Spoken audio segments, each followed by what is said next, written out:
So we have the recording on. And when I started my career, and back in 2014, I started to do some courses and started teaching people.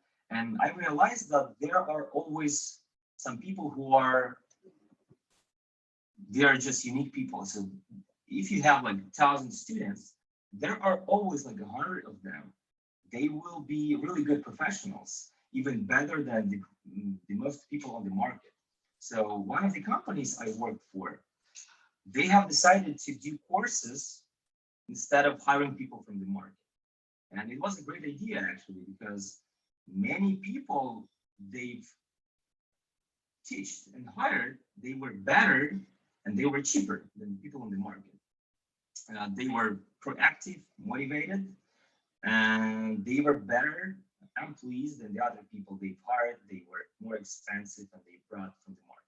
So we were doing courses, and I realized that there are always people, they are not tech people at the moment, right? They have to do courses, they have to learn, but then when they learn, they become better professionals than others. So I started doing courses just to build a community. So for example, right now at TechStart, we just do courses to build a community. It's not like business for us. It's more like building a community to do something bigger in the future, maybe some startup or something like that. So probably maybe some of you right now, some of you who attend this course right now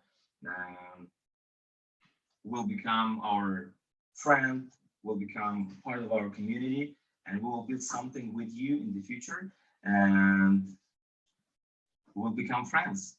So that's the main idea of what I'm doing right now. And the goal of this course is just to build a small application, just to show you that coding is easy. Build the first application, publish it on GitHub, make it work, and maybe share with your friends, your relatives, and show your work. And the goal is just to simply show that it is easy. Coding is not something just few people can do, is something everybody can do. I'm still admitting people to this meeting. Okay. Your voice isn't that clear. Okay, let me quickly do a speed test. Maybe I have some connection troubles. Speed test. I have pretty good connection. Maybe headphone from other headset.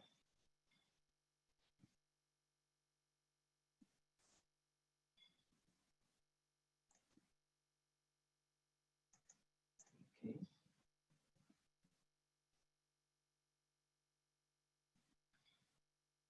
Okay, so you cannot hear me well. Let me quickly see. Okay. I see the problem. How about now? Can you hear me well now? Now it's good, thank you. Interesting. The problem was that my laptop was connected to my AirPods Pro, and they are somewhere in this room probably. So you were hearing me from the microphone from somewhere over there. I don't know from where. Right now you hear me from my laptop. Okay, so people are still joining. Guys, reminding you, if some of you haven't installed Prerequisites, please do so right now. You can go to the chat and see the first message today. There are 2 links to the videos on how to install Visual Studio Code and how to install Git on your laptop or computer.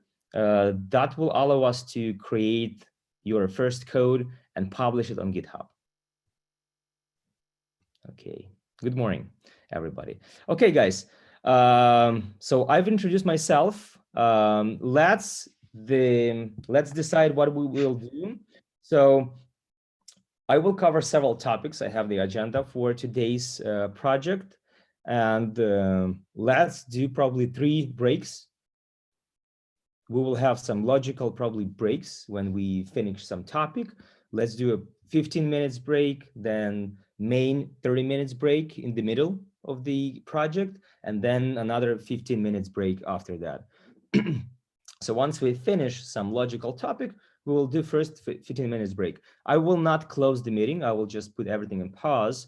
So you will be able just to go and get back to this project right away without leaving and rejoining. Okay, any questions so far?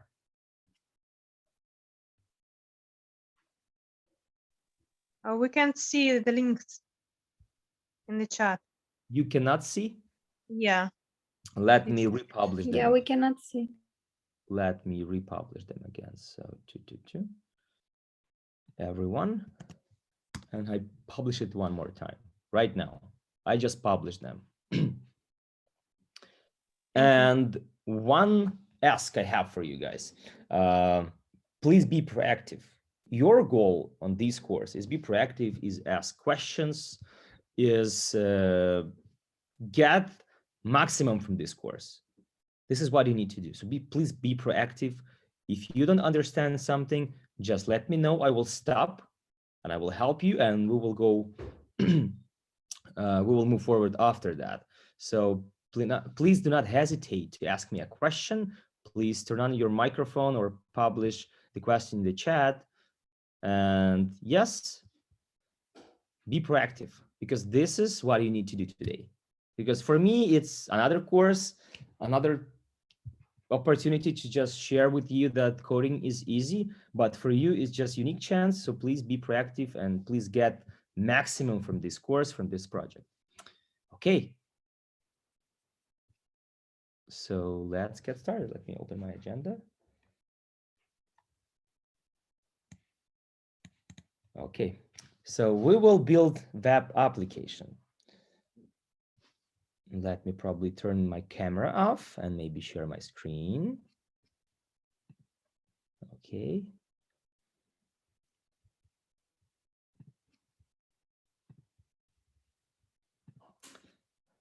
Are you able to see my screen, guys, now?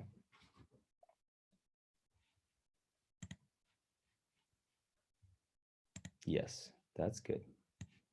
Okay, so web application. You use web applications daily, right? For example, the GitHub website we will go and publish our application on. So it has some structure, right? It has something under the hood. So you just click and use it. It's a web application. You click buttons, something happens, but how it works. So you can compare every website to a human body. So it has three main pieces, three main parts. One of them is HTML. So if I do right click over here anyways and inspect, it has HTML as a main part. You can compare this to bones in human body.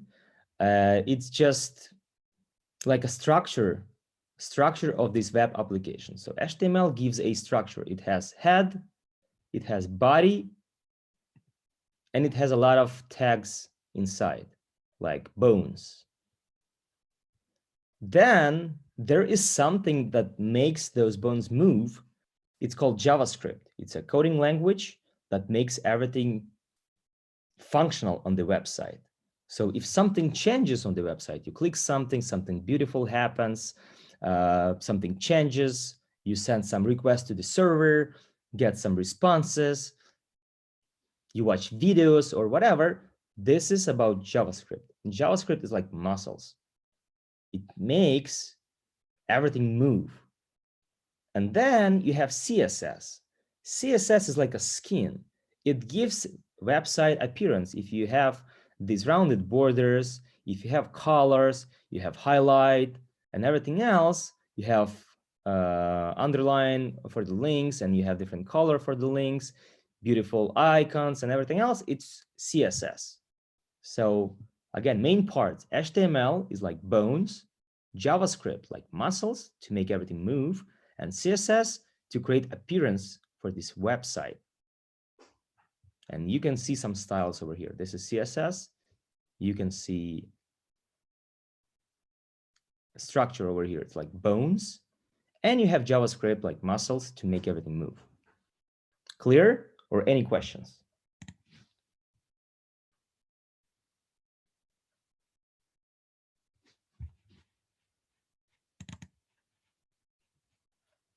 Okay, good. So let me then open the tool, what we use for like a sandbox to play with the code, to create some code snippets, and to check something. For example, if I build some function and I would like to check that something works, usually I use this tool to play in some sandbox environment and just to create some ideas for my future function. So go open your browser and go to jsbin.com. jsbin.com. This is a sandbox where you can play with the code and create your first code to play with it and see how it works.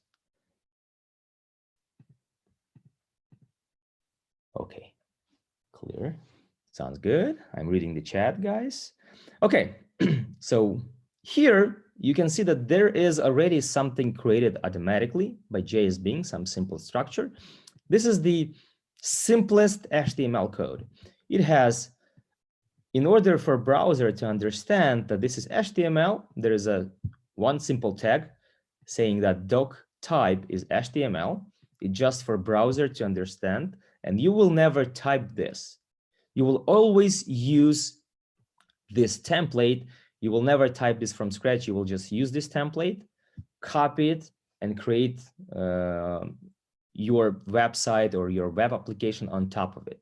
So for now, you can see that it has doc type HTML, and that's it. Then it opens the first HTML, and it says, okay, as you can see here, this is called tag, right? And this is how we define a bone in our body, let's say, right? In our website. So the main one is HTML, just saying to our browser, okay, this is when HTML starts and when it ends. And everything in between these two tags is what we have in our body. So as you can, so HTML is like human body in general that has two parts. One of them is head and second them is body. So as you can see, this is opening tag and this tag is closing tag with slash. If you see slash, this is closing tag. If you see just opening tag, this is opening tag without slash. And this is the name of this tag.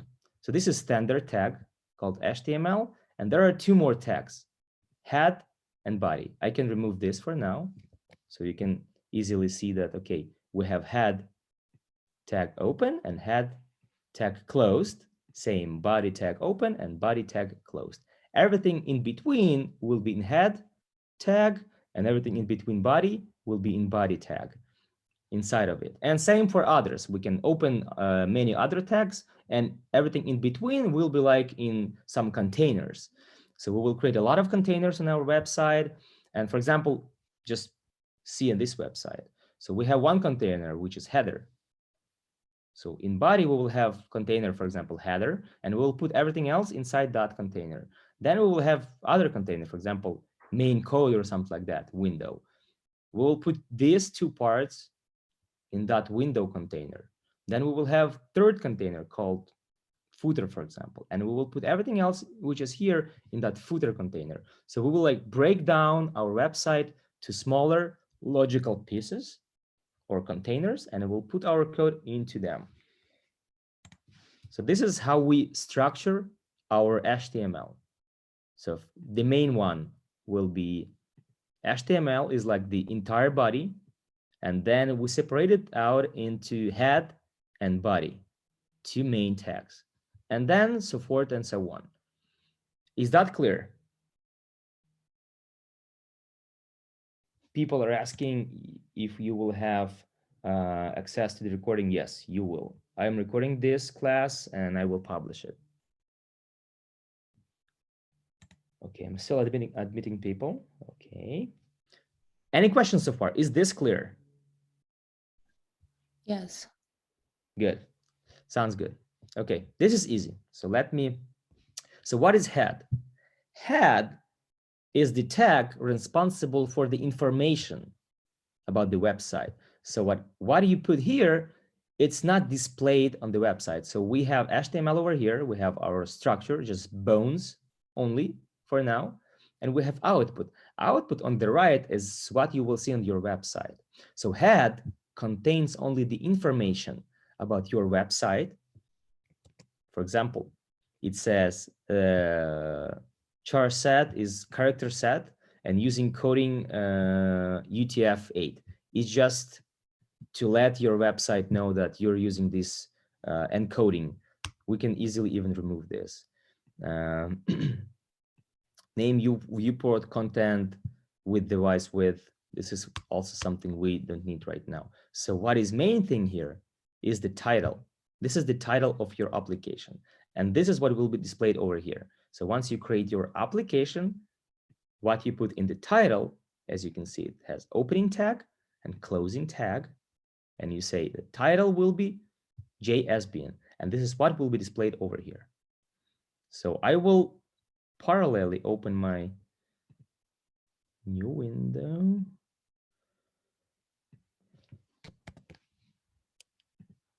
Okay, so what I would do, okay, let me do the following to show you. So let's create some folder where you were store your code for your web application. So let me open my, let's say, projects.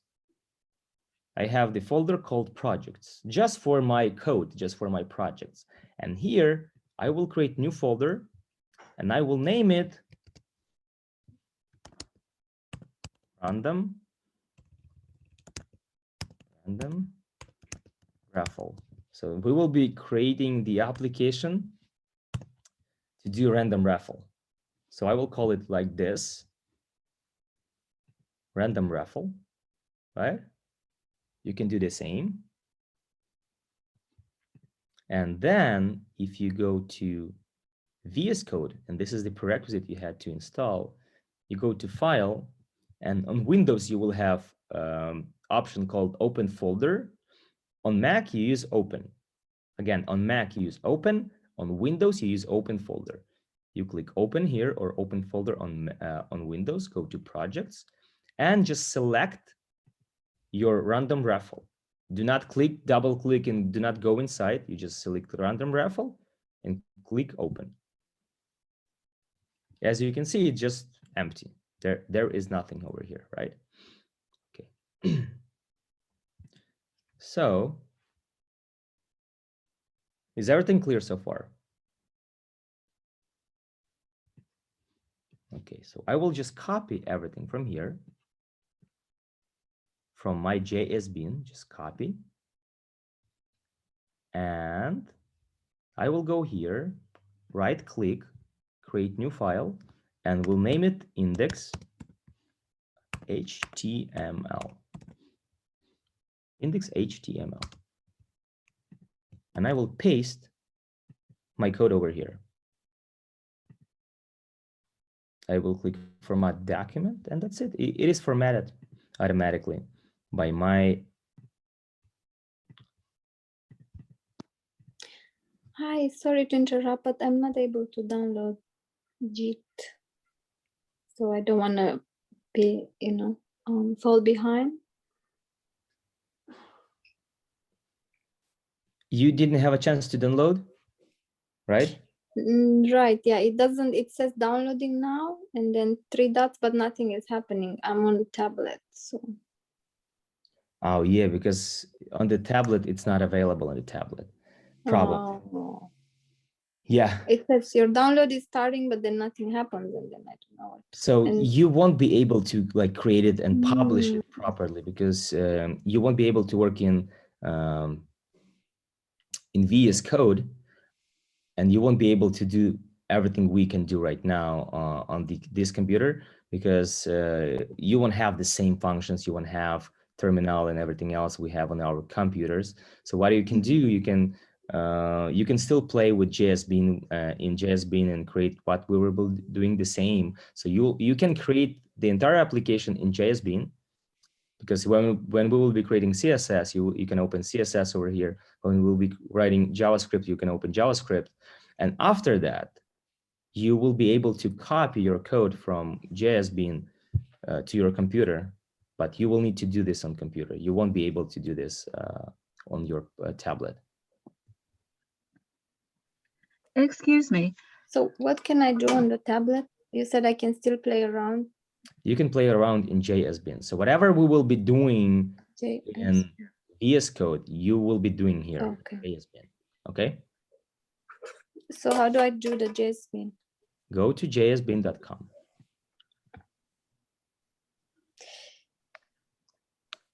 Open your. I have a question, please. Go ahead. I would like to know if there is a place where I can practice, for example, CSS, for example, Flexbox and grades and all of these things in a GBin, because I've been searching now and I did not find it. So it is just for writing codes and to see the results. Yes. Okay. Yes, so you will see, so this is like a sandbox. JSBin is like a sandbox. You have HTML tab. Right now we have only HTML in output, but you can open CSS, you can open JavaScript, and they are already connected to each other.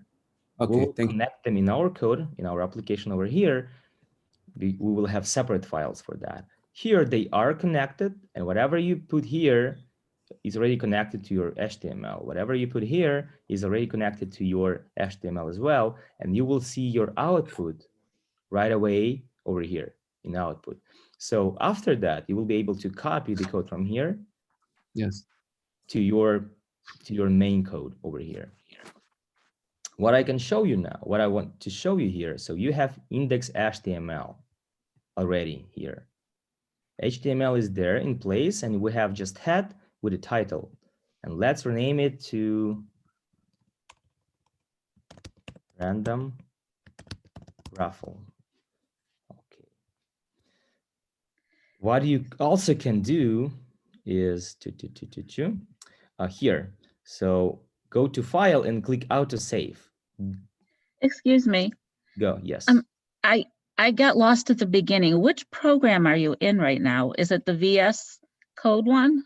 Yeah, so if you joined after others, so I published, so I don't know where you joined from. So we had two main events in Facebook and on Meetup, and there in comments, you can see that I published yesterday prerequisites for the course. So you had to install VS Code, Right. and you had to install Git on your computer. I republish, let me republish them again in the chat in Zoom right now. Well, I did download both of them, but I mean, I have the VS open and it says welcome, but I don't know where to go from there to get this space that you're in. Okay, so you've missed that. Okay, so let's get back. So I have created, I went to any folder, go to any folder, maybe desktop, and create a folder for your project. For example, random raffle, how I called it here. Once you have this folder, let's say on your desktop, you go to VS Code, you click File. On Windows, you have Open Folder option over here, Open and Open Folder. I have Open. So on Mac, I click Open. On Windows, you click Open Folder. And then you go to the place where you have that created folder, random raffle. You go to that folder, you select your new project, just select it, do not go inside, and click open. And that's it. This is how you open your project. Then you can close welcome over here. It will be welcome over here. For example, to new window.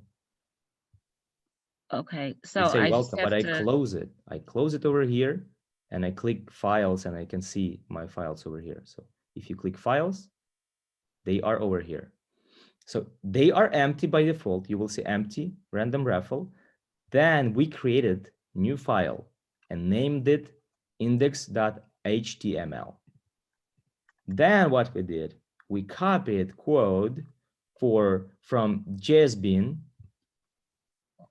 to this index.html file. That's what we did. Okay. Clear? I think so. Thank you. Okay.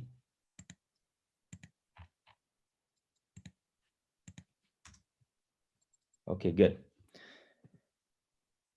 Is everybody up to speed? Yes, just follow my example at this point. Yeah, so that's what you need to do. So we will be following and we will be creating applications step by step. Now, what I want you to do is open this index.html. So right click on it. I can see reveal in Finder. On Windows, there is another option, probably reveal in Explorer or something like that, Windows Explorer. So what it does, it just opens your folder. You can do that manually as well. You can go to the folder you have created, for example, my random raffle folder, and there is index.html file. So what I do is right click and open with any browser, for example, Firefox, Safari. I will open it with Chrome. And this is our web application. So we will be just reloading it and to see what we have created. Okay. So go to the folder again, where you create this index.html file and open it with browser, for example, Google Chrome.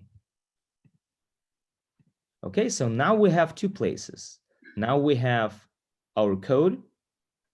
Here we will write our code, and in browser we will be checking the result, what we have and what we have created. So what you can see right now, the title we put in head says random raffle, right? And this is exactly what you see on the tab name. This is the application title. And this is what head is responsible for. It just displays the information on the tab, the name of the application.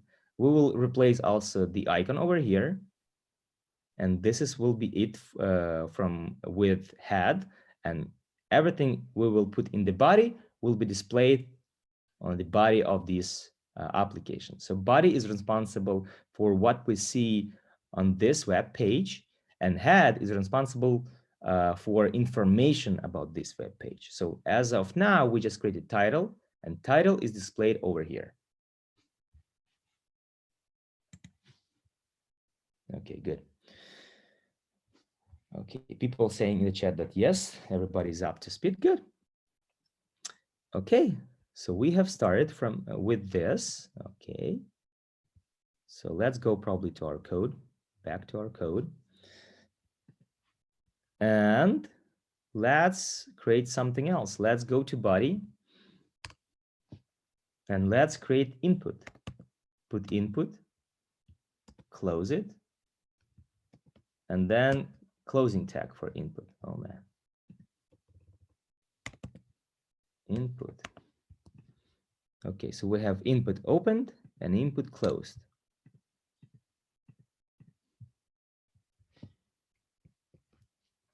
Again, reminding you that you can select autosave option over here, and it will be saving your progress automatically. For example, I just move my pointer to another piece of the application and it saves automatically.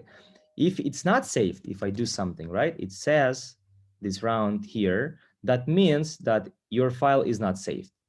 If I just move my pointer out of this field, it saves automatically because I have this enabled.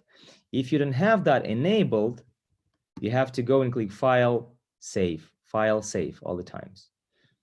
But so I'm encouraging you to do autosave and all your changes will be saved automatically. So, okay, so it is saved. We have input in body. So let's go to our website and check what we have here. I will click and reload it. And as you can see, there is an input field appeared over here. Are you able to see the same as I do right now? Yes. Yes. Awesome. That's good. That's the first step. Okay. So about tags. Tags also have properties as, for example, our body, our bones, they have some properties. For example, there is no such tag like bone, but let's pretend that there is, like bone and closing. There is no such tag in HTML, but let's pretend there is, and it will have some properties. Let's say length equal to, I don't know, for example, length equal to 3 inches. 3 inches, right? And then we may have something says length, something like radius, or equal to 1 inch, or whatever. Or we can have thickness equal to something, and so on. So same with tags. So tags have properties. So for example, our input tag also may have properties describing this tag. So Xenia says no. So you are not able to see what we see on the screen right now, right? You are not able to see the input. Am I right, Xenia? Go ahead, turn on your microphone and. Yeah, I tried to fix that. I found these mistakes and I listen to right now and try to fix it. Yeah, so you need to have input inside of body, because body is responsible for what you see on the website, and head is responsible for the information about the website. So head, if you put something in the head, you probably won't be able to see it, and you need to put the input in body tag, inside body tag, open it and close it. And then you need to go to browser and refresh it. Then you should be able to see this input field. Okay. Input. And it has, any tag may have some attributes. So let's say input, one of the unique attributes input has is placeholder. For example, placeholder equal to, then quotes or double quotes, and inside put something like whatever. Enter something here, an ellipsis. Okay, save your file, make sure it's saved. Okay, go to your Google Chrome and refresh it. As you can see, there is placeholder over here. Whenever I put something, it disappears. But when I remove everything, there is placeholder saying enter something here. So this is one of the attributes unique for input, but also there are general attributes. Let's say ID. ID, you can use ID for any tag on your website, and it used to just have something unique for this tag, and to be able to easily find it. Because what we will be doing in JavaScript, in order to somehow interact with this input field in JavaScript and use it somehow and create a movement, right? We will need to somehow find this tag on the website in the application. So we usually use ID and create something unique. For example, number of, number of participants. So, and we just need some unique ID, and whatever, you can call it whatever you want, but it should be unique. So let's call it number of participants. So sorry to interrupt. I was able to download the JIT on my computer, on my laptop now. So can you really quickly give me the steps so I can catch up with you guys? We are not using Git right now. So what you need to do is you need to install VS Code, this application I'm using right now. Okay. Git, we will need it later, but you will need it, right? But the main application is VS Code. Okay, thank you. I'm gonna do it right now.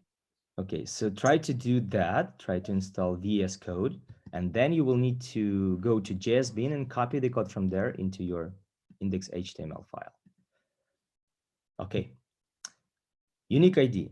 So let's think what we will need for our application. So I imagine that we will create some title in the middle saying random raffle. Then let's create, maybe let's put some logo. Then let's create some input field to define number of winners we would like to have. Then let's create a text area over here with the number of participants, not the number, but the list of participants, and maybe some button. Then we will click this button, saying go and raffle or random raffle or something like that. We click it, and then our code should take the list of participants and randomly select how many winners we defined over here, and then display it. So that's the application that we would need to create. So this first field, let's say that it will be used for the defining number of winners. So that's why ID I would like to use, like number of winners. Number of winners. It means number of winners, but ID usually is something short and something is understandable enough to say what we are using that for. So in this case, it's no winners. Is that clear? So this is unique identifier that will help us to find this element on the page. And that's it. And placeholder, let's remove it because we won't need it here. Okay, so we have input with ID number of winners. And now what you should be able to see is just empty input field and nothing else.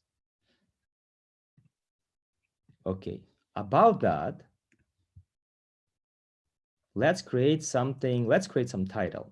So title, usually for title, there is a tag called H for header. As you can see, my VS Code already giving me some suggestions, H1, H2, H3. Let's use H1. H1 tag and closing tag. And as you can see, this part was created automatically by VS Code. So I didn't do that. I just put H1, close it, and the closing part is created automatically. And then put some text in between, like random raffle. And then do format document, right click, format document, and also file save. So it's saved. If you have auto saving, so once you move your cursor out of this area, it will save it automatically. So now we have H1, header 1, level 1. And then go and reload your application. So you'll be able to see this title and that input field we have. Okay, clear?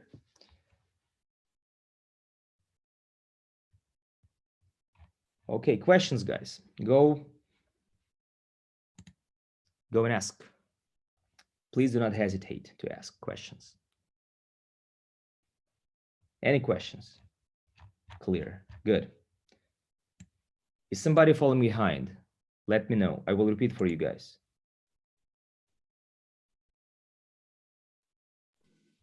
Yes, I'm sorry. I downloaded the VS Code. Uh-huh. And then what should I do after? Okay, quickly for you, what you need to do is just, you need to create a folder somewhere. Okay, somebody's writing on my screen. Okay, so what you need to do quickly, let me show you quickly. You need to go to any folder. For example, I have project folder. You can do that on your desktop, for example, and create a project called random raffle. Create it, then go inside and create index.html, or just create it, create the folder here, create it. Then you go to VS Code, File, Open. If you have Windows laptop, you will see the option says Open Folder, or on Mac, you have only Open.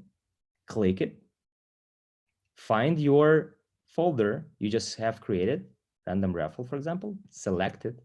Do not go inside, just select it and click open. Then you will open your project over here. And inside, click right click, create new file, create index.html. And then we copied this code from JSBin. We went to JSBin, removed 2 more tags over here, and just copied it from JSBin to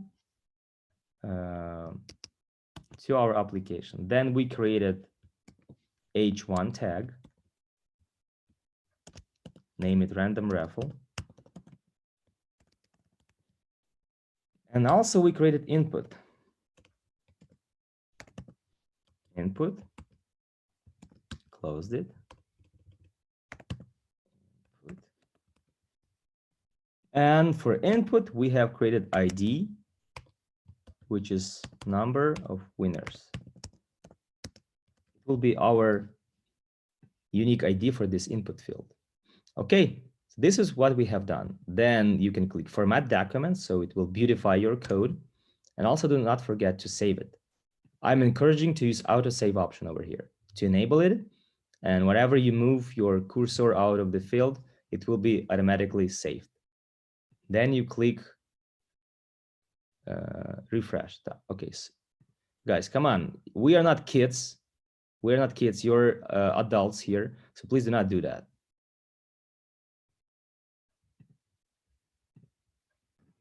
Sir, I have a question if you don't mind. Okay. I would like to know, it is about creating a JavaScript file. I know how to create the CSS, the styling file, and the index.html, but I have difficulties in making the JavaScript file. We will do that. Okay. Please Should stand I wait? by and we will get to that. We will create CSS, we will create JavaScript, and we will create the working application, and we will publish it. Thank you so much. Okay.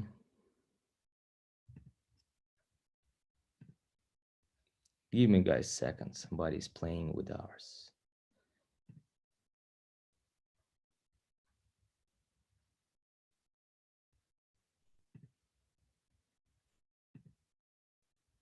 Okay, let me see.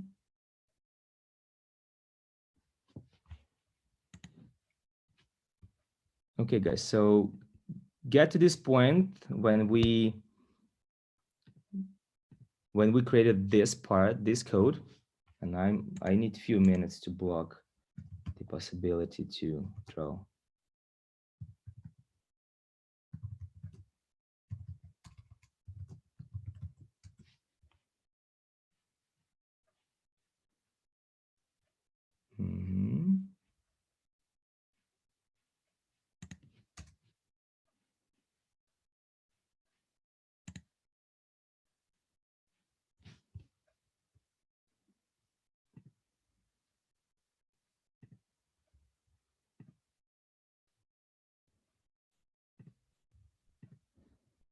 Okay, seems like I disabled that. Okay, good. Thank you. Okay, is everybody here and able to see this this code on the website? Yep. Yes. Okay, sounds great. Yes. Okay. No. No? Okay, so what's the problem? I'm really sorry. So I think I lost the beginning how to. So I created a folder on desktop. Go. As you said, I Are you name on it your Raffle. laptop? Are you on Yeah. your laptop? Laptop. Mm-hmm. Go and share your screen quickly. Let me stop my sharing and go and share your screen quickly. Oh, I don't. Are you able to see? I have Zoom on tablet, and then I downloaded everything on laptop. So I created a folder named Raffle on the desktop, and then which program I go to start everything. VS Code. You go to VS Code. You just download it, right? Mm-hmm. Go to. You have Windows or Mac? Windows. You have open. Go to and click. Go to VS Code and then click File. Oh, file, yes. And you should be able to see Open Folder over here, right? Open folder, yes. Click Open Folder. Mm-hmm.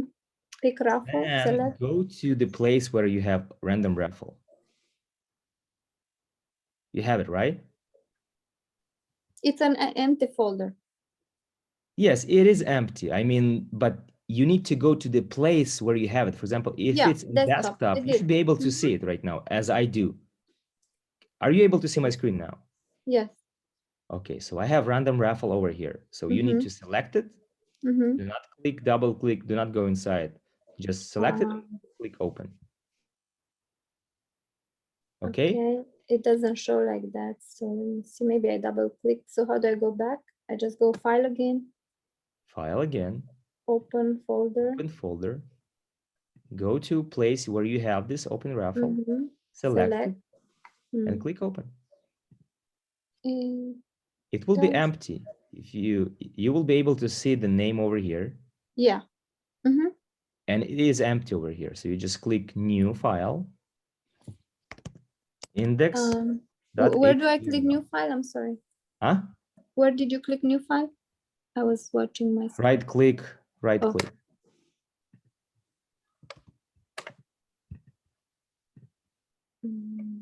And create the file called index.html.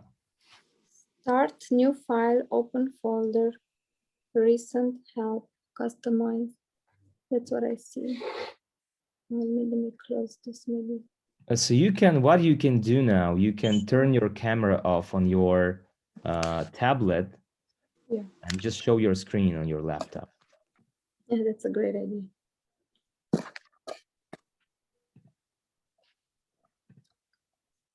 Okay, so let me stop sharing. Where's my stop share? Okay. Show me your, okay.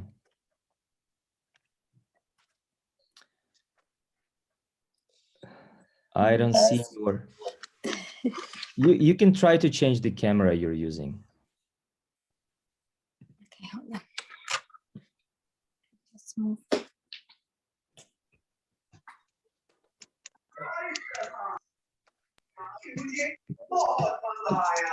No? Okay, yes, so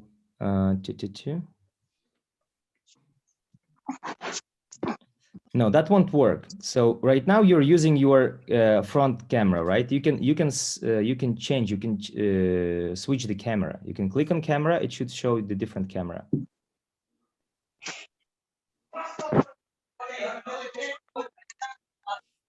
Oh, yes. Yes, good. So you see, show us your screen. Okay. Show me up top, move. Wait, here. So you have raffle, right? Just click on it. Click on raffle. Okay, in here, right click over here.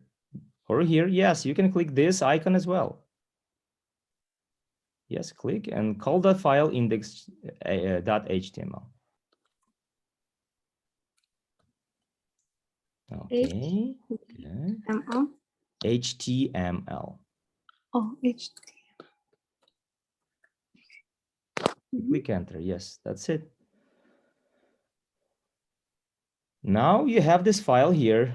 Now you go to JS bin and see. Go to JS bin. You can turn your camera off from this moment. So I don't know where is JS. Okay, hold on. This is visual and then JS. Is it in downloads? What I did before? Okay.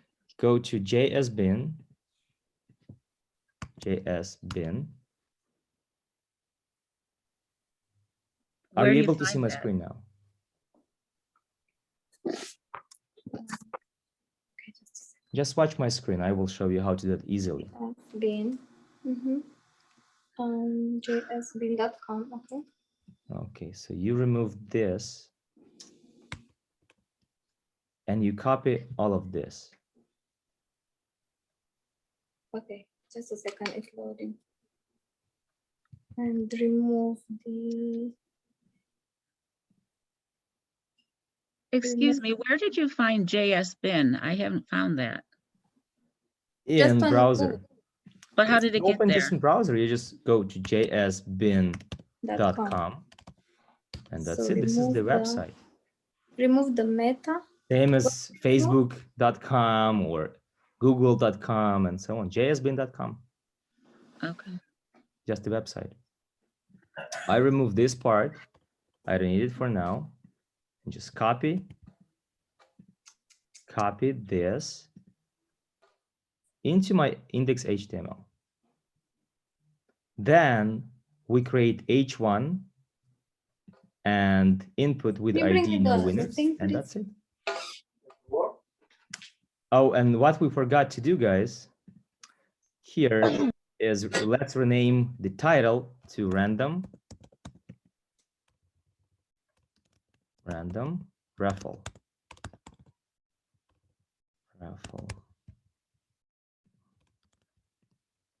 Sorry, Okay, Arthur. so what we So should after we do, copy, what do we excuse do? me? After we copy? Just after we copy, Mhm. just what you see on my screen and just write the same. This is the header 1 level tag for title and input with ID no number of winners. Okay, so what we have now, we have the application that's called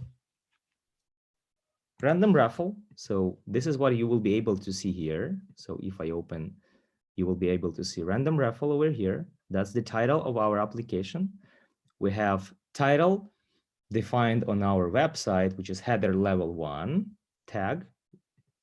It says H1. It's like a big text, and it should be 1 per page. And we have input. Okay. So let's play with some image. So what we need to do for the image, let's say EMG.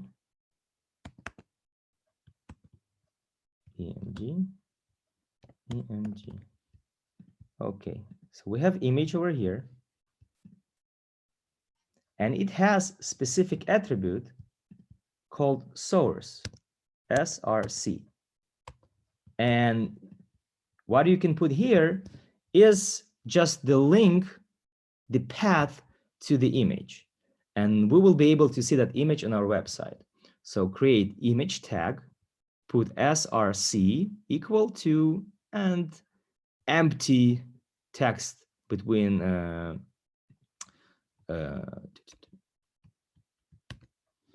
double quotes or single quotes. Single quotes are good as well, or double quotes. Okay, and closing image tag. And how it works, how I usually do that. Nothing special, guys. When you code something, you use Google more than coding. So what I usually do, I have an idea to find some raffle tickets image. And usually I look for PNG because PNG extension has no background. Okay, so let's go to images. And this is how you are as the developer do that. So I open this. Let's wait until it loads. No, it has a background, as you can see, right? I move it, it has a background. So I don't like it. Oh, these guys don't have, right? I move it and they don't have a background. That's good. So there are two options. You can open image in new tab, right click and open image in new tab. And you will have a URL to this image. But what I usually do, I save image as, I save it. I go to my projects, random raffle, and save this image. Let's save it as just ticket.png, and I save it here. Or you can save it on the desktop, wherever, but you need to move that image to your project. So you need to have index.html and ticket.png in your project. Okay, so let me know once you're done with this.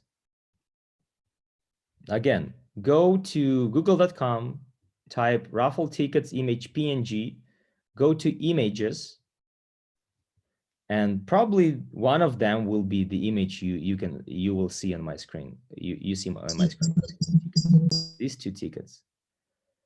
And then you right click, save image as, and just save it into your folder .png and click save. And then once you open VS Code, you should be able to see them here. Ready. So Matthew is ready. Awesome. Arthur, where do we save it? In the same folder where you have index.html. So when I do save as, it goes to desktop. Yeah, it goes to different folder, but you need to select a folder you are in. So as you can see, in my case, it opened another folder as well. So for example, let's say I click save image as in it. It opens desktop. So I select project, go to my random raffle and save it where I have index.html and call it. Okay, inside the raffle folder. Yes, inside the raffle folder and call it ticket.png. Ticket.png. Your sound is distortion. Yeah, I hear that you have two Microsoft enabled probably on your laptop, and so please mute yourself and you will be able to see me clearly. Okay. Okay, ready? Everybody? And I have a question here for the number 5. So do we just literally type what it says there, title random raffle? Yes, you just typed it. Okay. So let me know in the chat, or just turn your microphone on and say, tell me if you're not able to see this image in your file. If you're ready, do not type anything. Just let me know if you're not ready. Say, I'm not ready. So I will wait for you.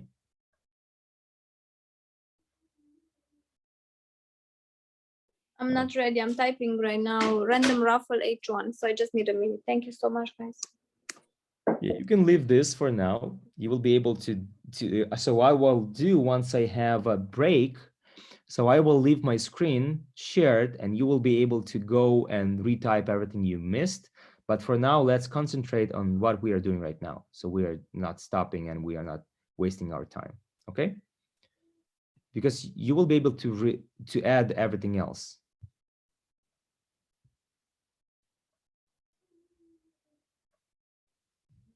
Okay.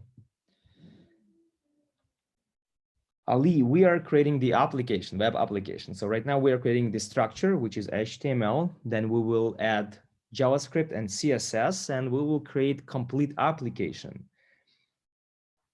Complete application, and we will publish it on GitHub, and we will publish it on the hosting in the internet, so you will be able to share it with your friends or relatives and family. So, okay, so how to connect? So nobody's telling me that you are behind. So I move forward. So how to connect this and this image? So by default, we are here. Index.html is in the same folder as ticket.png. So if you would like to connect this to some image in the internet, you just add a URL. So let me just demonstrate that. So I can copy link address, and I will put just the link here. You didn't have to do that, but let me, oh no, this is the bad link. Open image in new tab, probably like here. Okay, this is the one. So I will just copy and paste, but do not do that. This is just a demonstration. So I hope, oh, what's Skype? So I will just put here. So let me open my file and just click refresh. So I see tickets over here, as you can see, right? You can see tickets. But right now they are just published just using the URL from another website. If somebody will remove this ticket from that website, I will lose it on my website as well, because it's just a link to that website. So I'm not using that. I'm downloading and having it in my repo, in my folder. So in order to connect to just my folder, you just need to mention the path. If I have folder with images, then I will put images and then slash and then image name. But since I have it in the same folder, I just put ticket.png. And that's it. I just mentioned the name of this file because it is in the same folder as index.html. So once I did that, I go to my website, refresh it, and you can see that I see this image here on my website. Okay, so this is what you need to do. You need to have ticket.png in your folder and just mention it in source attribute of this image tag. Let me know once you're done.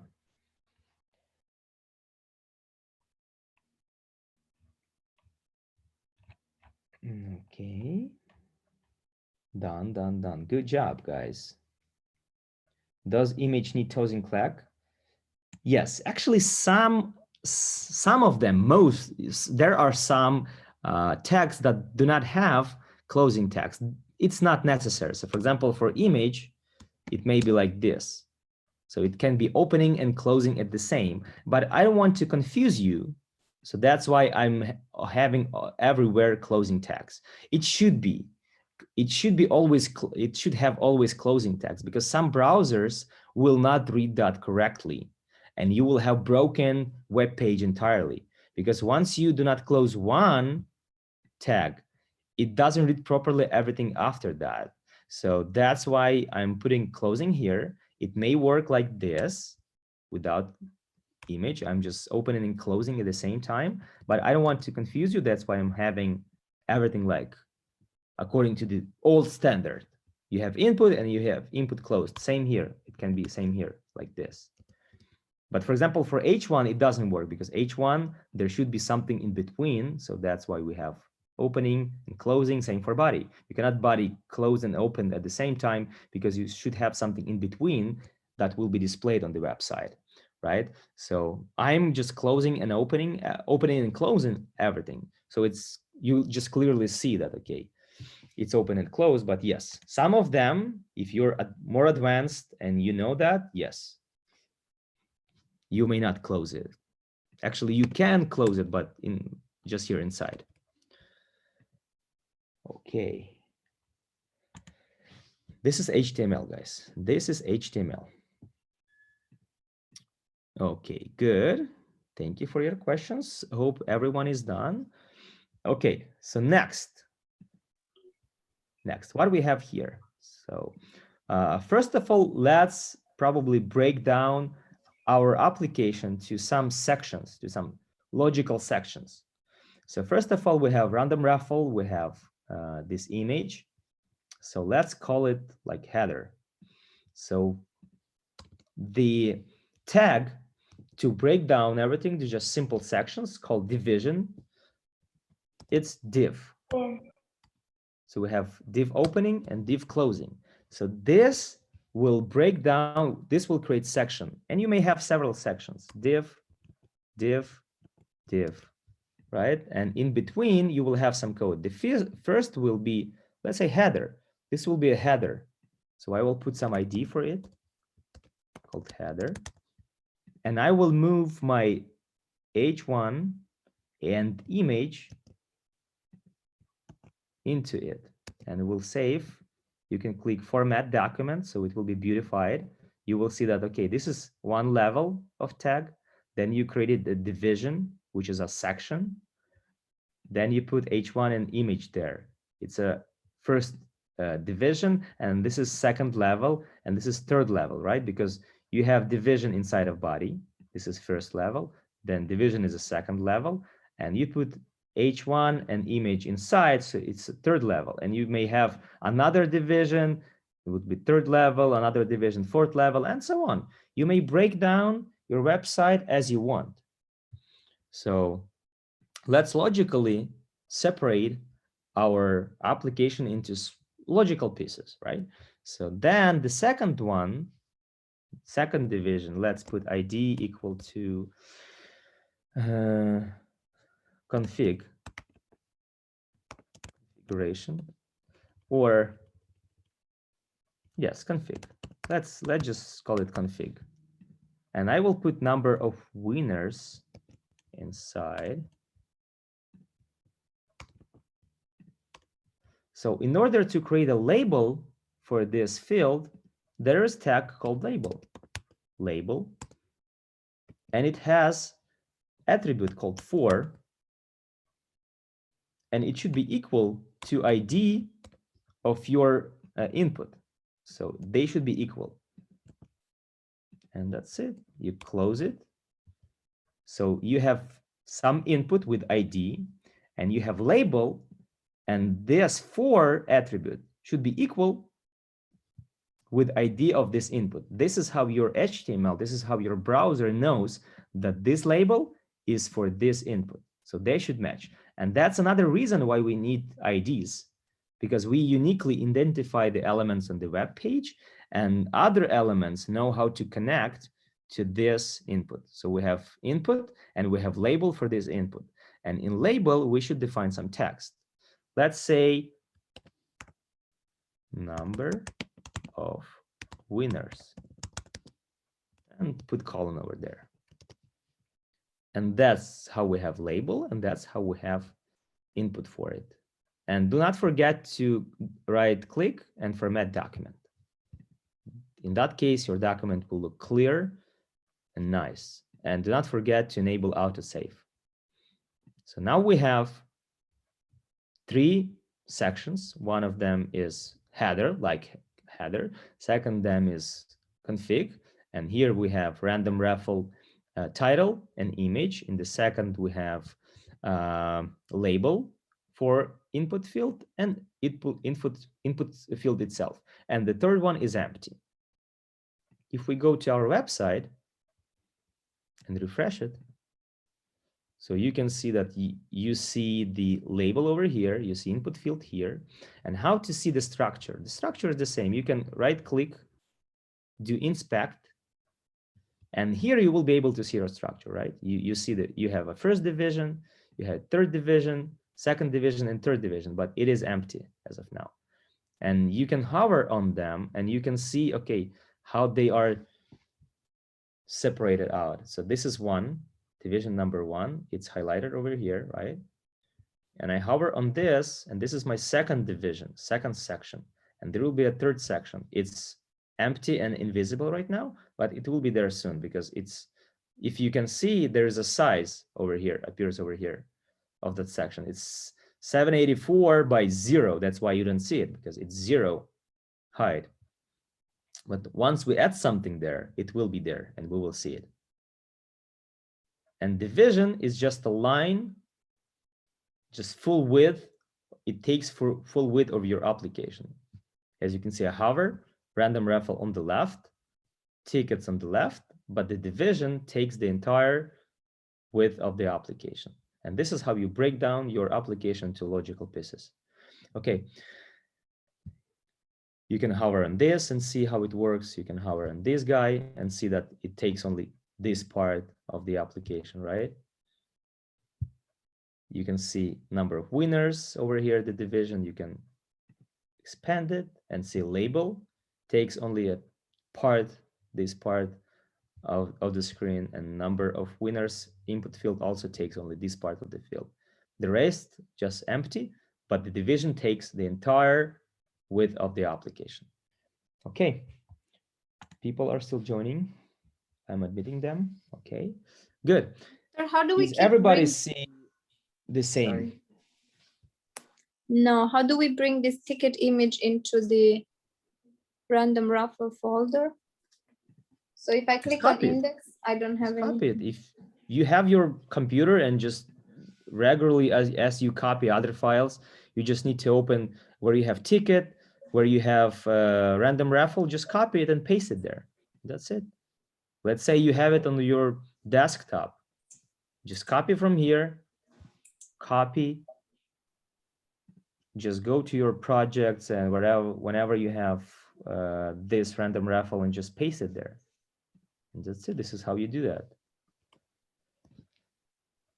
And once you have it here, I have it in the ticket. Yeah, I have it in the ticket.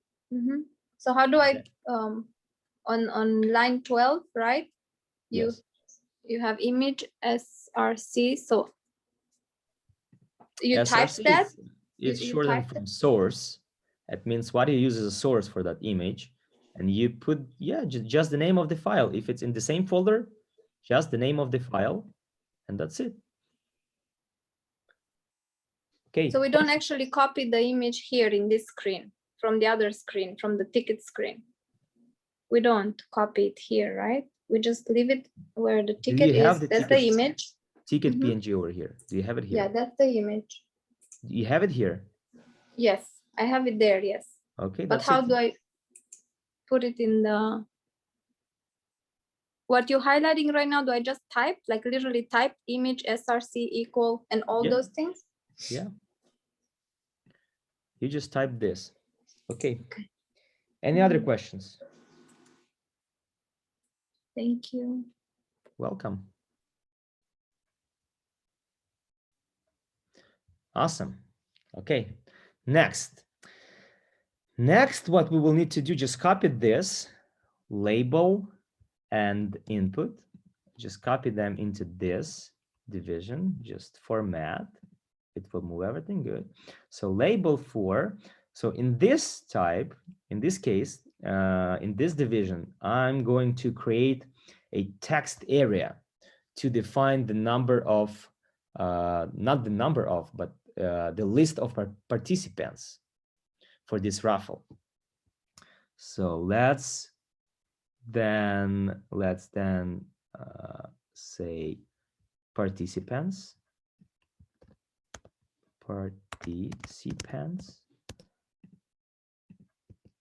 Okay, so we have participants, and here instead of input, let's replace this by text area, and do not forget to replace this text area.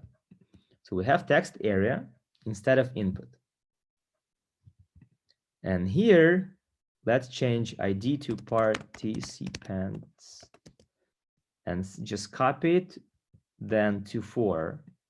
So now we have text area with ID participants, and we have label for this ID with the text participants. Okay, now I go to my Google Chrome, refresh it, and I see participants. And I see this text area. Okay. That is good. And third, I will need to create one more division with button. Div. Another div. And here I just type button. Button. And closing tag, and what will be in between will be the name of this button. Let's say, let's call it raffle with exclamation. Okay, so give you 30 seconds to copy and admitting another users. Okay. Okay.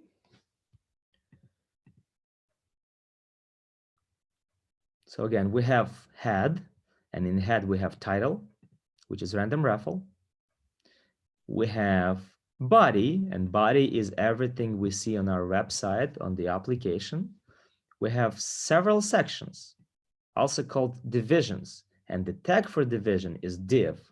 So we broke down our application into 4 divisions as of now. One of them contains a title and the image. Next contains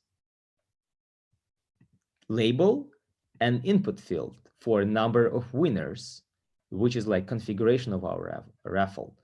And third one contains label and text area. Label says participants, and text area, we will define participants in that text area.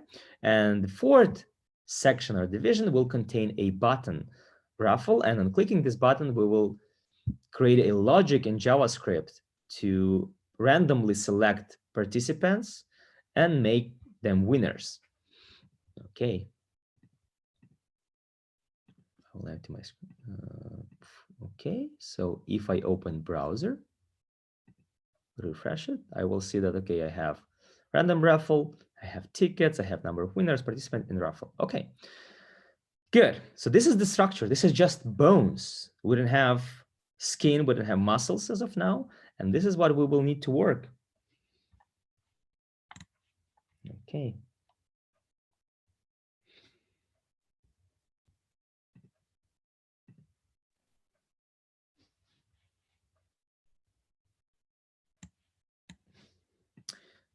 People are asking if we need to give IDs. Yes, we can do. Let's give IDs. It's a good practice. It's a best practice to give IDs to everything. So they have unique IDs, and QA testers, they are able to identify the elements by using IDs. Especially in automation, it's very important for test automation. It's also very important for coding, because this is how we also define our elements uniquely. So let's say, yes, this ID is, let's call it, so we have ID participants. So I will call it participants section. So it also unique. It's a section, and it is just participants text area. So this division, let's have ID for it like button section. And this button will have ID, let's say,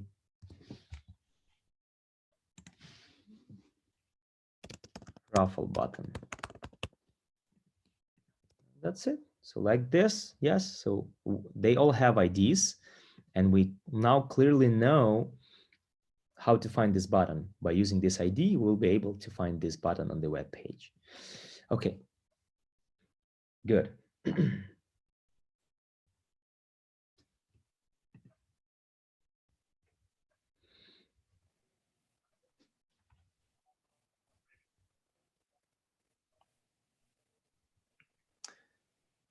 Ali is asking, so do I have to create a website to use these coding commands or software, or on write, or I have to download it and that creates it? I didn't get it, Ali, so if you can rephrase it somehow. So what do you mean exactly? Or just turn on your microphone and just try to explain that. Okay. So now, guys, let's see how CSS works.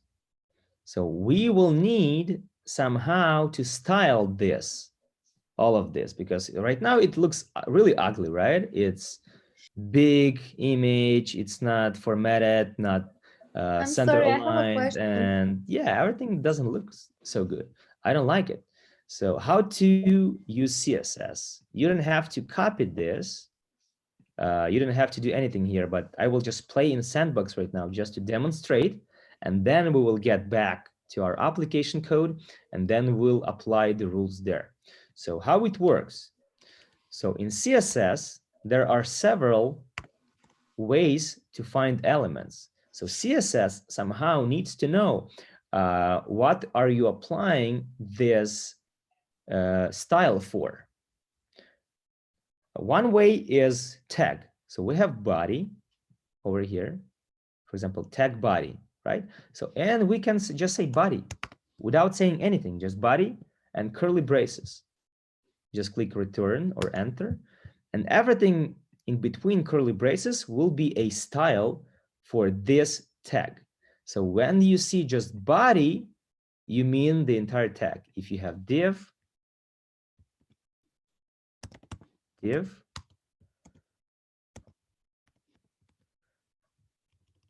close, div, for example, you have button,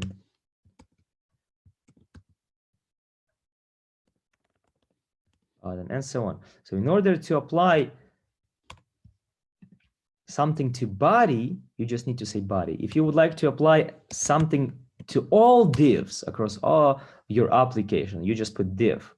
And let's see how it works. So I can see body and say back background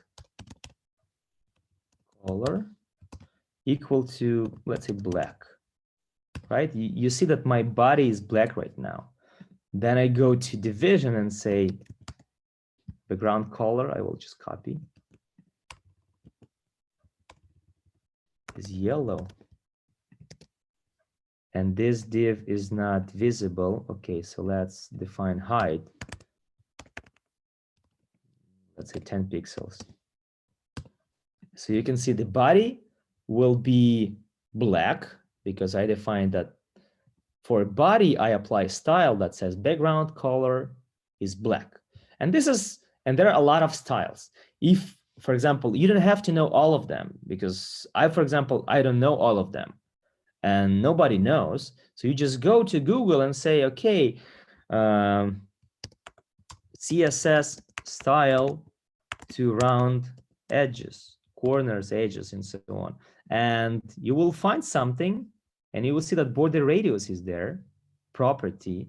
And this is how you define how to round your edges. And this is how it works. You never know everything. You Google a lot. You Google even more than you code because often you just came to the situation when you don't know how to do something and you just go and Google it. How to solve that problem? How to solve that problem? So if, for example, this div, as you can see, let's say 40 pixels to have it bigger. Okay, 40 pixels to have it bigger. And now I would like to use that border radius. Border radius is like 5 pixels. As you can see, it's rounded right now, right? This is how it works. And if I have several divisions, let's say I have one more and one more, as you can see, all of them will have yellow background because I am applying yellow background, 40 pixels height, and border radius 5 to all the divisions. So CSS goes to your HTML and says, is this division? Yes, apply this style. Is this division? Yes, apply this style. Is this division? Yes, apply this style. Is this button? Is this division? No, it's not, so do not apply. And so on. It just goes and checks tags one by one and just applies the style. So it goes and checks, there is a body, but there is only single body tag. So it applies the background to the entire body. I can check it to red, for example, change it to red and so on. There is a button says hello, for example, right? Hi, and Arthur. I can apply some styles to all the buttons on my website. Hello. Button, and we'll say, give me a second, please. And we'll say border radius 5, and I will have that border radius for all the buttons because once I create a new button, for example, cancel, it will automatically have the same style. This is one way. Okay, questions? Yes, I have a question. I don't see the output window. I don't see the yellow, the red. Over here. If you enable output over here, it will be there. So you can enable output, you can open console, close it.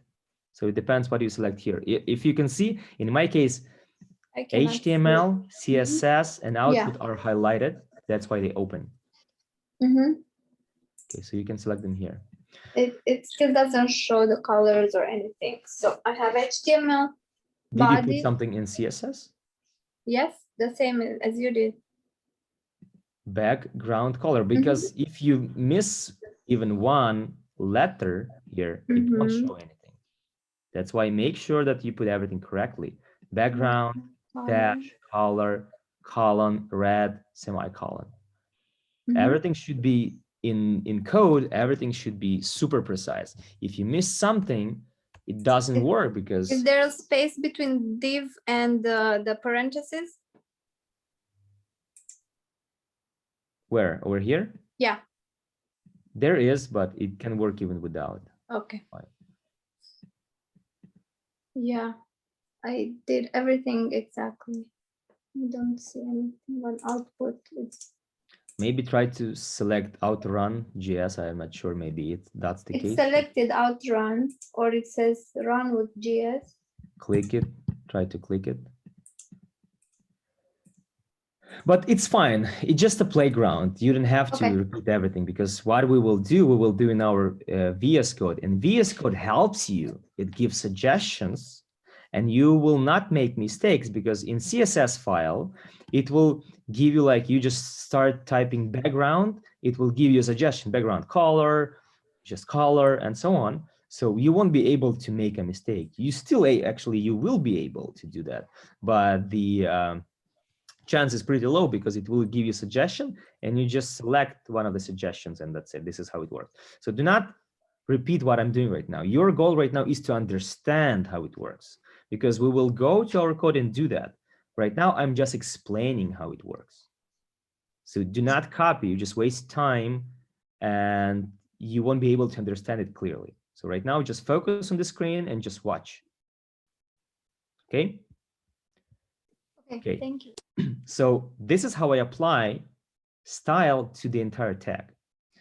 But sometimes I don't want to do that. I want to have different sections with different styles.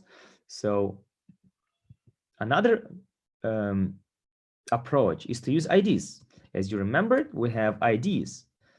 So let's say ID for the first section will be first section. So it has unique ID. This section has unique ID. So what would I do? Let's remove. In order to tell CSS to look some element with ID, use pound sign and then the ID itself. And then same curly braces. And then just define the style. For example, I want this section to be different, to have white color background. Right?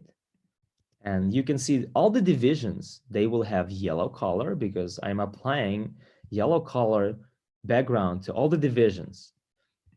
And even my division, this guy, this white guy, will be with height 40 pixels and border radius 5 pixels, because it's applied for all divisions. But my unique division with a ID first section will have different background color. And I can redefine other styles also for this. For example, this one I want to have 60 pixels, and so on. So I can redefine everything, and I have some unique style for only this unique element with this ID. Same for buttons, same for everything else, because it doesn't matter for CSS. What is this tag about? It's more about like this element with this ID. This is the first. This is the second approach. So we have first approach when we just apply everything to tags. Second approach when we apply something by unique IDs, and that's one of the reasons why we have IDs and unique IDs for the elements, because we can easily find them in the code and apply something specific for them. And it's important for CSS, and it is important for JavaScript especially, and you will see that. And tongue typing, probably your body does not have div and button tags. Don't get it? So what do you mean? So there is body, there is division, there is button, and so on. So what do you mean exactly? Didn't get it. Okay, and the third approach, when you create classes, classes is just unique elements with the same style. So for example, if I would like to have different type of buttons, I add property called class, and let's say I would like to have primary buttons and secondary. So I will say class button primary. It's up to you. Whatever you define here, it's up to you. It's like ID, right? So you just define it here and just use it. And I would like to use have the second, so let's say submit, and cancel. And I would love to have button submit being a primary button with some specific style, and button cancel and other buttons on the website with the class secondary. So I will just create another class, say secondary.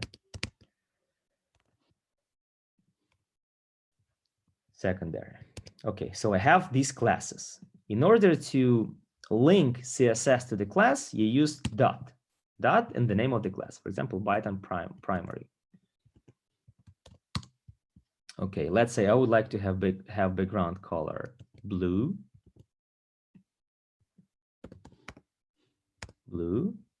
and the color of the text is just color. More line breaks over here so you can see the code. Okay, and the color of the text is controlled by property called color. Let's say white. So now I will have blue primary buttons with white text, and secondary button secondary. Let's have this. Let's link this style to button secondary class, and then let's have something like gray, and white is okay. So now let's say I have another page. I have another division. So let's put this button into this division. Oh man. Okay, here. Into this division. Let's say I have another division. Like first one. Let's say I have first one. And I would like to have some buttons there as well, and they will be also primary or secondary. So now when I just create button, I say class right away, button primary,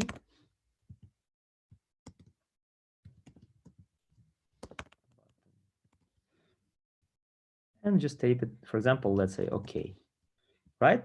So I don't have to create and write my background color, my color of the text again and again. I define my style once for my application. And whenever I create one more button on another page, I create another page, and I would like to have some section, some division with white background, I just use the same style. So classes is the main thing used to style your elements. So usually our elements, they have styles, some classes, and you say class in your HTML, you use dot and the class name in your CSS file, and then define a custom style for that element. And this is how you create a style once in your CSS, and then just reuse it. Whenever you want it, you just reuse it on your web pages, and they are consistent, right? Because if you go to any website, for example, Facebook, you see that the elements are consistent. You go over the pages bar, but all the buttons, all the elements, all drop-down lists, all sections, they look similar or the same. That's because they have the same classes. So let's go somewhere, maybe go to some simple site, maybe Google. Let's see if we will be able to see something. So these buttons, for example, right? Let's inspect them.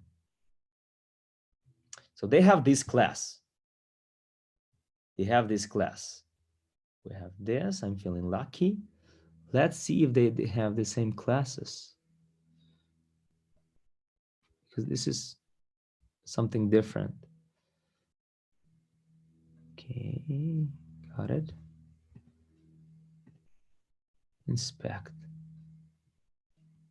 Okay, I see this class here, but I don't see class over here. Okay, ID. No, I don't see the class. Okay, maybe here. Inspect class. Here, right? They want this links to be the same. To have, instead of having like blue color of text is usually applied by browser, they want to have it unique, only for Google, to have like gray text, underlined on hover. So they have this class, as you can see. This is the class they use, PHIO0H. And they have, as you can see, they have the same class for all those links. And they make sure the links looks the same, right? Same for buttons, same for sections, and so on. For example, if we go to store, let's go to store, we need to find same elements. For example, these two sections. You don't have to style them separately. Okay, this one and this one. As you can see, they have the same class, right? Same classes. Because they have to look the same.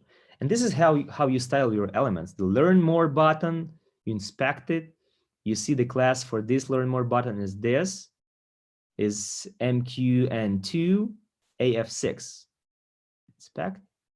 It is the same for this button because they should look the same. This is the reason why you create a style once and then you create, for example, for this, you sell some items on your website and you have your products displayed in sections and you want these sections to look the same across your website. You will use just style that section once and just apply your class for all the sections you have on your website and they look the same. So this is how CSS works. And this is why we create classes. Is that clear?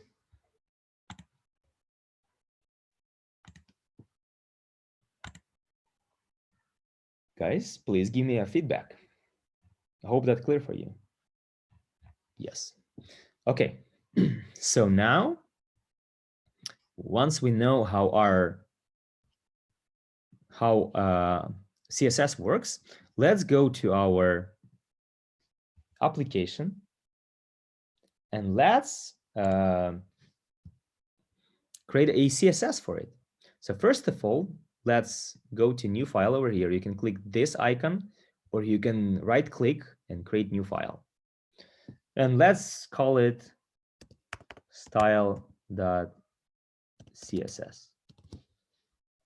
So this CSS file where we will be defining our styles.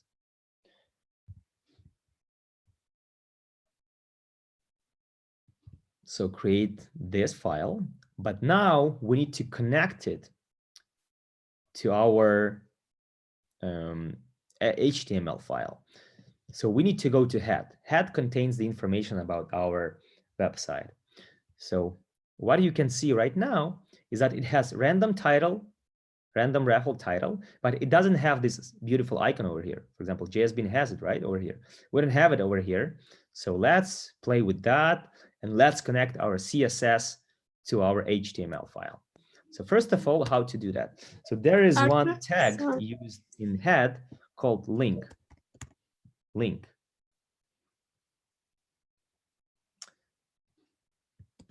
Close it and open it. Link.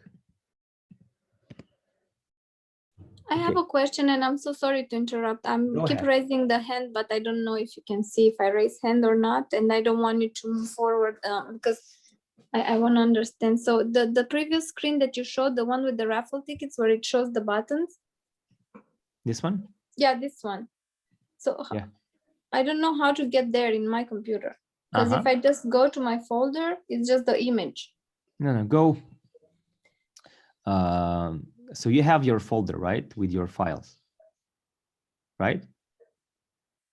Folder on your computer where you have your files. Not in VS Code, but on your computer, in your Explorer, since you have Windows, right click on index.html. You have it, right? I have a folder named raffle on my desktop, and then I have index, yes? Yes, so open with browser, for Oh. example, Google Chrome. Open with Google Chrome, or you can Yes. go to your browser like Firefox, Google Chrome. You go there, click File, and Open File, and select that index.html. So you can go to Projects, Random Raffle, and open this file. So your goal is to open the file in your browser, index.html file in your browser. Yes, it's not opening. Okay, so File, open file, or open in your browser.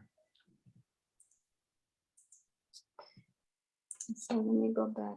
I did. Or in your folder, right-click on index.html and open with and select a browser like Google Chrome, or maybe you have Firefox, or I have Safari, and so on. So whatever you have, just open it with it, and you will be able to see the application. But to see the changes, you will need to refresh it. Okay. It's loading. Did you open?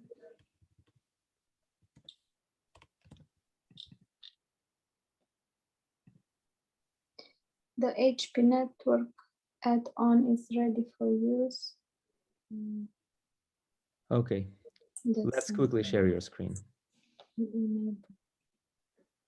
Like you did before, turn the camera on.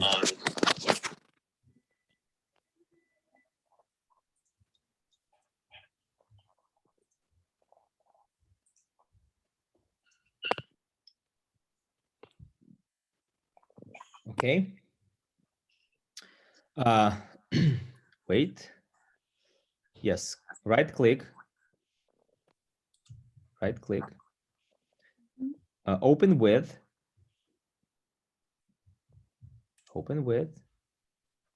and I don't see what is on the right.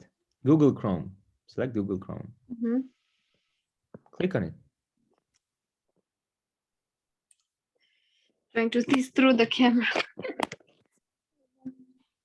And that's it. You have it empty. Do you have inside something inside of it? Open your VS Code.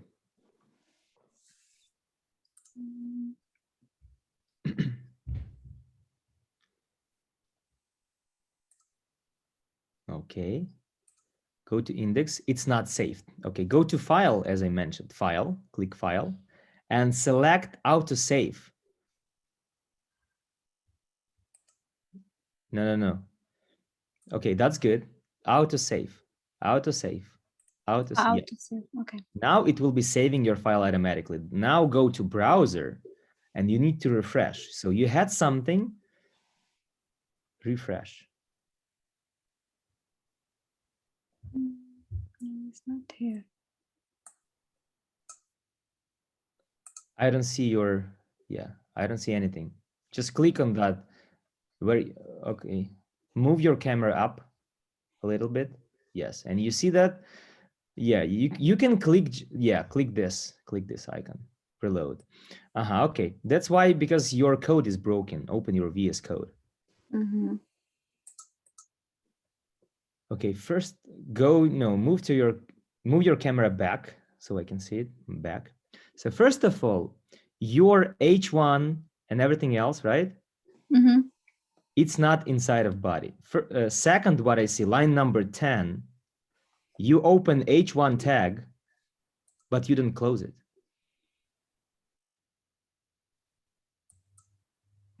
Again, now let me share my screen.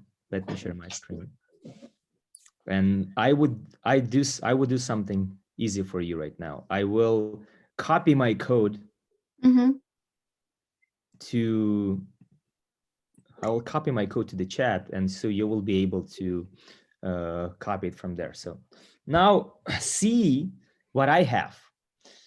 First of all, do not forget to click Format Document. Right click and do Format Document. It will format it correctly, but you have it broken, so it won't format it correctly, because what I saw, you have H1, then you just type the text, and then you do H1.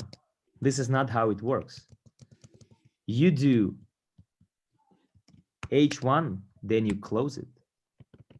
And then you open another tag, closing H1 with slash. And then in between, you type something.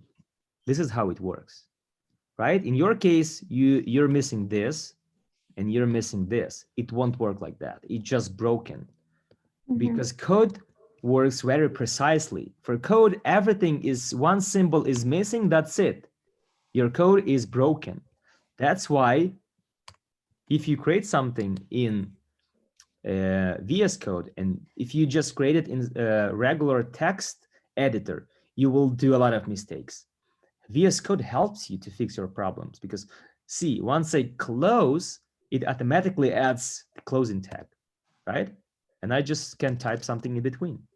It happens automatically. That's why you need to use code editors like this. Okay, so now what I do, so you have the same code, I will copy this code to the chat. And you just copy it from there and paste it. But I'm on chat on my tablet, not on That's the bad. computer. I know. Because you will need to retype everything. That's bad. Okay, so Maybe. yes, you need to join from, it's better to join from laptop, so you're able Yeah, to do everything. I wish I knew that. Yeah.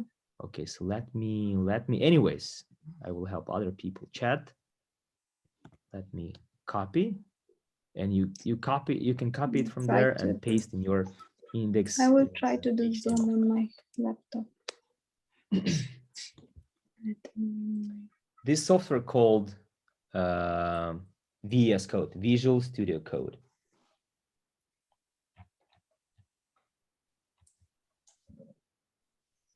Okay, good. Awesome. Let's move forward. So how to link our style sheet, our CSS, to our index HTML. In index HTML, in head, we need to create a link tag, and we can close it. Now I can show you that it can close like this. If you open it and then put slash before the closing this tick, you will close it right away. This is how some, for example, input field can be closed like that. What else? Image can be closed like that as well. So let's do this, or let's try the old way to not confuse you, and let's see if it will be working fine. So how to link? So link has a specific attribute saying relationship, shorten rel, and then you define the type of this link. And our link we call style sheet.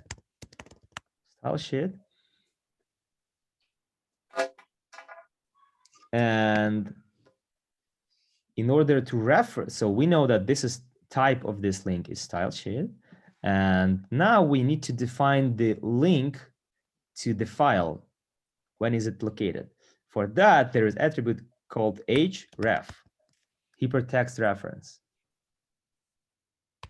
equal in the path to the file, same as source for image. So href is the path to the file. Since we have it in the same folder, we just type style CSS. So now we have linked our style CSS to our HTML. So you can remove this and just put space and slash over here. So you just open it and close it. That's enough. Please let me know once you're done with this in the chat.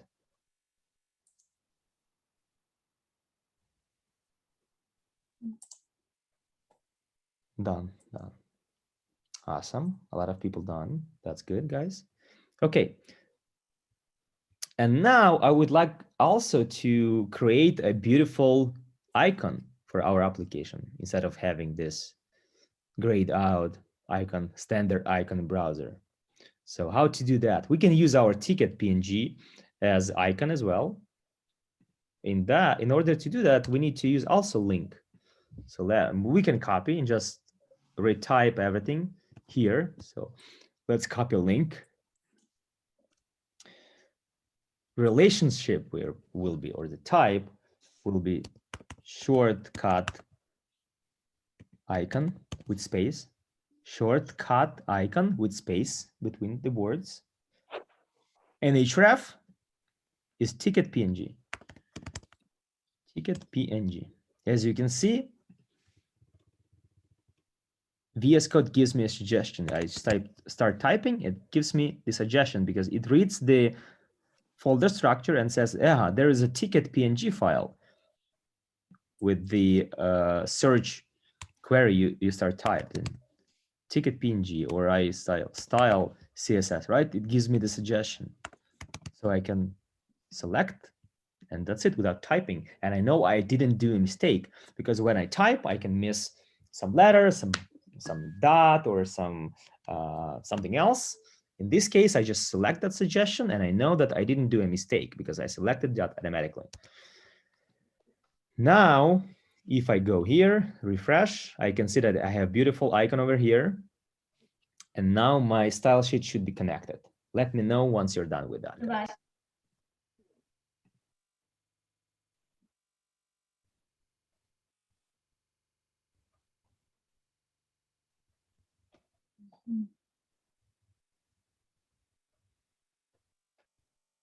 That's it. Okay, hope you're done and hope you're see this icon over here as well, as I do. Okay. Arthur? Yeah, go ahead. Sorry, I'm trying to connect from my laptop. It says, please wait, the meeting will let you in soon. I downloaded Zoom, so hopefully that works. That meeting.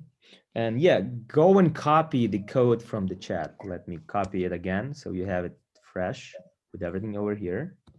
Join with computer audio. Test speaker. You don't have to join with computer audio because you have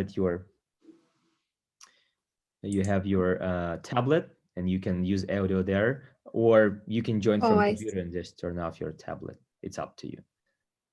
I see. Okay, so let me copy the code to the chat again. So you have fresh code and you copy and paste this to your VS Code. Okay, and you should be able to have the same as I do right now. Okay, everybody done? Okay, how do I see the chat? Hey, who am I send that code to?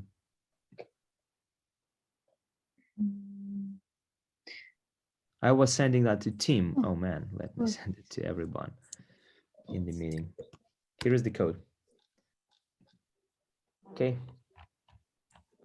So you can just copy and paste if you want to have the same as I do right now. Okay, done? Everybody done? Okay, copy and paste in index. Awesome. Yeah, and let's style our application a little bit. So what do we have here? So what I would do, first of all, I will put everything in the middle. I don't like having it on the left line. So, okay, so all the divisions.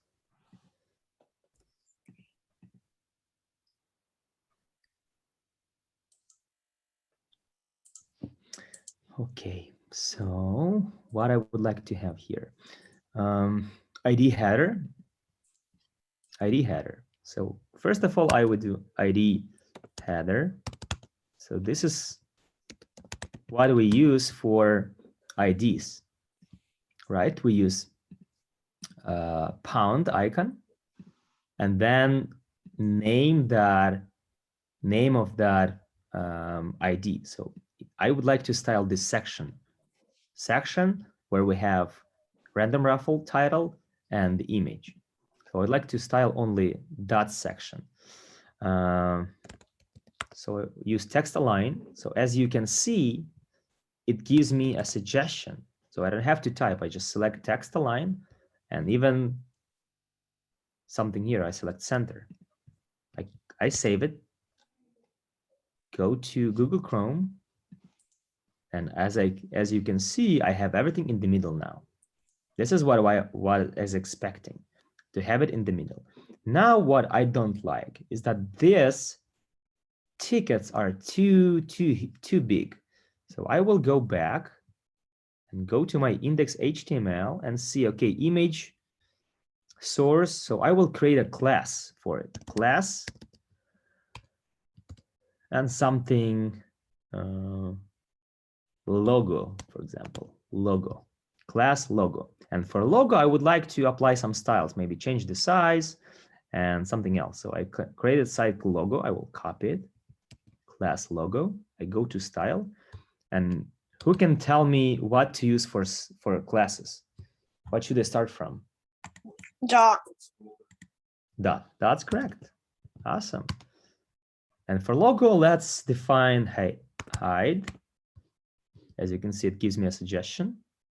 And let's say 128 pixels. And width is the same. 128 pixels. This is why you need to use VS Code, as you can see, because I was not typing semicolon, I was not typing colon, I was just selecting the suggestions, and it was adding colon and semicolon automatically. So I didn't do that mistake. If I forget to do something, it does that automatically for me. So that's why using IDEs or code editing tools is a big advantage. Instead of using, you can do the same. You can create a text index HTML folder file, open it with text editor on your Windows or Mac computer, but you won't be able to style everything properly. You may make mistakes, you may miss something, but VS Code is something that prevents that. That's why they're giving you super advantage. Okay, now let's go back, refresh. Oh, that's it. I like it better. Maybe not too, but that's fine. This is the fine size. Let's leave it for now. If we will define to make it bigger after that, we will do that. Okay. We can change the styles as many times as we want. Okay. So what I would like to do next is create a class for sections. So we have 3 sections over here. We have one section here with winners, section here with participants, in section where we hold raffle button. So I would like to style these 2 sections to create some border with round edges, right? To have something like square with round edges on this page. In one of them to have number of winners, and one of them to have participants, and then have just raffle button at the bottom. So I would create a class for the section, some class for the section, and when I apply that class for the section, it has some round borders, it has some spacing inside, and so on. So it looks nice and beautiful. It has some border with round edges and so on. So I would go to my code, and let's create some class over here. Class section. Class section. Style. And again, what should I use for the class? Dot. That is correct. Section. And I would like to style it. So let's say border. 1 pixel, solid, I believe, solid, black. Let's see. So by using, border accepts several parameters inside. So one of them is how thick is that border. Then you put space, and it can be dotted, it can be solid, it can be, there are different, I believe. So what I can check here. Dotted, for example, right? Can be solid, and so on. So I don't know all of them, but what would I do if I need to know them? I would go to Google and just Google border parameters and something like that, CSS border style and so on. So, okay, so let's see what I have now. So I have this section style defined in style CSS. I have class section applied for the first div. So let me go and see. So I have this border. Okay, good. So what I'm missing here is internal spacing over here. So I will show you how that looks. So this is called box model. Every element has that. So every element has border. That's what we have here, this black line. It is border. Internal spacing is called padding, and outside spacing called margin.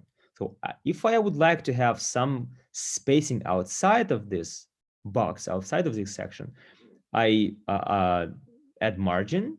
If I would like to have spacing in the inside of this box, for example, between the border and this field, I use padding, right? And this is what I'm going to do right now.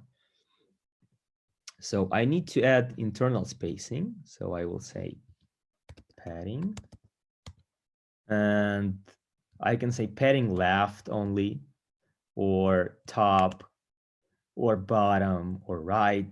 But if I would like just to apply padding on all sides, I just use padding, and let's say 10 pixels. Let me open Google Chrome, refresh it. So now I have 10 pixels on the left, 10 pixels on the right. So let me inspect it and show you. Inspect section. As you can see, here is padding. I can select it and show you, right? 10 pixels everywhere. So this is how it works. And border 1, since we have 1 pixel border, black and solid. I would like to add probably round edges over here, like maybe 5 pixels. So let's border radius, right? I can select it from here. And let's say 5 pixels. Let's go back and see how it works. Yeah, so I have a nice section. What else I would do here? I would probably, what I do here is have width. I don't like that it's a width of the entire screen. So I would like some static width for this section and display it in the middle. That's what I would do. So, and what else I would like to do? I would like to have number of winners in one line and this input field in another line. Okay, and have them displayed in the middle. So again, we already used text align center. So let's have dot style for all the sections. So all sections will have displaying elements in the middle. So I add text align center for the section, and everything in the section now should be displayed in the middle. Okay. Number of winners here. Good. And let's move this to another line, this input. So how that can be done? There are many ways. We can create another division inside of this section, another division, and put label in one division, put number of winners in another division, or we can just use line break. So there is a tag, BR break, and you just can close it right away. And this tag will just create a line break. So you can use this, and let's see how it works. Yep, it is in the middle now.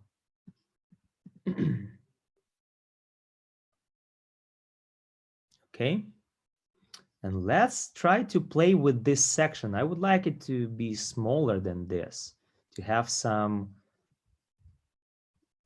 static width, not to be the width of the web page. And this is how actually division works. Division takes the entire space of the web page, the entire width of the web page. But I would like to have it static. So let's say width. Let's see if it works. Maybe it won't. Let's have 500 pixels. Okay. And let's see. It will be then on the left. That's bad. I don't like that. Then I would actually, I know how to middle align it, but I didn't know that. Maybe a few months ago, I didn't know that, and I was looking for that on Google. So how to align div in center. And okay, and it says for center block elements like div, block elements mean that it takes the width of the page. You need to use margin auto. So let's try. And this is how I usually do, and this is how all the developers do. If they don't know something, they go to Google and they just look for the solution, because you never know everything. You go and search everything daily. You look how to do that properly, and this is how you do. So let's try margin auto. Let's see if that helps. Yes, it worked. Nice, but probably I would do that even smaller, like maybe 300 pixels. Let's try instead of 5. Yes, yeah, I think this is fine for now. Okay, so I like this. Number of winners, we style this. Okay, let's do the same with participants. So what should I do? I have already created section style. What should I do now? How to apply that for participants section? Who can tell me?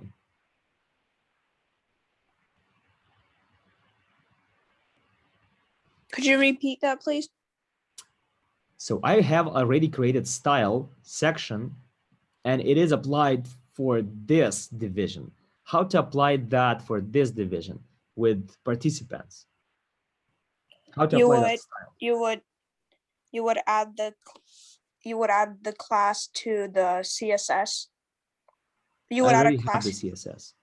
I already have the CSS. I created this style. You would add the same exact class to the participant section. You would add the same class. Yes, that is correct. I will just copy it from here and paste here. So now, once I have class, I don't have to redefine everything. I just apply that class to any element, and it will look the same how I styled that already. So I'll just refresh, and as you can see, it looks the same. What I don't like here is there is no spacing between them. So what would I do? I would go to my, close this, to style CSS, and I will create few styles. For example, I like to create like margin top, top 1. My margin top, let's say 10 pixels. Then I copied this, margin top 2, 20 pixels.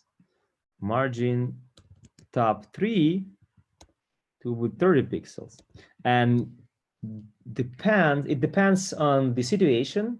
I would like to apply, for example, 10 pixels margin. So I add this class to that element. It will automatically add additional style to that element, and I will have margin top on top of that element. Same for bottom. If I would like to add something on the bottom, margin bottom, let's MB1 and B1, it will be margin bottom. Like I create them in advance, and whenever I need to apply them, I will just apply this style and it will create a spacing for me. some additional spacing between elements. For example, now I have this styles defined, and I know that margin MT1 will add margin top 10 pixels on the top of the element. MT2 will add 20 pixels on the top of the element. And now, in order to apply few classes to the element, you just put space and just say MT2, for example, MT2. So now I will have section style, and on top of it, I will also add another style, which will add spacing. And now I have spacing. If I inspect this element, you will see that I have the section style applied for it, and additional style is margin top 20 pixels. So you can apply as many styles as you want to a single element. And if I would like vice versa, I would like to not apply top spacing for this element, but bottom spacing for this element. I will say margin bottom 2 for this element, and the top element will have bottom margin. So if I go back to my application, so situation doesn't change, but now this top section has bottom margin over here, as you can see, right? And this is how it works. So you can apply as many as you want. And now let's do the same. Let's break down this into 2 lines. How to do that? Who can tell me? The BR element, the BR. tag. But yeah, BR, we already tried that. So let's try the divisions. So I will create a 1 division here just to show you the different approach. So, you know, 1 division in the second division. So I will format document. It will automatically move everything. So 1 level, 2nd level. And now I will put label into 1 division and text area into the 2nd one. Format it again. And now you can see, okay, I have a section, then I have 1 division, and inside of it will be label, and I have 2nd division that has text area inside of it. So it's another approach when you would like to have a clear structure, 1 division, 2nd level, 3rd level, and so on. You can go and have as many levels as you want. So let me check. Yeah, it works the same, right? As you can see. So it also broke that down to a few lines. Or for example, for this right now, for this element, I can apply style and add some spacing on bottom of it to have some spacing between the field and the label. How to do that? Who can tell me? Who knows now? So I would like to apply bottom spacing for this element. What should I do? You would add the class, the bottom spacing, what you did in CSS, which Okay, was, I class think equal to what? it was B1 or MB1. Margin bottom 1. That's why I call them for myself, right? In order to understand what they mean. MT means margin top, right? Margin top. This is defined by you, so it can be full name. It could be margin top 1 and so on, or top 10. So you know that it's margin top 10 pixels. Or you can say MT1, knowing that MT means margin top, and 1 means 10, 2 means 20, 3 means 30, and so on. So it's up to you. I created this for myself. You will create maybe something different, which is okay. So if I would like to apply something on the bottom, I say MT1. Okay, so let's see if it works. Okay, I don't see anything. Participants.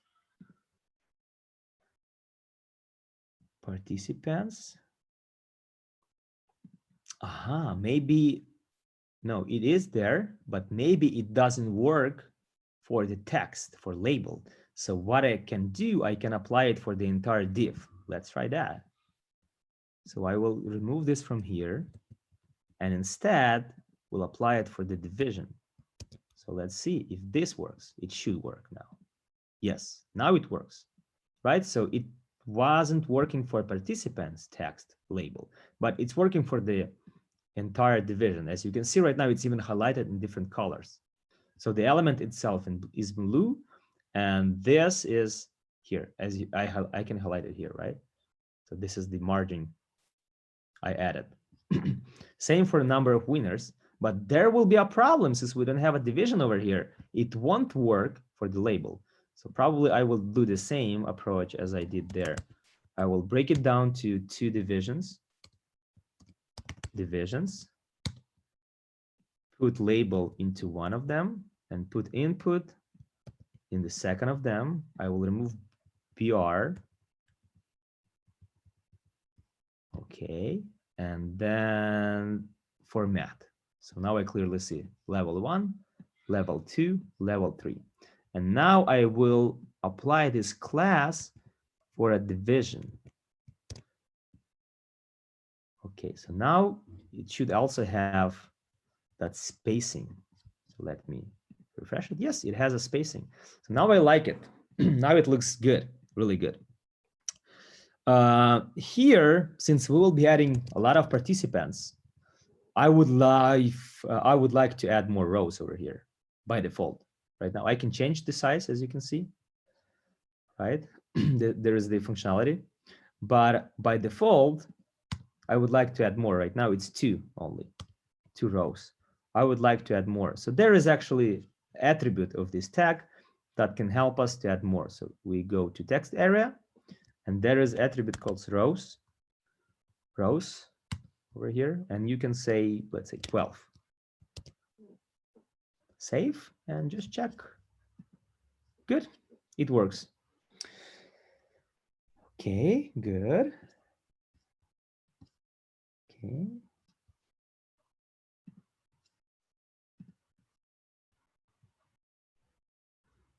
Good. And now the last thing left is button. So I would like to create some style for the button. Let's call button primary.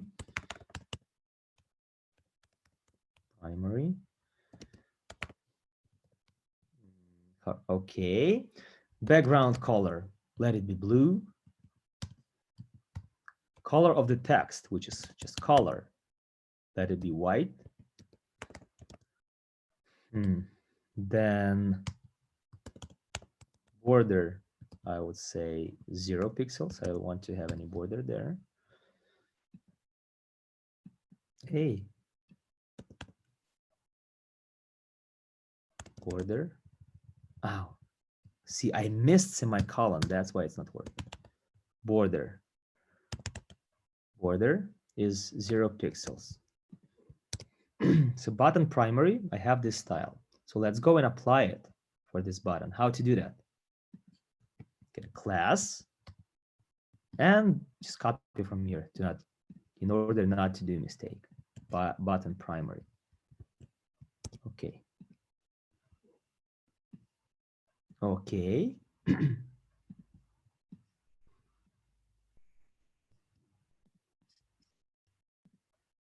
Okay, it's here. Okay, what would you like to add? I would like probably to add border radius over here and maybe some padding to have an internal spacing. Would you agree with that? Yes. Could you pause a little bit? I need to copy some code.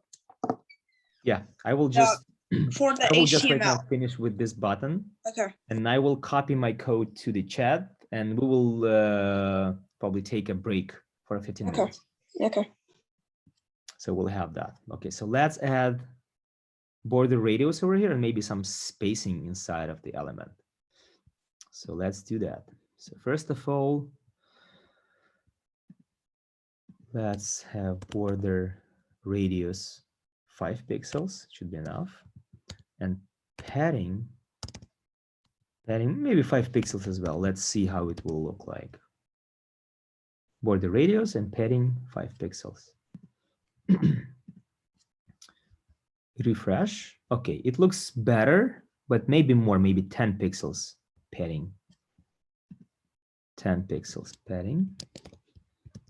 Let's go back.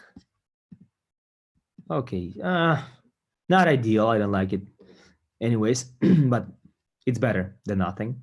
And let's move it to the middle. So we don't have a style for that.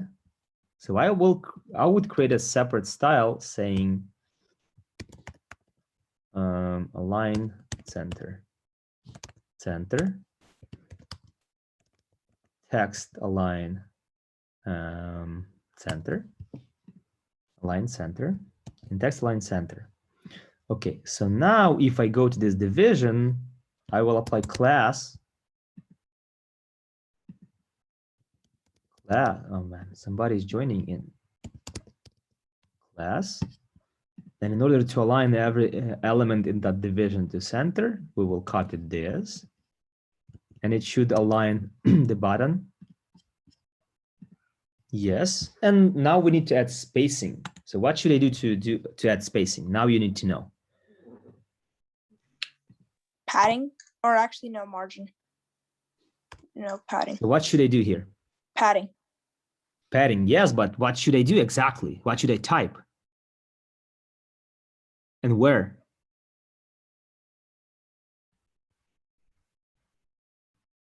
MT2, okay. Pedro says MT2. Yes, I need to add space. That means I add another, because if I continue typing, the code thinks that this is style called align center, blah, blah, blah, blah, blah, right? So I add space and type MT2. I have predefined styles. I already created them. So I need to use one of the spacings I already created for myself. And I just add that. Yes, and I have that on the top. Okay, that is enough for now. We created some fields, we created some application, we created some elements, some styles, but next step will be to add JavaScript and make it work. So we will take a break for 15 minutes. I will copy my JavaScript code, not JavaScript, sorry, HTML code and CSS code to the chat right now. So you will be able to copy it and play with it a little bit.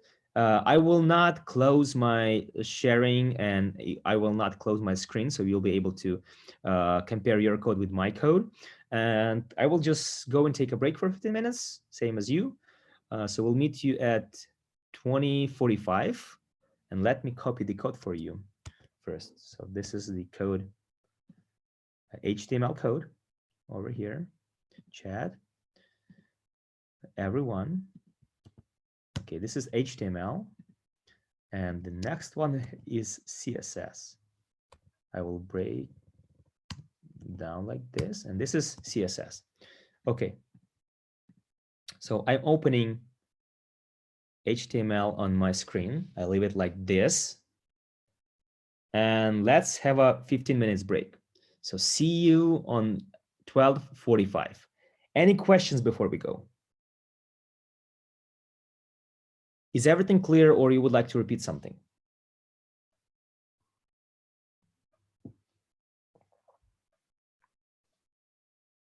Okay, I will think that everything is clear. So see you in 15 minutes, guys.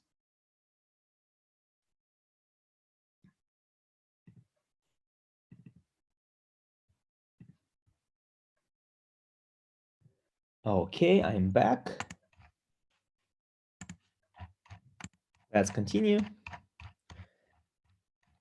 Hope everybody's is back as well. So now let's create another section. So I was thinking that the easiest way will be to have a number of winners, participants, and maybe some section over here with winners.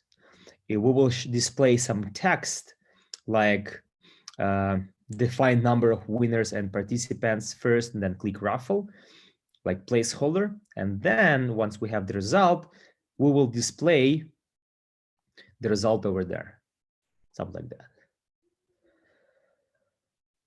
Okay, so let's try that. Let's try that. So let's create another probably division with a section style. and have same thing there. Let's have winners, and instead of text area, for example, let's have some placeholder field. So let's see. So let's go to our HTML. So let's copy this participants section and just change everything for it. So let's have a winners section. Winners.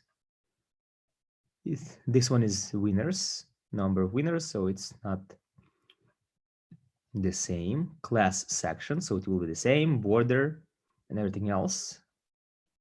Mount top, margin top. Okay, then label winners. Winners. And not text area, but there will be just a placeholder text.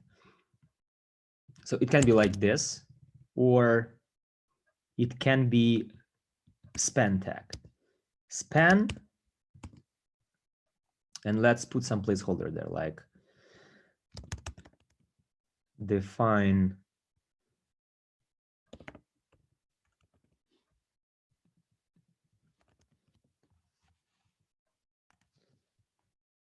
the number of winners and the participants, or just participants. Participants first, and click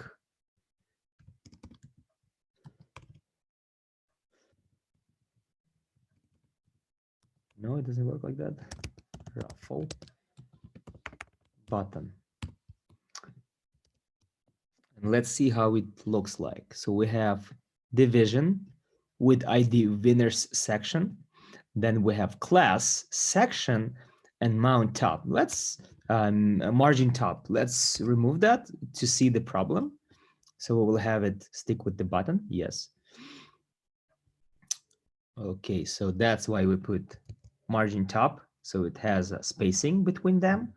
Then let's have the division for label, not participants, but winners. Winners. And let's have this ID.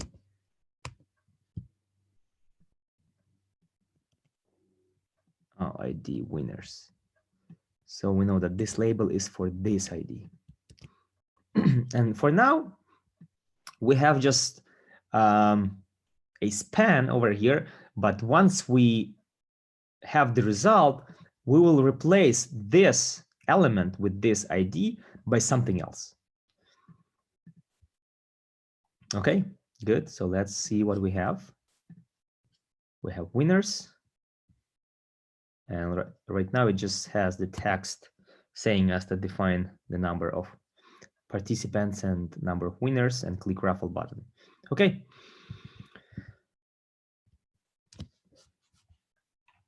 Span is just the element for the text. It's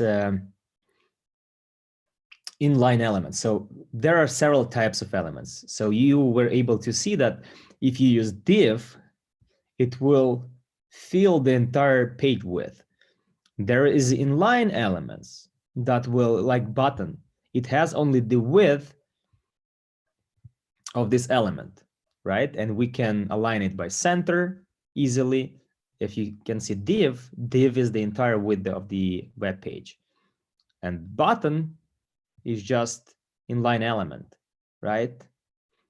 Having just piece of the width of the application, and we can move it right to the right, to middle, to the bottom, and so on. So span is just tag for you, frequently used for text. It's inline, and it takes only that space that text holds. So let me give you an example. Let me just put the span separately. It's outside of div, so you can see it will be, by default, it will be left aligned and just taking the space only it has. That's why I'm using that for text. Okay. Yeah, as you can see here, and I will inspect it. See, it takes just only that piece of the page, just that part. And that's why you span, because if I use div, it will take the entire space up to here. Instead of span, I can even rename it here, right? Now it takes the entire space. That's why I use span, because I want it to be moved as button easily. But just using text align center, it will be center aligned right away. So that's why I use span for that. Okie dokie. So now we have this. The next step will be adding JavaScript logic, but we cannot do that right away. So we will need to do some coding basics first. So the second part, so we had the first part of our course, we created HTML, we created CSS, we styled everything. Now our goal will be, let me add probably some spacing here as well, so we have a little bit more spacing till the bottom of the page. So I will add margin bottom, maybe in 3. So let's have some spacing there. Yeah, I like this more. So we have HTML, we have CSS. Second part of the course will be coding basics. And the third part will be applying those coding basics to our website and creating the application, working application. So let's get back to JSBin. You can remove everything. What we need now is just JavaScript and console. So on the left, we'll be writing JavaScript code, and on the right, we will be just seeing the result of our work. So please open JSBin and let me know once you're done.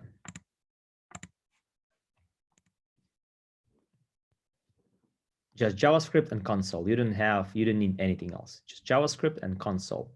As you can see, they are highlighted and open. JavaScript console. Please let me know once you're done, guys. So I may continue.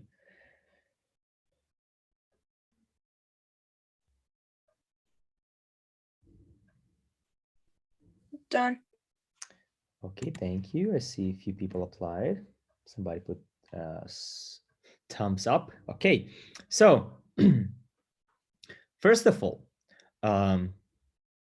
we need to somehow store the information, right? Everything we take from somewhere, for example, we enter something into input field.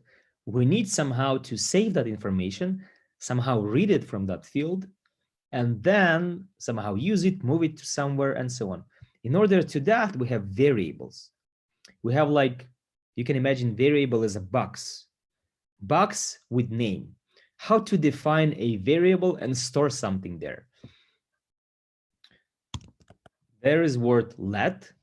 Let means variable. Actually, it used to be var in the past, but it worked not so good in JavaScript because it had global scope. I will explain you more later what is the global scope. For example, in JavaScript, you can also, as in HTML, separate everything out into small logical pieces called code blocks, and they are defined by curly braces. You were able to see that already in CSS. It is the same. In CSS, you separate everything out by curly braces, and that you define the name, which is, this is the class name, style name, and then you let your code know that everything in between these curly braces is the style properties, right?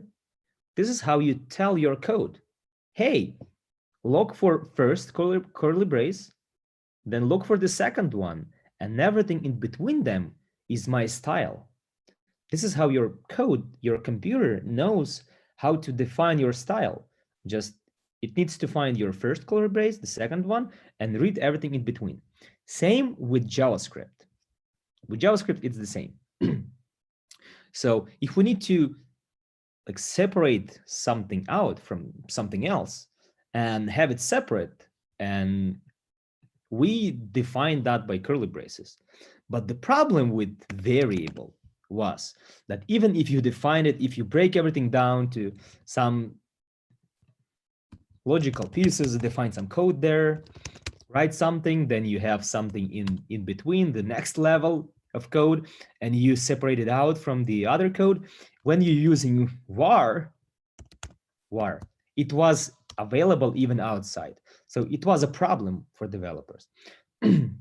And when they were creating new versions of JavaScript, they had to create let, another method to define a variable. And let is only available inside of this block right now. If you would like to find the same variable over here or over here, you won't be able to reach it because it's only available inside of this block of code. So since var, which is logically closer to variable, right? But it was old name, and in order to save, and the problem with JavaScript is when you change something, for example, you introduce new version of JavaScript and say, hey, we don't have variable anymore. So all the websites across the world will be broken right away. So JavaScript problem is it has a lot of things built on it. So when you fix something in JavaScript, you have to introduce something new, because you will break all the existing things. So they left variable as is, var, definition of variable, and just introduced new way how to define variable. And now it's let. It doesn't look like variable, right? It's not shortened version of variable. It's like let. I'm not even sure what does it mean and what it comes from, but it's let. For variable, to define variable, we use let. This is the first name, first thing, how you let your computer know that, okay, I'm declaring a variable. The next thing you provide here is the name of the variable. If you would like to store first name, for example, you say f name or first name, and then you say equal, and what you would like to use for this first name. And there is the different data types. How we define the name? We use something called camel case. So that means if you use several words to describe a variable, to name it, you use first word starting lowercase, which is first. If you use second word like name, then you start a first letter of that word as uppercase. If you have 3 words, 5 words, and so on, you start next word with uppercase. That's why it's called a camel case, because it has such bumps as a camel has, right?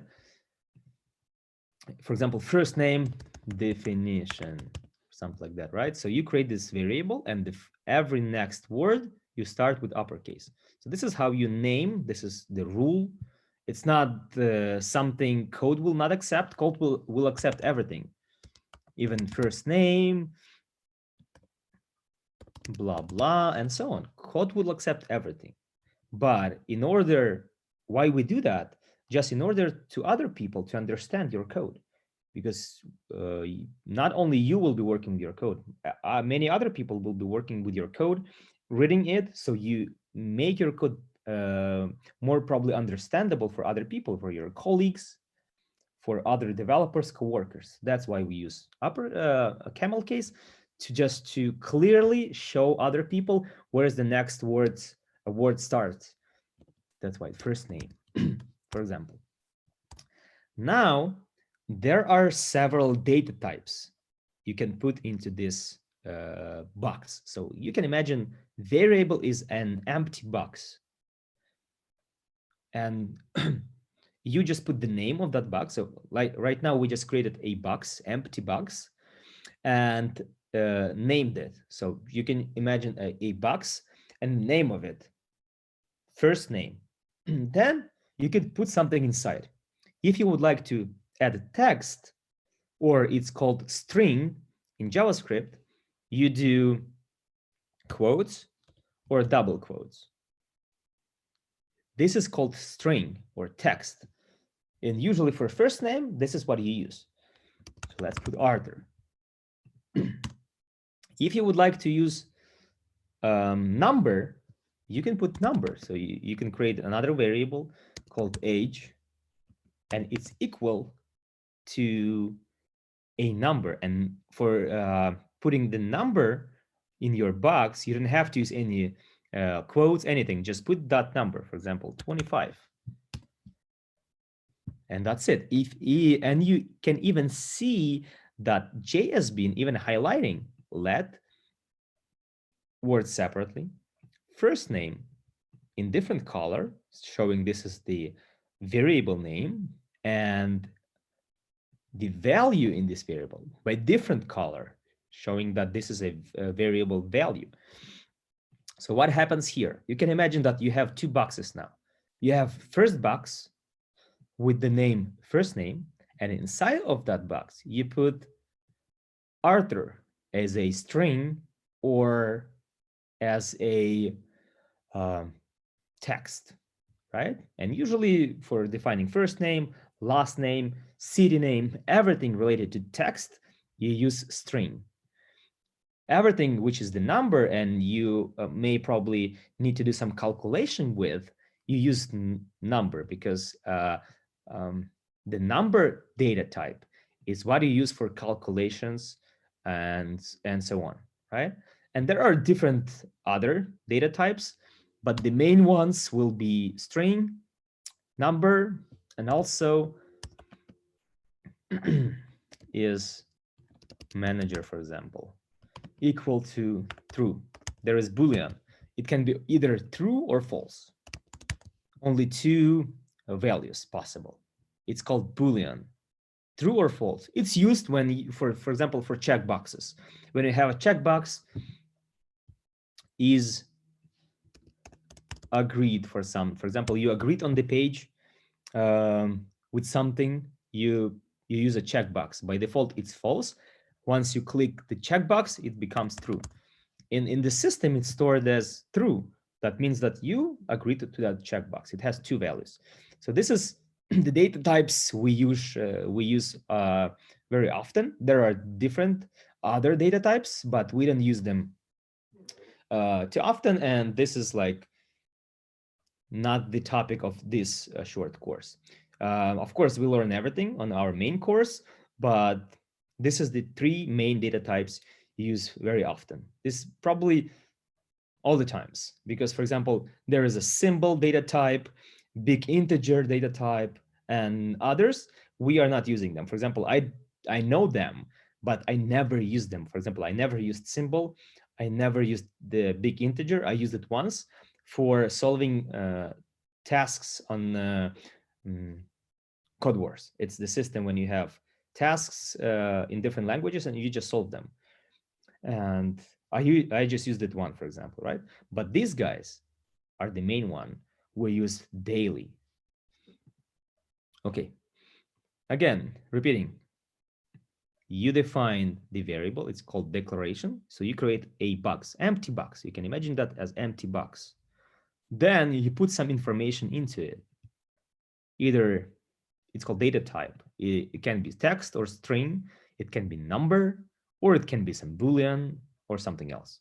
So you have this empty box, and when you say equal, that means that you put something inside of it, saying that, okay, now my box has Arthur text, or my box now has number 25, and my box called age.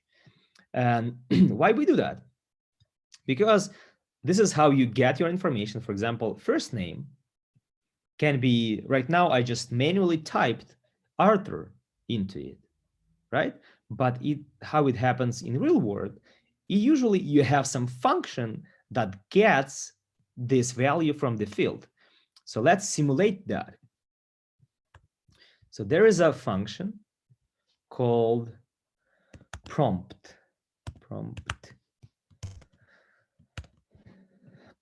This is how you define it. So what it does, it will show a pop-up with a text field. Once I type something there and click enter, it will record my answer, and we'll put in instead of itself. So instead of prompt, for example, if I type Arthur in that field, it will record my answer, and it will after that, after its work, put Arthur or any my answer instead of it itself. This is how it works, and then it will go to my variable. In my variable will store my answer. Now I just manually type Arthur, but in order to have different situation, different answers, of course I need to use function, because it not always will be Arthur. It will be recording the people's answer. If somebody else comes to the system and provides their name, so first name will store that first name provided by that person. And this is how it works. So let's just see how it works. Just click run, and you will see that there is a text, and I will put Arthur. Click OK. Why it's printing something? I'm not printing anything. Okay. So let me refresh it. I don't know what happens. Arthur. Okay. Okay, good. Now it works. Okay. Now how to see the result over here? The next function I will type is just used for debugging. It's just used by you, by developers, just to test your code. If you're ready, you just remove that function. You don't need it anymore. It's called console log, console.log. And whatever you put here will be printed in your console. So for example, if I put console, let me just do something. I have some problems with JSBean. Okay. Whenever I put here, will be printed. If I put number 25, and let me just comment this out. So what this called comment. If I put 2 slashes, everything else will be ignored. It's usually used by developers to explain the colleagues who will be writing their code, reading their code, just to explain what this function does, for example. So I can put the comment saying that this prints something out, or something like that, right? Or I'm explaining this function takes the first name, last name, and combines it in a single string or something like that. So this is called comment. It's used by leaving comment, but also we don't need, or we need to ignore some code. We just comment that out. So we just put 2 slashes in front of it, and it will be ignored. Right now, it's just commented out, and only function will be run is this. So now I just tell my code, print 25 into console log. 25 is a number. It's just a number. If I would like to print name, I cannot print Arthur because my code will look for variable with name Arthur. I need to put that into I forgot how to tell that. Into quotes, and quotes or double quotes. In that case, I will print Arthur as a string. In case if I put 25, I will print 25. In case if I put true, I will print true, and so on. So code knows how to read strings, numbers, and booleans and other data types. But if you put just Arthur, code will look for the variable called Arthur. Arthur is not defined, right? It gives you an error saying Arthur is not defined. Why? Because there is no variable with name Arthur, but there is a text Arthur. Then you need to put double quotes. So it will print whatever you want. So let's say we have first name, variable. We have function prompt that will show us a pop-up where we will provide our name, and then let's print that out. So we will put variable name, first name. You can just copy it from here and paste it here in order just to make sure that you do not do mistakes. So what happens next? How it works? First of all, we will see pop-up. it will pop up. We will provide our name, and this function will return a string in place of itself. So in this place will be a string with your reply. It will be assigned into this variable, or just imagine, you can imagine that box, you put that string in that box, and then you just print out what is inside of that variable. This is how it works. Is that clear?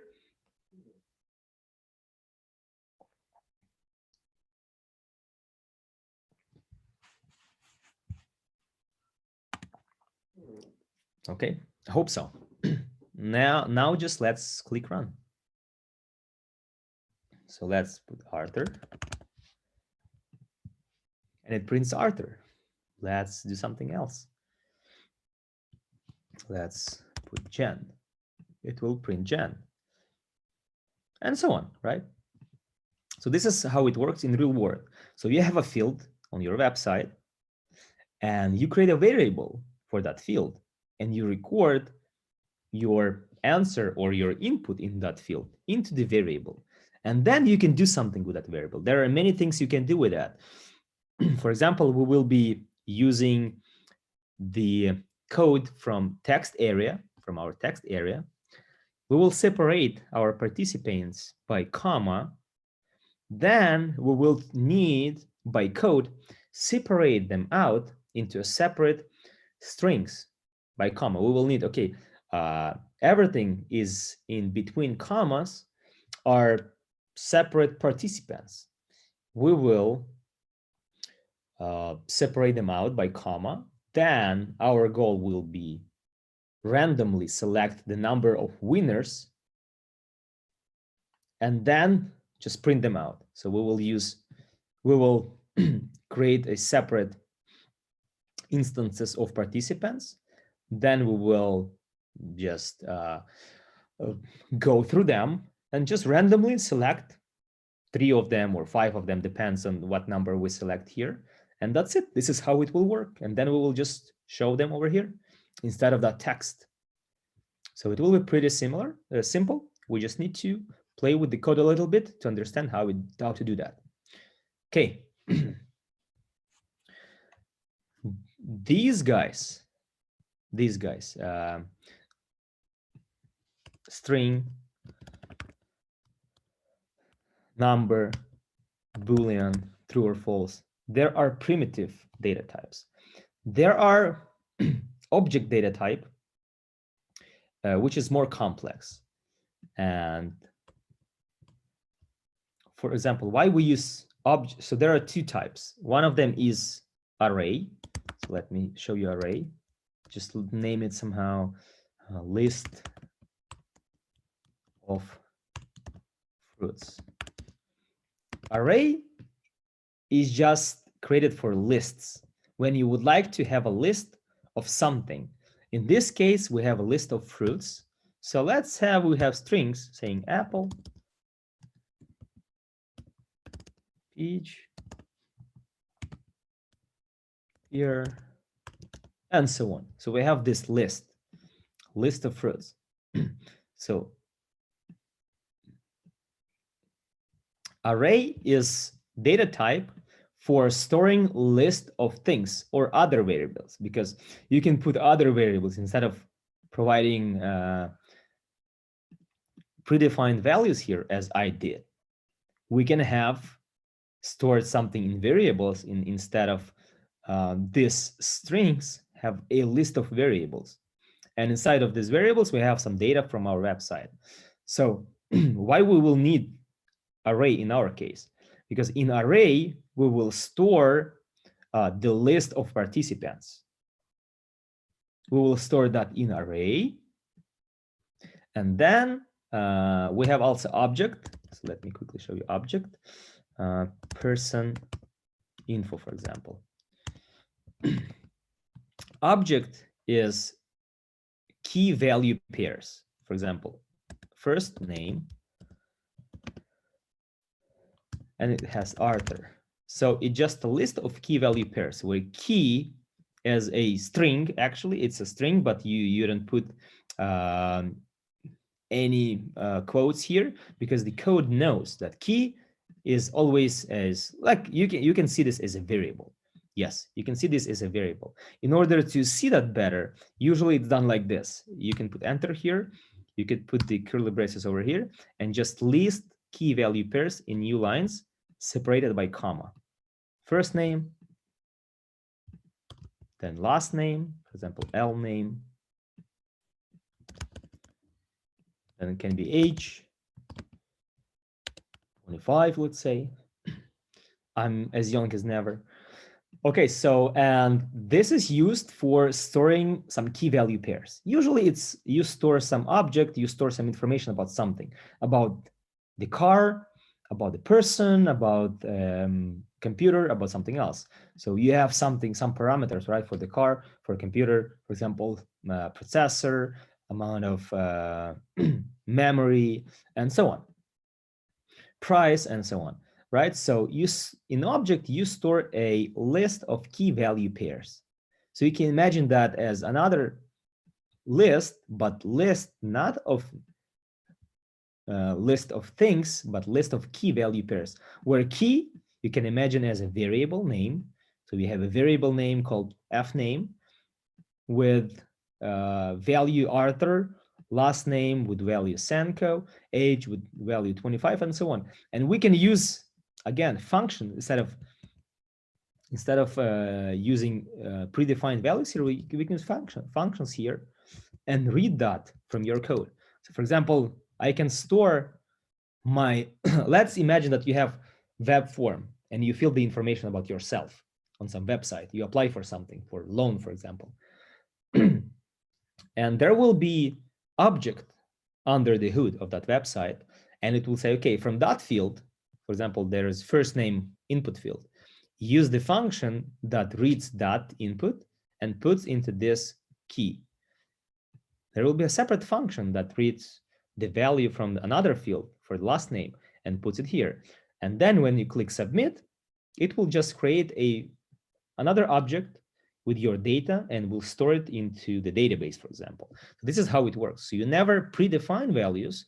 It usually, there are functions over here that will read something from the website and then will record it into your object or into your variable and so on. Because what you can do here, you can have first name here, and instead of using this, I can put first name here. And then let's see what happens. So I used first name as a variable, and now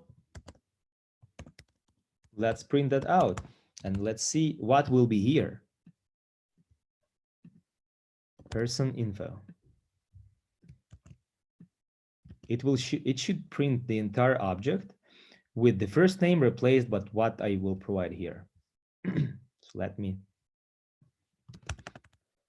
Arthur. As you can see, yeah, it's sorted out by name right now, but the object is the same. So it's first name Arthur, last name Sanko, and age 25.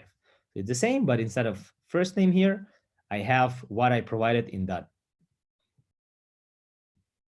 function, in that input field. Okay, this is one thing. Okay, what else we need to do here? Some math. It's very important because if you have two variables, let one equal to, let's have prompt, and let two equal to prompt. And now let result equal 1 plus 2.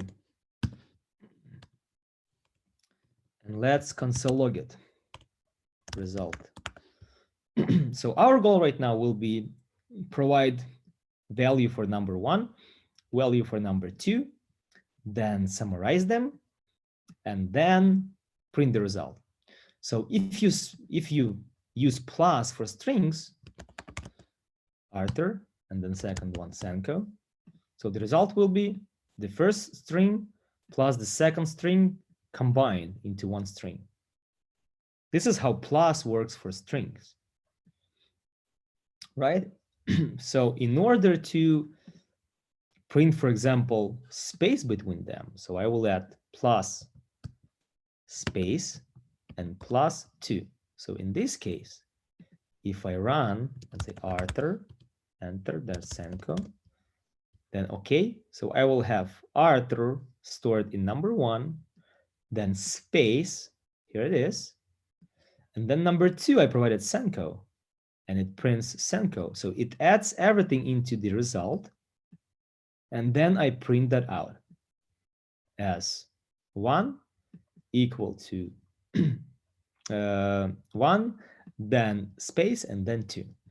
And this is how it works. Actually, right now we have several variables. Number one still stores Arthur. Number 2 still stores Senko. Result is another variable that stores combined value of them plus space.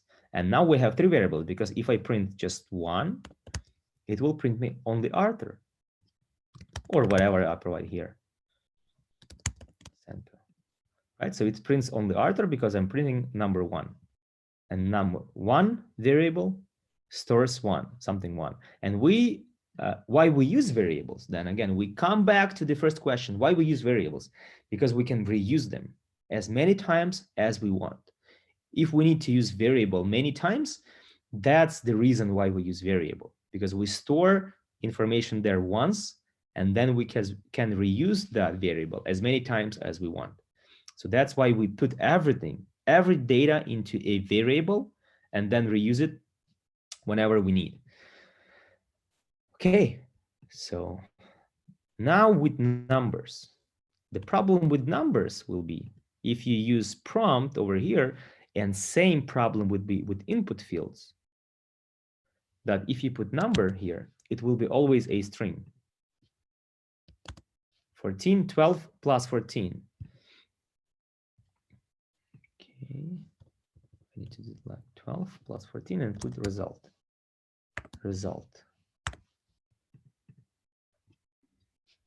12 plus 14. Oh. Bad example. 12, 14. So if we do just math, we expect 26, but it will be 12, 14 as a string. And why is that? Because prompt returns a string. So we have another problem. How to do L calculations with numbers. I'm happy that I have Google, so I go there and say string to number JavaScript.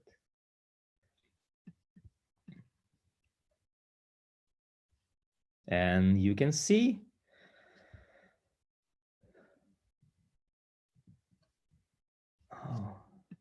I like so complex explanation. So there is a function parse int, and you can put string into it, and then you will have a number. Or another example you can find is just putting plus. So I will demonstrate that for you. So okay, so in order, we have string in here, and we have string in here. So how to, I use parse int,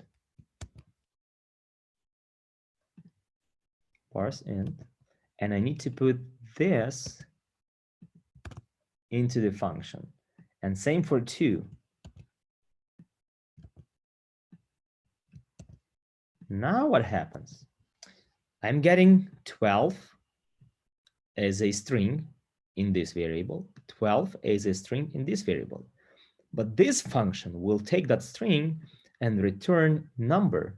Instead of this, we will get number 12, not a string. It was a string in 1, but it will be number over here, and it will be number over here. So, and then we will summarize 12 plus 14, and we'll get what? Instead of this string, what we're going to get? 26. 26. Let's try. 12, 14, 26. This is how we play with that. And this is actually the main part of web development, because in web development, almost all input fields, they return string. So you will need to parse that input into a number if you expect number.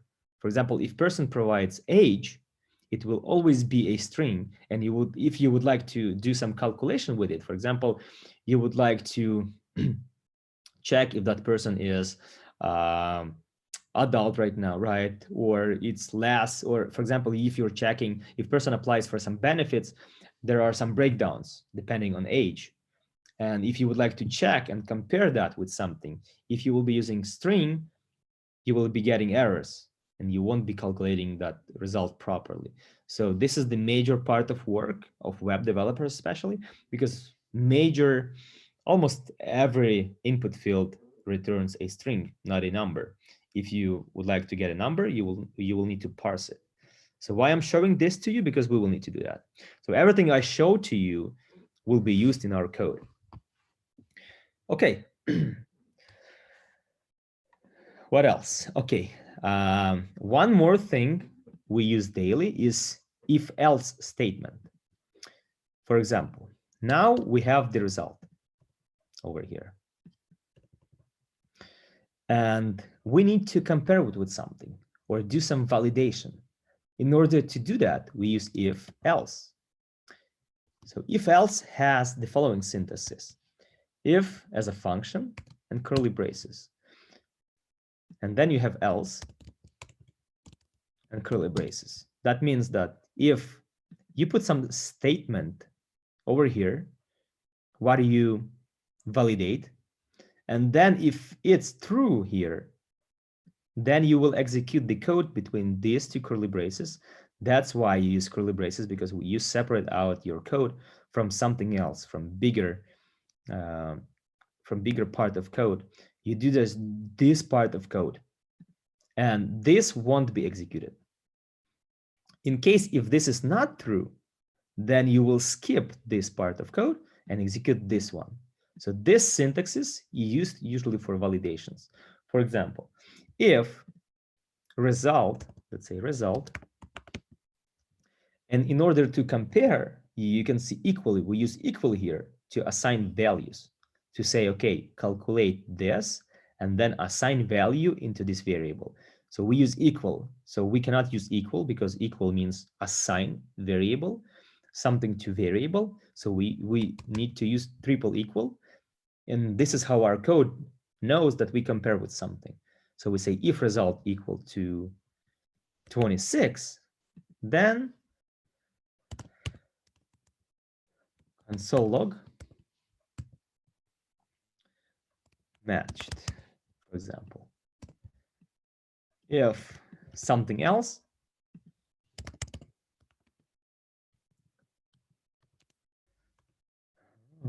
double quotes then, didn't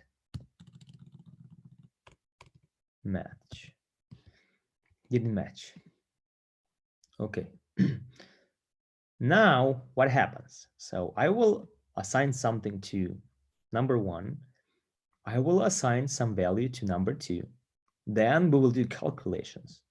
If the result will be equal to 26, console will print matched, else it will print didn't match. So whatever I provide, if it's not equal to 26, it should print didn't match.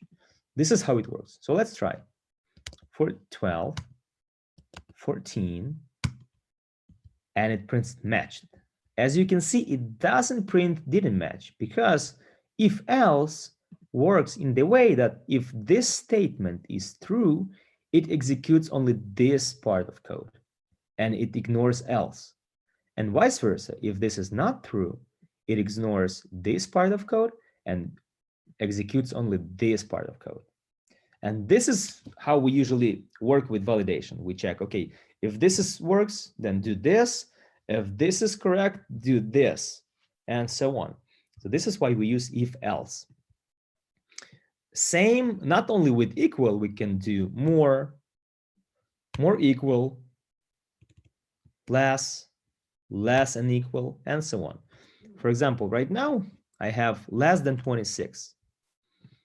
Let's put 12, then 14. We will have 26 even. What will it print? Who can tell me? Matched or didn't match? Didn't match. Let's Didn't try. match. Plus. That's correct, because we are checking that it should be less than 26. And when we put less and equal 26, then 26 will also work. So let's try 12, 14, then matched, because 26 less and equal than 26. Yes, it's equal, so it also works. And so on. This is how we use if else. So actually it can work not only with numbers, it can work with everything. For example, if you would like to check that something is equal to some string, for example, if result equal to Arthur, it works the same. If it's true, if it's correct, then it will execute this part of code. If it's not correct, even if one letter is missing, that means it doesn't match, and it will go and execute this part of code. So it works for any data type. But with numbers, with strings, you usually use only equal. With numbers, you can use more, less, and so on. Can you do like more than one thing? So if result equals Arthur and then like John, would you be able to do something like that? So there's like two. Yes, of course. So for example, if 20 less than 26, and so there are two ways. One of them, you put two lines. Oh man, so when somebody is joining, I lose input. Okay, so if you put two lines like this, it means or result less than 26, or less than 100. So if it will be less than 26, or it will be less than 100, or let's say more than 100. So in this case, it checks if one of them is correct, it will work. So for example, if I provide 25 or 1, it will work. If I provide 55, will it work? Yes, I think. No, it won't, because No, yeah, that's you will check result 55 less than 26. No, doesn't work. 55 more than 100. No. So both no, then it doesn't work. If one of them is yes, then it works. For example, let's use 55. 25 plus 30. Didn't match because it was 55. 55 less than 26. No. 55 more than 100? No. Both no. It goes to else. If one of them is yes, let's say 150. 150. Matched because it checks 150 less than 26. No. But 150 more than 100? Yes. Since we use or here, it's logical or, then it works. If you would like to check that both of them are correct, then you use and. In this case, nothing will work, but because there is no numbers that less than 26 and at the same time more than 100. So in this case, nothing will work and everything will go to didn't match. But let's say something like if result less than 26 and at the same time result more than 0. So in this case, both should work. Both. For example, minus 45 and minus 35. Didn't match because it was something minus. Minus something less than 26. Yes. But at the same time, it's not more than 0. So that's why it didn't work. Because and means both of them should be yes. Okay, so let's try another example. Let's say 12, 6 and 6. Now it matched because 12, we're checking 12 less than 26. Yes. 12 more than 0. Yes, both. Yes. Then it goes and executes these parts of code. So in this case, as you can see, and is used when both should be yes, or used when one of them should be yes. This is how it works. And you can add as many as you want. You can say or, and so on. So it depends how you combine everything and what is your logic for that validation.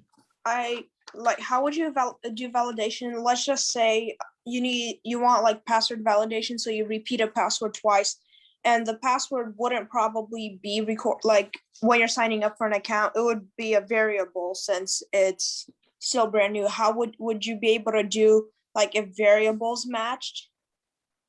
Yes, you have password 1, password 2, and then you just check that they match. Like 1, if 1, okay, 1 equal to 2. And let's even try that. So we have 2 passwords. 1 equal to 2. That's how you check it. You run and you have password number 1. Let's have hey 2020. And the second one, hey 2021. Will they match? No, they didn't. That's how you check it. Then okay, hey 2020 and hey 2020. Now they match. They matched. That's it. This is how it works. So this is, yes, you put everything into a variable and then you play with variables. You don't play with the exact values. You play with variables, whatever you put into them. This is the how you use it. You put everything into variables and you can reuse them many times because here you just check if they match, but you may have another validation over here. If, and then another validation checking for something else. If they are long enough, if they have the symbols you're expecting, and so on, right? So this is how it works. So you may have many validations and you will be just reusing. You can put if, and then you again use 1 because you have the password in the first field in there. And you will reuse it. So you don't have to run the same function, get the same value one more time, because you already have that variable, that value into your variable. So you just reuse it as many times as you want. That's why we use variables. We put everything there and then we use them. Are we still going to learn how we do, like, you don't want it to appear as a pop-up, you want it like in your page. So you, let's say, have a input field in your HTML, and instead of having a pop-up, the JavaScript is active in that field. If that makes sense. Didn't get it. So what do you mean exactly? Could you repeat? So let's say, see, it does the pop-up right now when you do the prompt, right? Mm-hmm. Can we do for, let's say, HTML, it has like a box, an input box. We will. Okay. Right now you need to learn basics, and once we do that, we will go to our application and do everything there.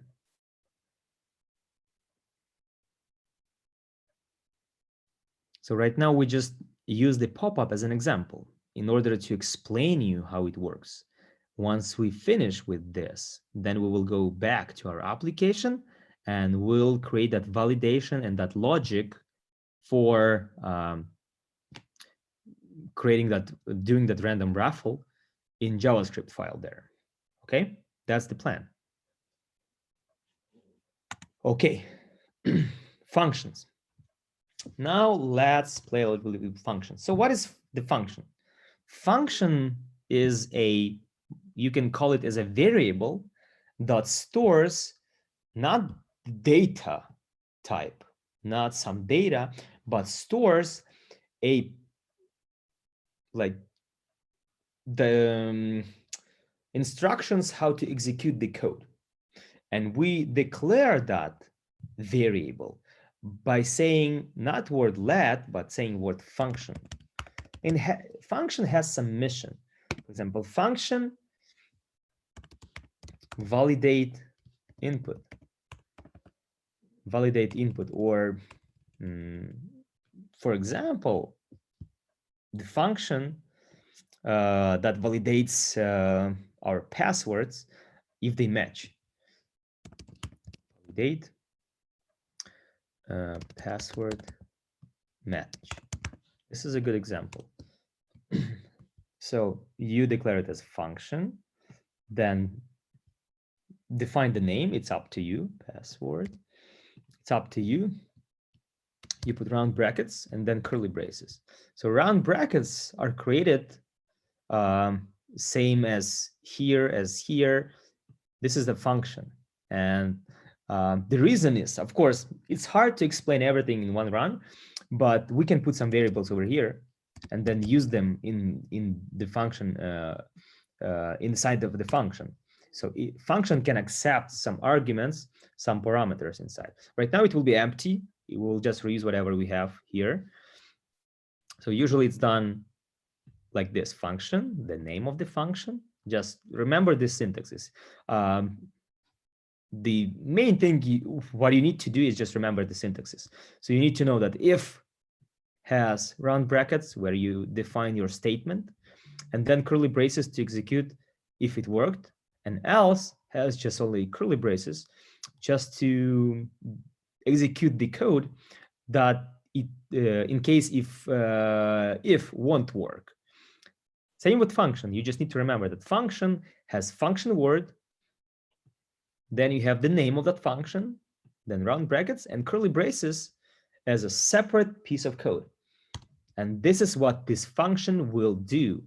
And in between these curly braces, this is what we will execute when we call this function on some action. So how this works in real world. So usually you create some function, something to do on click, for example, once you click something, and then you say, okay, run this function once I click the button. For example, we have raffle button on our page. Once we click that, we will create some function to run after we click that. So function is just a piece of code to run on some action we do. Okay, this is how it works. That's why we create functions, because they have some specific missions. And for example, we need to validate passwords, or we need to do something else. We can have function inside of function. So we can do this, and then we can validate something there, and we can do something there.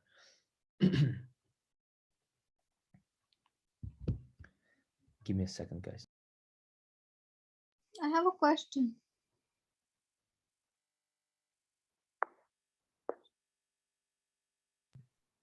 Yeah, go ahead. Do you have a question? Yes. Why is matched between just like one set of quotes and then didn't match is two set of quotes? It's the same. I used it because I wanted to use this, right? And if I use single quote, my code reads that this is the end of the string, right? This is the start of the string. This is the end of the string. And this part of code, right, has an error. That's why I use double quotes. So my code looks for the first double quote and second double quote, and everything in between will be as just a string. So that's why. But for the code, if you start with single quote, just close it as a single quote. If you started with double quote, just close it as a double quote, and your code will read that as a string. If I, for example, don't use this single quote, I can use it as a double quote, I can use it as a single quote. It won't matter for the code. But since I used single quote here, and it was not reading my code properly, that's why I use double quote in this case. Okay? Yes, thank you. So, okay. So let's imagine that we need to validate passwords match, that both passwords are the same. We already actually did this here, but here we will do something different. So for example, we will copy this code. Let's say we have two passwords. Then in this function, in this function, we validate them. So we say, okay, if 1 equals to true, do something, else do something else. So in our code, we just were printing something out, but in this code, logic will be different. Let's say when I click the button, I trigger this function first, and this function just will validate passwords, and if they match, I will trigger another function that will do another validation. And in that validation, I will also do that validation. If everything is good, I will trigger a third round of validation. Maybe I will be checking for the length, for the symbols, for something else. And I will do one by one. So in this case, let's imagine I have another function.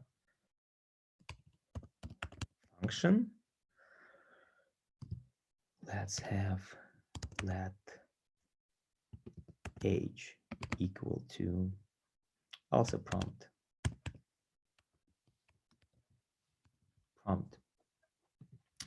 function check age.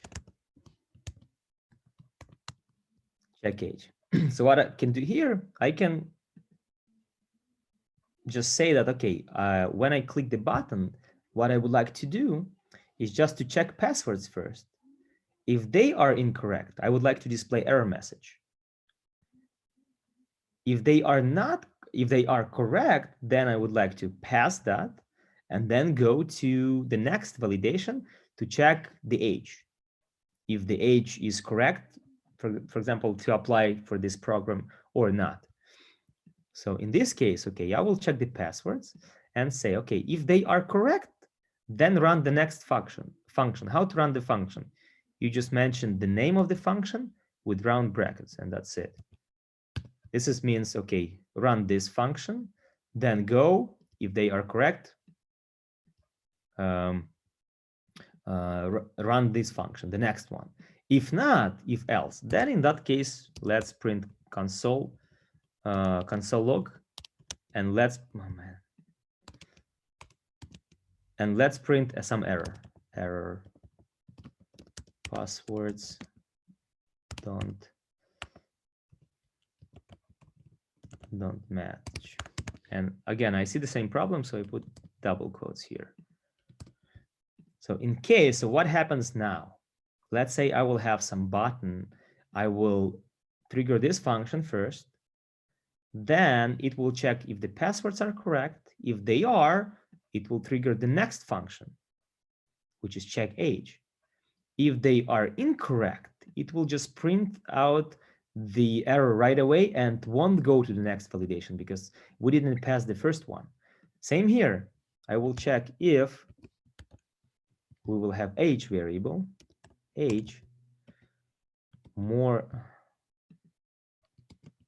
than 25. Then in this case, let's console log. Ineligible, else console log eligible, for example, right? And now what happens? Prompt will return age as a string. So let's do parse int over here, parse int.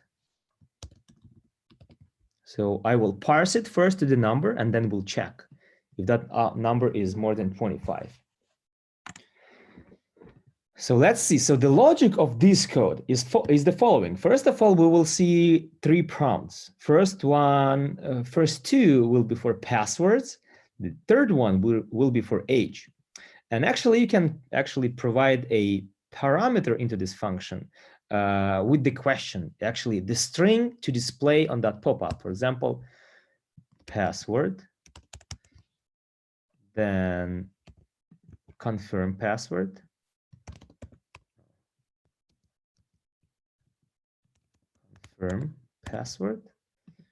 and then age. So I will able to see what will be displayed on that pop-up and how exactly needed to be entered. So I will see these 3 pop-ups. Then I will assign one password to 1, second password to 2, and then age into age. Then I'm going to run, actually, in order to run this function, because nothing will happen now, because I'm not running this function. Usually there should be a button, and on click of that button, I should trigger the function called this. So I will just put it here without a button right now, but we will do that in our code. So then these are just templates. They don't work on themselves. In order to do so, in order to trigger a function, you need to call it. As you can see, I called this function, check age, over here, in case if this works. But I didn't call this function anywhere. So nothing will trigger this function unless I provide this into in my code, or will trigger it on button press, something like that. So what happens next? I have these 3 variables. Then these are just templates. Code will skip them and go to the next code. Will I do something, run something? It will go and run this function, validate password match. It will go to this function and say, okay, what we do there? What should I do? Because this is just an instruction for what to do when you run this function. It will go here and check. Okay, if 1, we have something here, equal to 2, and they equal, then run check age. It will go here and then, okay, check. If age, parse it to a integer, to a number from a string, and then compare it with 25. If it's more than 25, then put eligible. If not, put ineligible. If more than 25, ineligible. If 25 and less, then eligible.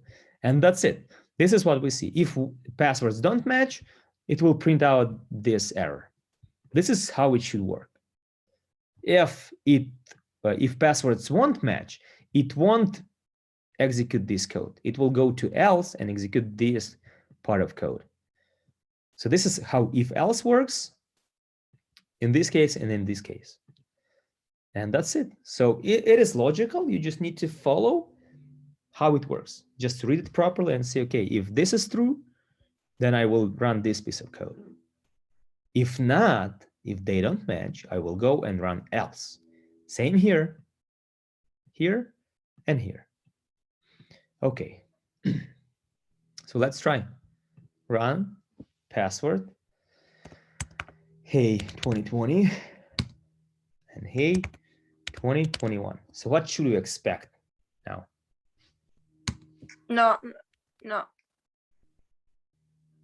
not match. Yeah, we should see an error. The second one even won't work because we already have this error. So it didn't go here and it didn't go to the next function because it didn't match, right? So then it skips this part and it goes to else and printing the error. So this is usually how we implement validation. We check for something first. For example, if the fields are empty, we didn't go and don't check if, for example, that username exists in the system, if that user with that email is registered in the system. We don't check that because it doesn't make sense to check if empty string exists in the system. So first of all, we do first round of validation. We check if all the fields have input. They are not empty. This is first round of validation.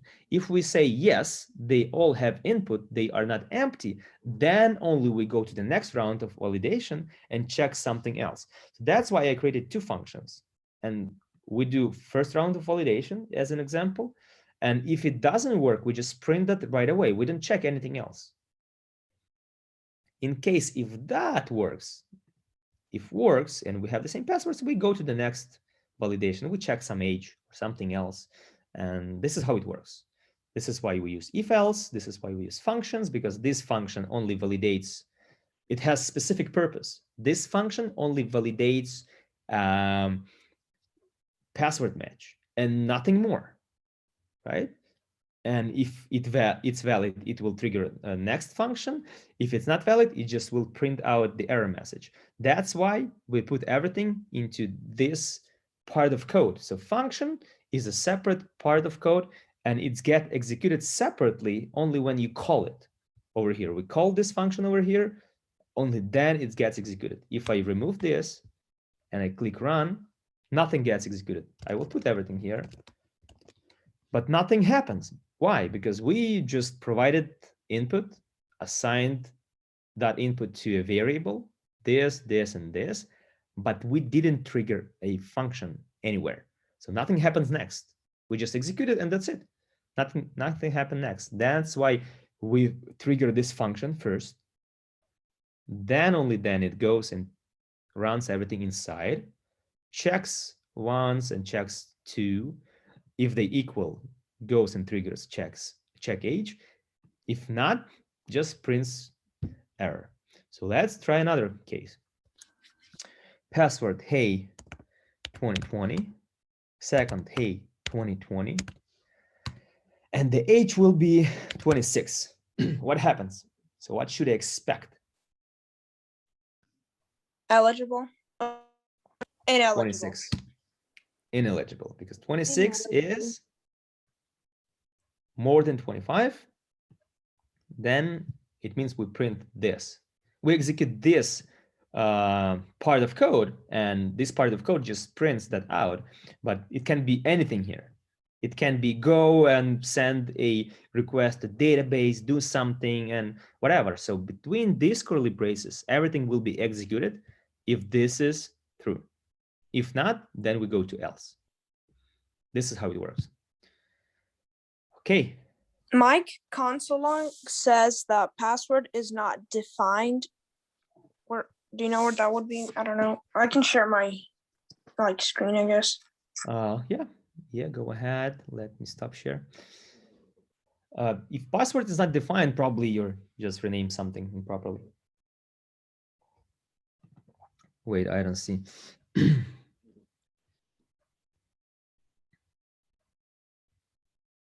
You are muted. I cannot hear you.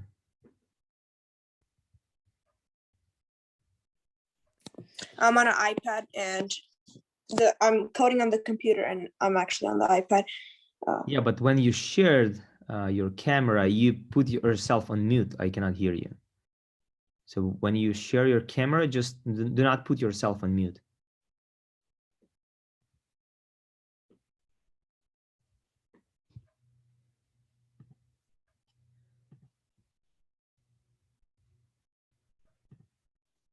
Okay, so what it says, password is not defined. When you use password word in your code.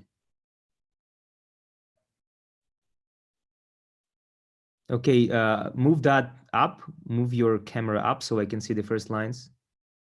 Oh, okay, so look, line number 1, you say password, prompt password. See? Line number 1, and you say just word password, but there is no variable with named password.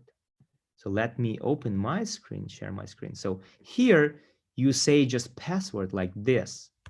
If you mention password like this, code thinks that this is a variable and looks for a variable. You need to put a string there.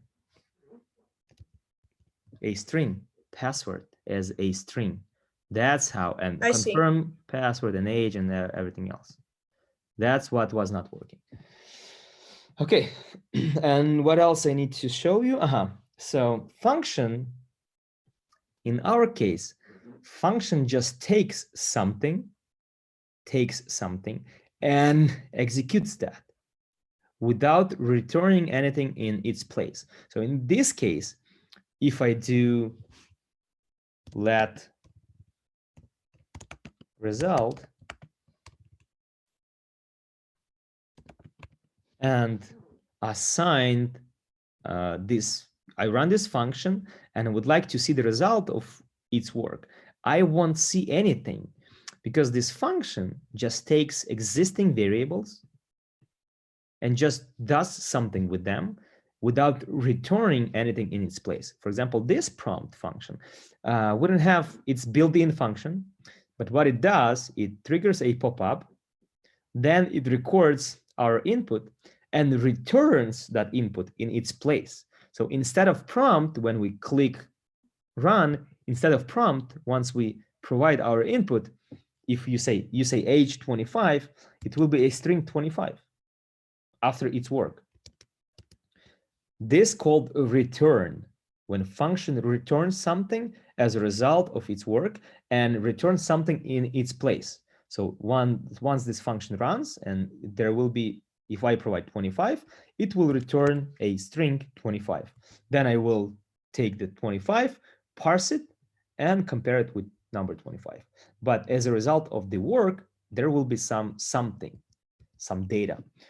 Here, we don't see any return.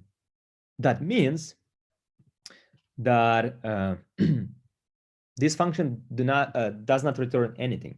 And if I will be printing the result, so let me see, if I console log,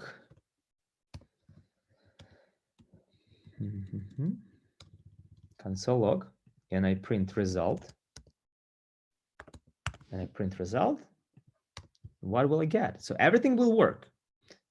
Probably something will be even ineligible, eligible, but then I will separately print result and there will be nothing. And you will see this now. So let's say, hey, 25, hey, 25, then age, let's say 26 or 24, let's say 24, it should be eligible. So we see eligible because we are running this function, we call it here, we run it, but when what I put in result as a result of this function, there is undefined. And then undefined goes to result, and then we print it because we print eligible and then we print result separately. So this function returns undefined. Undefined means nothing. So there is nothing that function returns. So this is, so we do not record this, but in order to, so we can always print everything to console, but again, remember, console log is just a function used by developers to debug your code and to test that your code works. It's never used in development because when you go to website, you don't go to console, you don't see result here. You, as a user, you see the result here. So in functions should return something, and you should have saved that into a variable, for example, and then use it. So, okay, so let's do that. Let's create a variable called error or message equal to empty string. Let it be empty. Okay, and then let's see that message. Can somebody's, and else in this case, let's see the message, because you not only can assign value for the variable one time, you can reassign it. So in this case, it's empty string, but I would like to reassign something there, to put something in that box. So I say, okay, if passwords don't match, let's message equal to that error message. Okay, this error message. Then message equal to this error message. Okay. Then if they match, I go to another check. I go check somewhere here. Somewhere here, and say, okay, in case if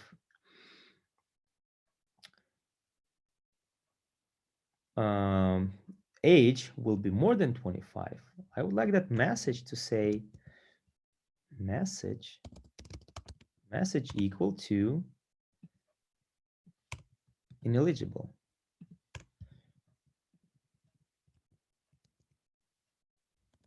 Message say eligible. So I will record everything into a message, and it will have that in message. Okay, and then at the end of the function, when it worked, I will do return, and I will return message. So whenever will be in message, will be returned as a result of that function work. So what would I do is assign the result to this guy.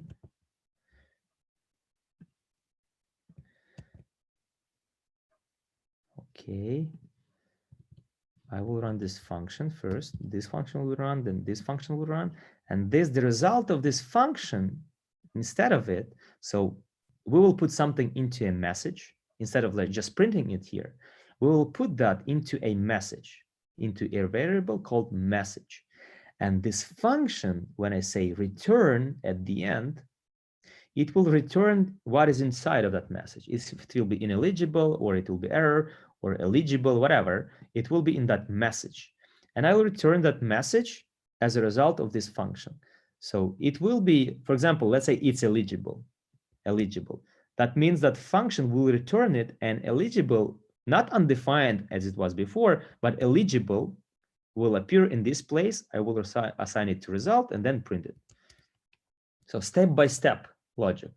So, and what you need to understand here, if I put return here, then it will return something, and it will appear whatever you put here. If you just even say return false or return true, whatever, it will just appear as the result of this function. It will be true in this case. And then it will go to result, and then I will print result. And in this case, it will be true. But I would like to print a message in this case. Okay, so let's see. Let's run it. Let's see. Hey, 25. Hey, 25. And now the age will be 25. 25 is more than 25. No, it's not. It's equal. So it is not working here. So we go to else. It should be eligible. It goes to message, and then we will return message instead of check age. Check age should be replaced by that message, which should be eligible. It should go to result, and we should print the result and see eligible here. So let's see. Yeah, so this is how it works. And this is return and no return functions. If function doesn't return something, it will just assign that to message, and that's it. You won't get anything as a result of that function. It will just execute whatever you already have. If you would like to get something in place of this function, you use word return and put the result of that function into it. And that's it. It's up to you again. If you would like to use something already existing, you just use function, and then you use message to print. You print message. Then you use no return functions. If you would like that function to return something as a result of work, then you put return and put that message into return. And then you will be able to assign it as a result of that function. So it's up to you, and it will depend how you build your code. There will be different cases, and you will understand more once we go there and add our code to our application. Okay, questions? Because we are ready to go and create something working. Why are there parentheses, like function check age parentheses and then the curly braces? Like, would you ever enter anything into those parentheses? Yes. If, for example, if you would like to, how it works, for example, check age. Let's say I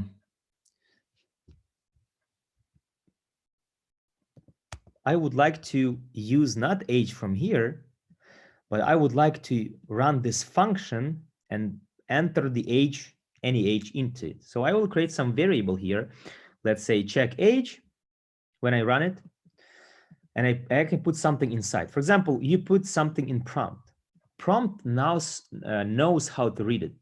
Prompt knows, okay, if user provides a string as the argument in myself, then show this on pop-up I run. So you will see password in first prompt. So prompt knows, okay, if something is there coming into me, displayed here as an explanation text for that input field. Same for any other function. So you create a template. This is a template.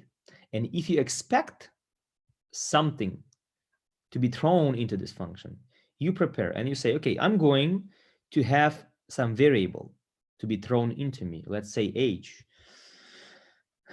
not age, something. You try not to match the name of the variable. So let's say, let me remove age from here. Then, so let's use age. So whatever I put here will come as age. If I say, for example, 25, and I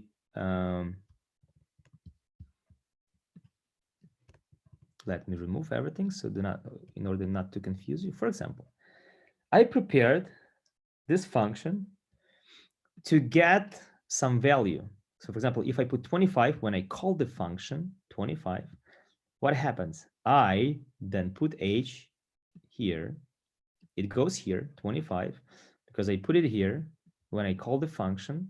That means my code goes to the template and says, okay, they provided 25, so it goes to age. Then you reuse this age inside your function. You know, okay, this is a variable. You can imagine it like this. Let age equal to whatever you provide here, 25. You can imagine like this happens. But it happens on the background, so you know, okay, there is the variable age, you created it, and 25 will go into it, and then you use it inside. 25 more than 25, no, then message, I can do like this, return right away ineligible,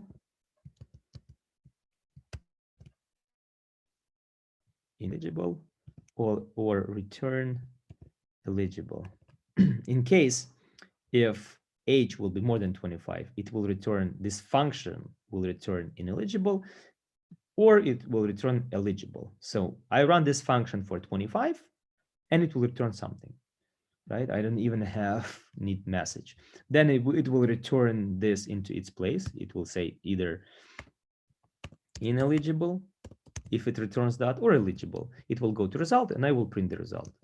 This is how it works. That's why we use parentheses here, because you can have even two variables, 3, 5, 4, and as many as you want.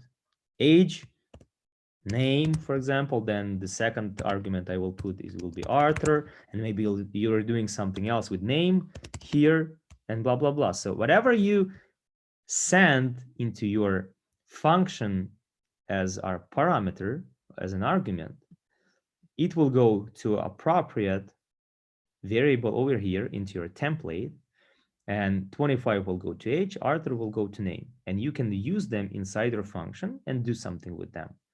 So in this case, we use just only age, so it will be 1, and let me run it. It's eligible because 25 is not more than 25. So it is eligible, it returns eligible. So eligible appears over here because we do return.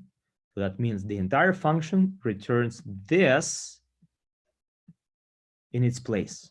So here it will return this string at the end. This string goes to result and we print the result. So instead of putting 25, let's put parse integer. We do parse integer. Okay, so let's do prompt, and we will do prompt will return string. String will go to age. We will parse that string into number, compare the number, and do the same we did already. This is the logic. Okay, and I put, for example, 26. What happens? 26 is a string returned here as a string. We sent that string into this function. It goes to age variable, and it's used here. So everything you call here, you can reuse it here as a variable. You can reuse it many times. So age is just reuse of this argument, which is what we provide in prompt. So then we parse this string into a number and compare 26 with 25. 26 more than 25, yes. So it should return ineligible. So the entire function returns ineligible. This return function check age returns ineligible, it goes to result, and we print the result.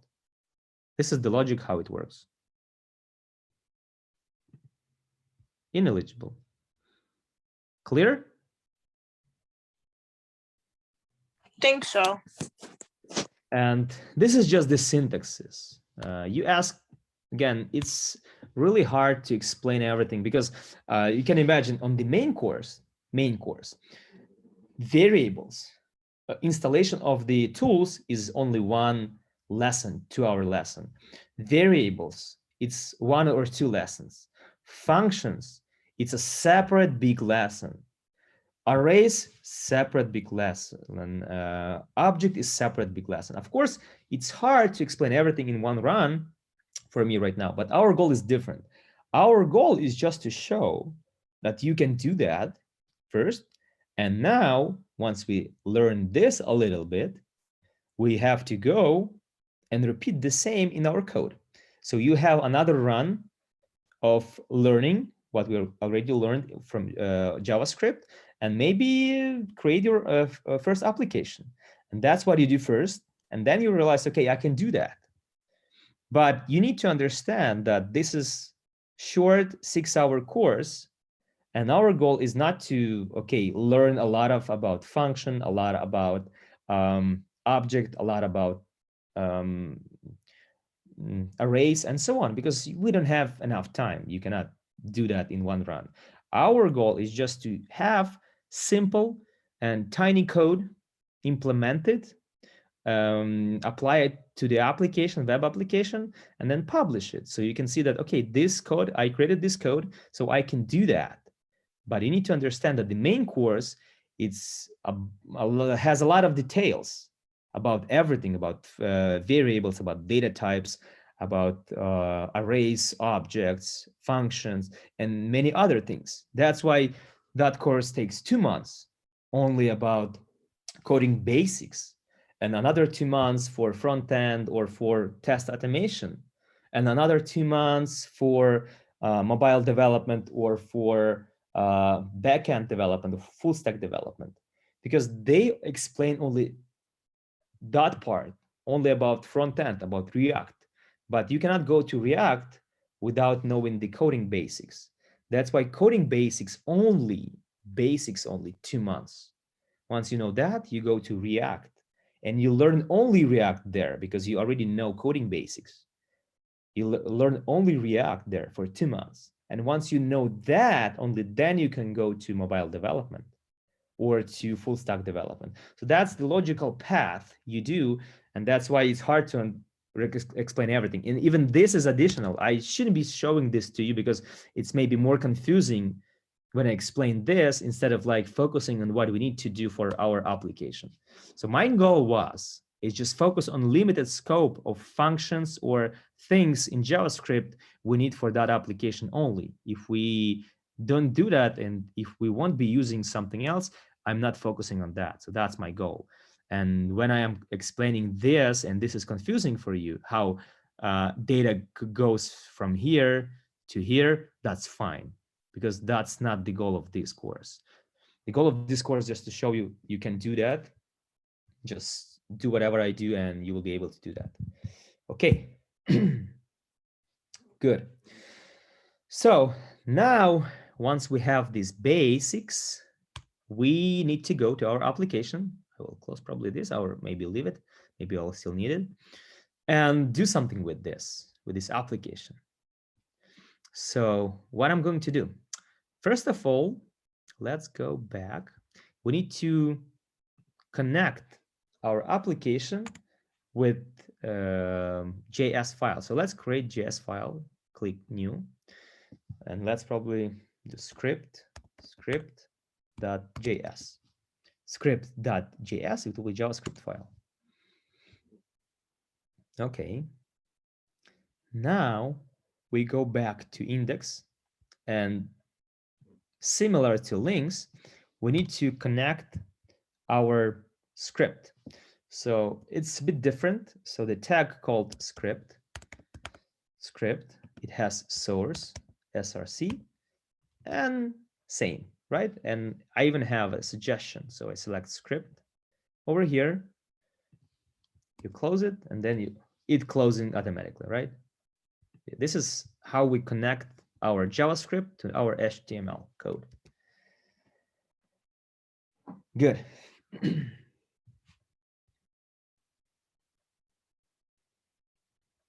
Let me know once you're done.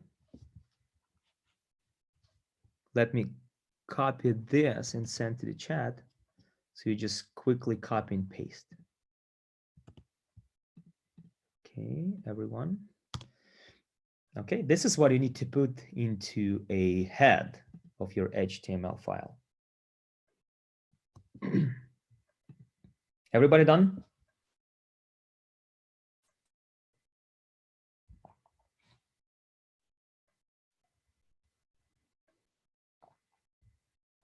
Okay, good.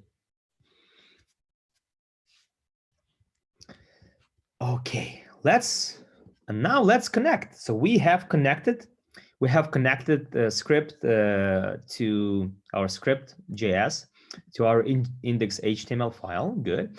Let's go to button. So button has something to connect to the functions.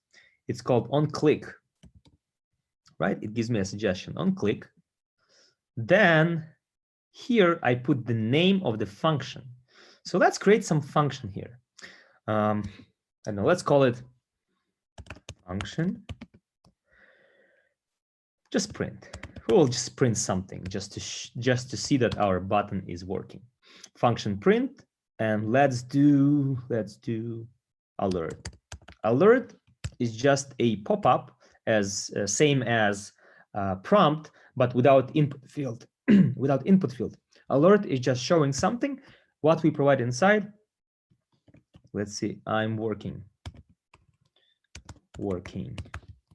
So function print that will just alert string working. So let me copy this code into the chat,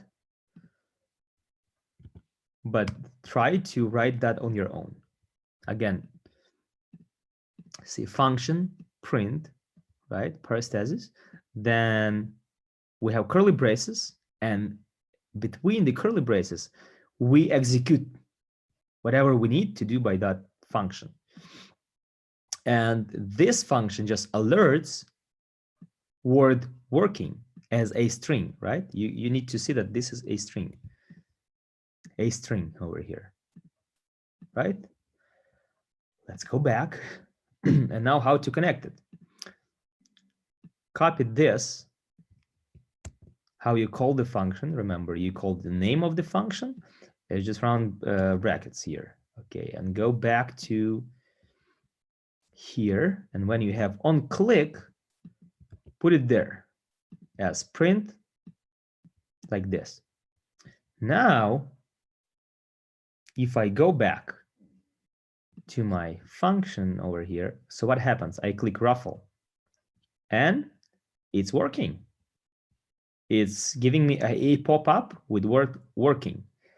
Let me know if you have the same result. If not, let me know as well. So we will see what's not working for you. Hi, Arthur. Can you please let me in? I had to restart my computer. Yeah, go ahead. Thank you. So clear? Everyone has the working result? It says connecting. It doesn't. Do you see that I'm trying to So what are you doing? I don't see anything. join a meeting?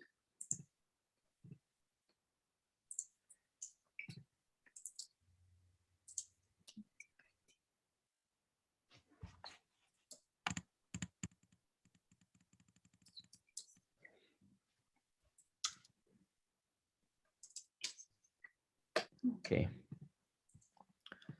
So this works. Okay. Let's go back. Okay, so first, what do we need to do? First of all, the first function we need to create is validation. So let's rename our print is validation. We will be printing something. In order to check that our function works, we will be printing something. just to check our work, but then we will remove that alert at the end. We will use alert just to check our work, that we will be printing some result of our validation or something like that, just to see, okay, it works because that variable is printed correctly. So validation. So what do we need to do? How to get something from this field? Easy. We say document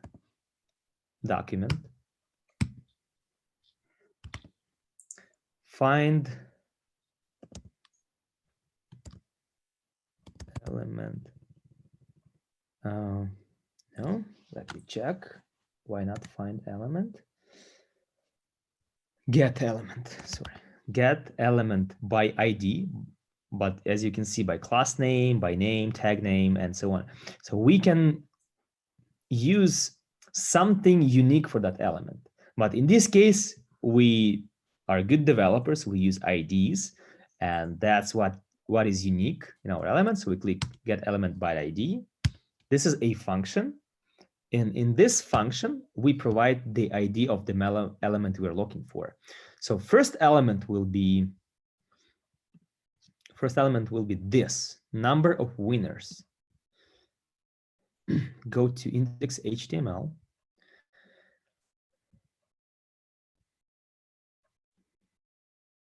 Number of winners, and it has, oh, here's the input. Here is the input. It has this ID, number of winners. So we copy it. We go to script. Okay, and we put that in value. Just value. Okay, this function will return that value. So we need to put that value into some variable, because if you just call this function, okay, it will return something, put it over here, but you don't use it because you are not using it anyways. So let's create a variable.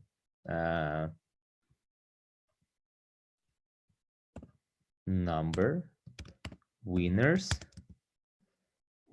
input, something like that, equal to this number of winners input equal to this.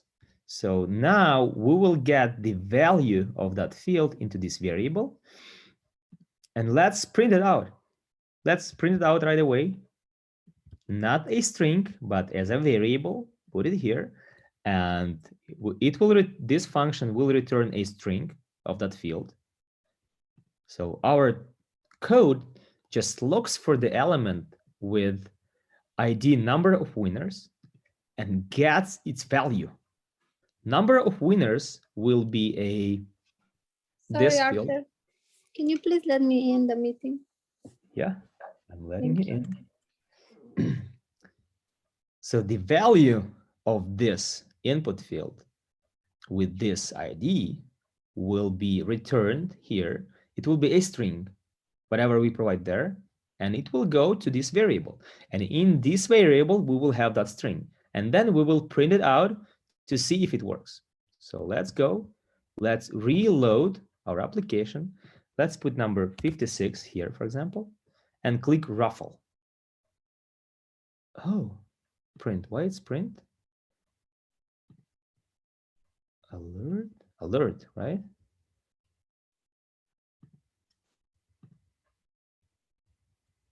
Interesting.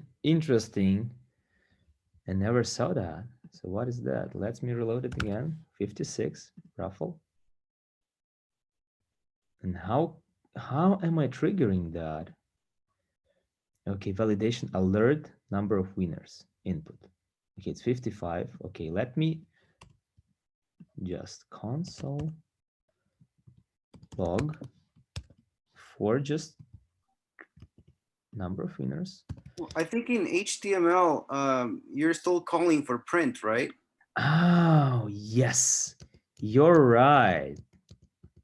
That's a good debugging. I need to rename it to validation.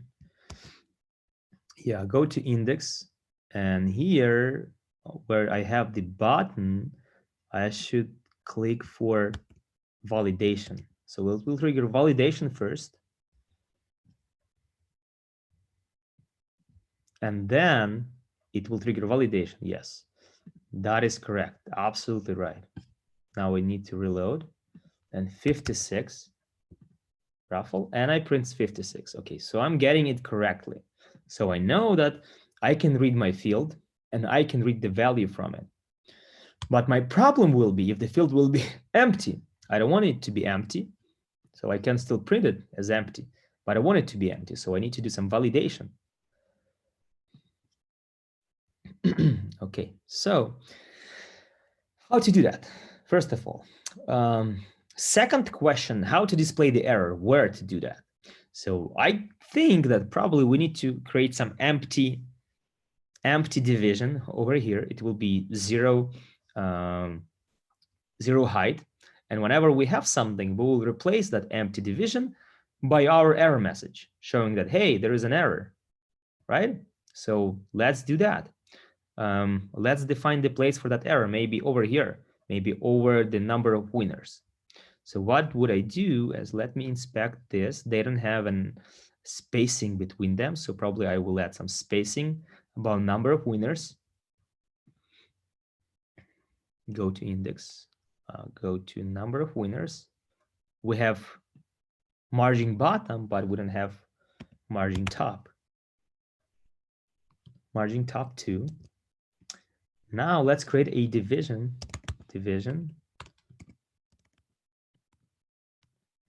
And then let's create a span for the text. Span for the text, and this will hold the ID.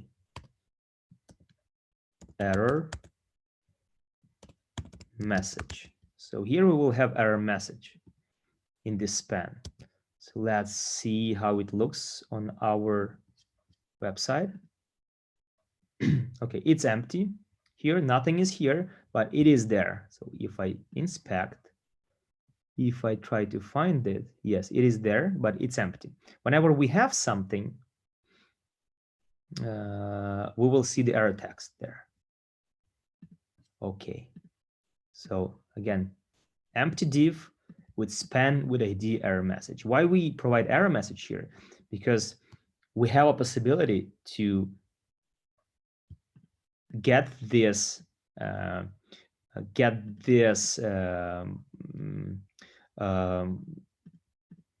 element by this ID in our script, and then replace the value inside of it by something and display it. Okay, so let's do that. So, okay, so we are checking, we are getting this value. And now let's do validation. If, okay, validation. So first function will be function check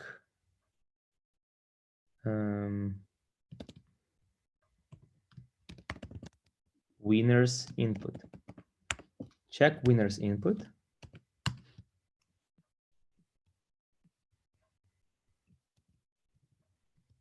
Okay, I will create this variable over here at the top. So I will move this variable at the top, and I will have function check winners input. Then I will put if over here. So let me copy this code for you. So you start with same as I have.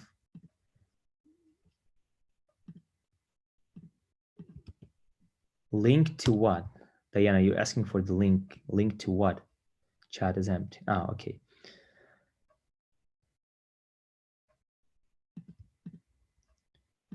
Okay, so we're getting the value of that field in number of winners input. Now our goal will be, so we will trigger validation first. So when we trigger validation, let's do check winners input first. Check winners input first. Okay. Then if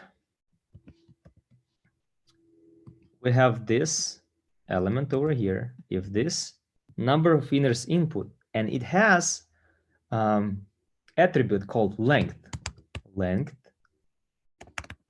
that returns number of symbols in that field. So if it's empty, how do you think, what will it return?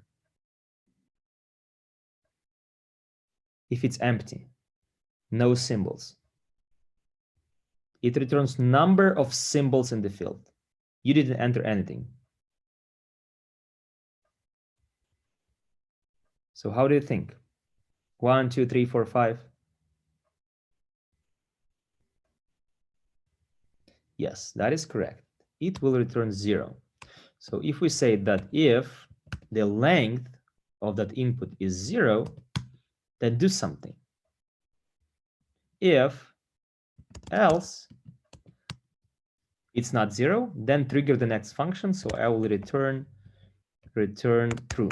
So validation is true, it's validated, right? So this function will return true if everything worked. If not, then I will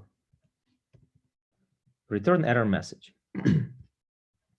An error message will be how to do that. Now I need to find that error message holder and then replace and put some message into it. It's done again by document get element by ID.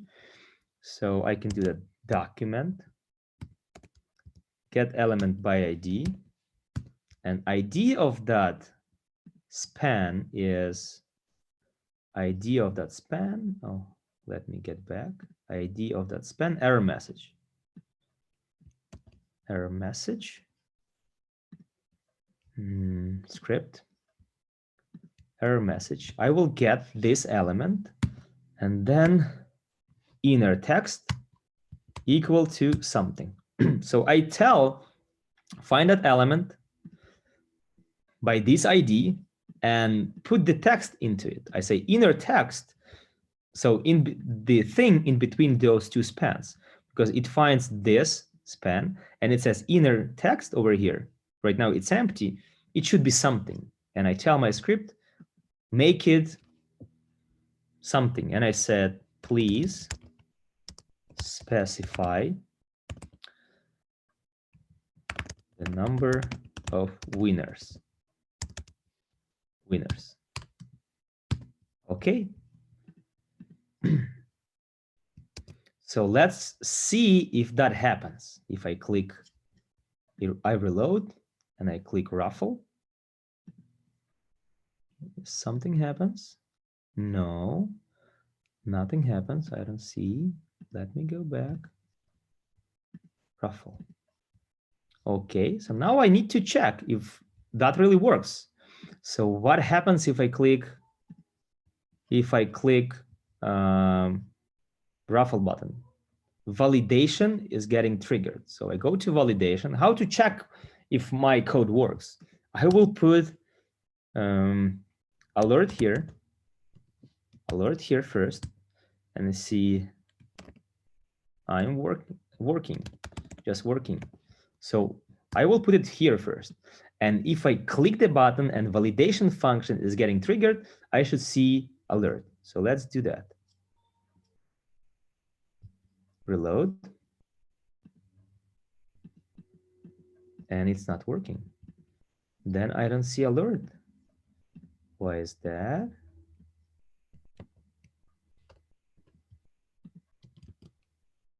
Okay, let's put it here. That's an interesting question. Saved, everything is saved. Okay, so when I trigger validation, let me double check, put this into index.html again. It should be working. So let's go back to my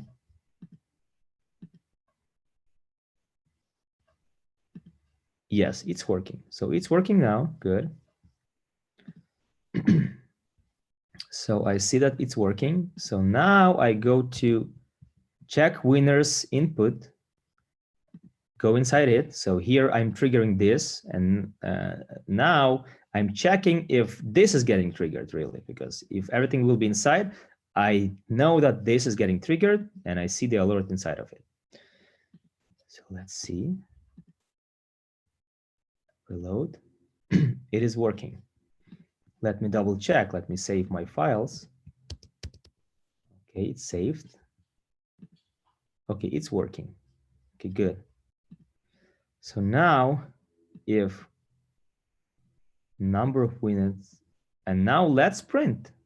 Let's print whatever we have there, or let's print length. Number of winners input length.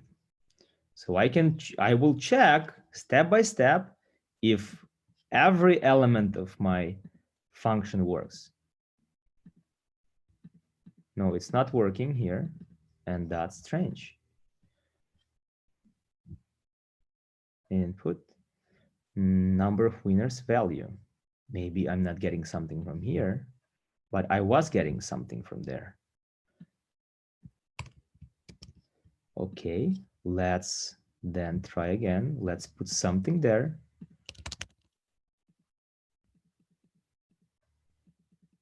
Why this button is not working?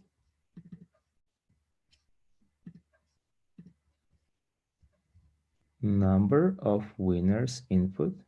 Good. Let's print it here. I trigger validation. I trigger this.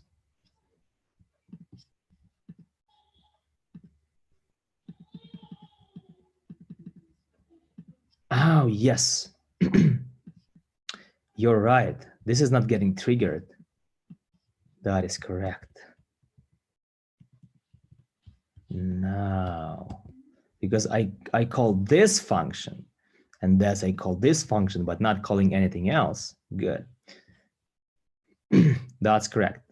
Now here, and now it should work. Let's see. Yes, right?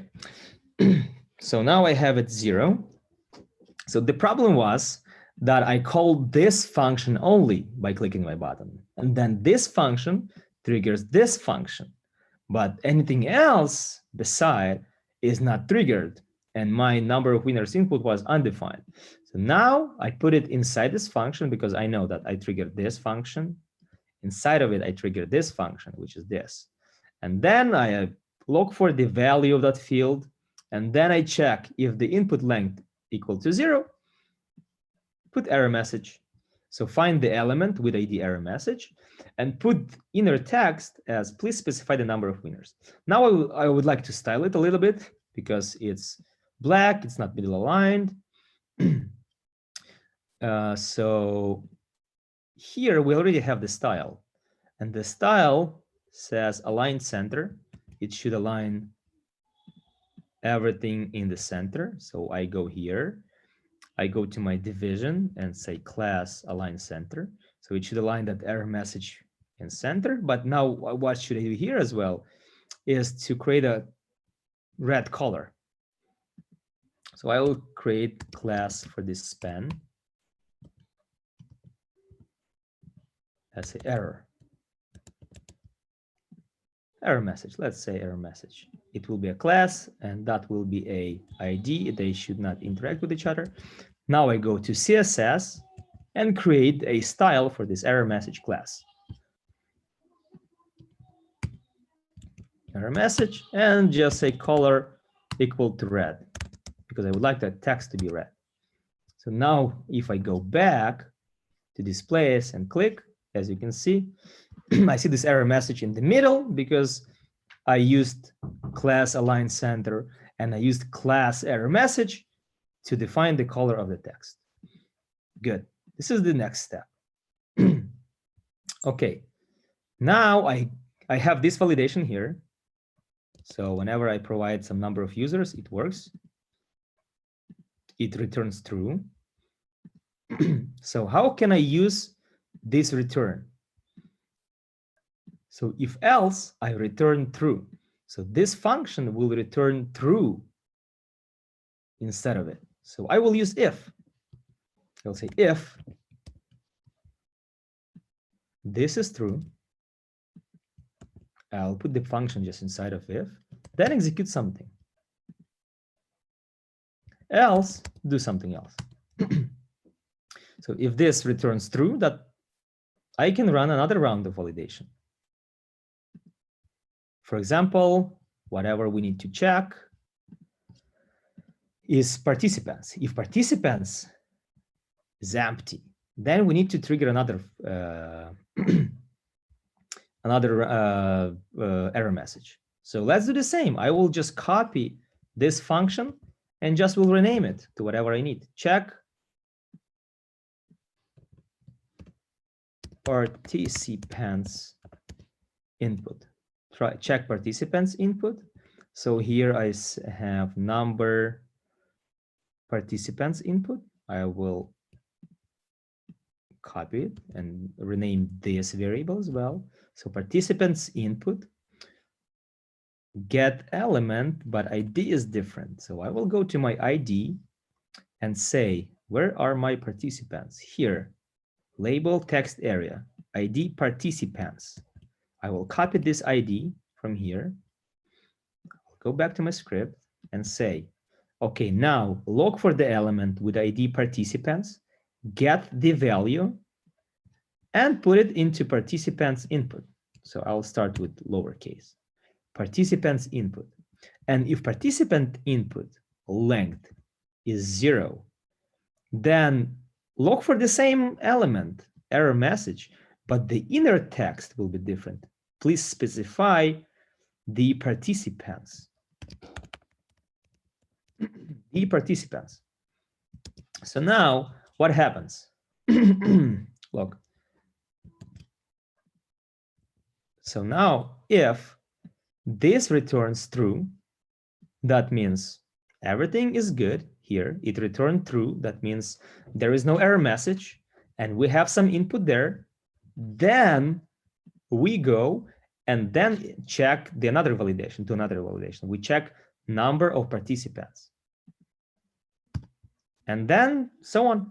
So let's go and check what happens now. What happens if we have the number of participants, number of winners, but don't have participants? So let's reload it. We have 0, enter. So we have please specify the number of winners. Good. Reload it again. What if we provide 2 winners? Please specify the participants. Right, so we know that this works, and now it checks the number of participants. And not what if we provide something? John, for example, anything, just even J.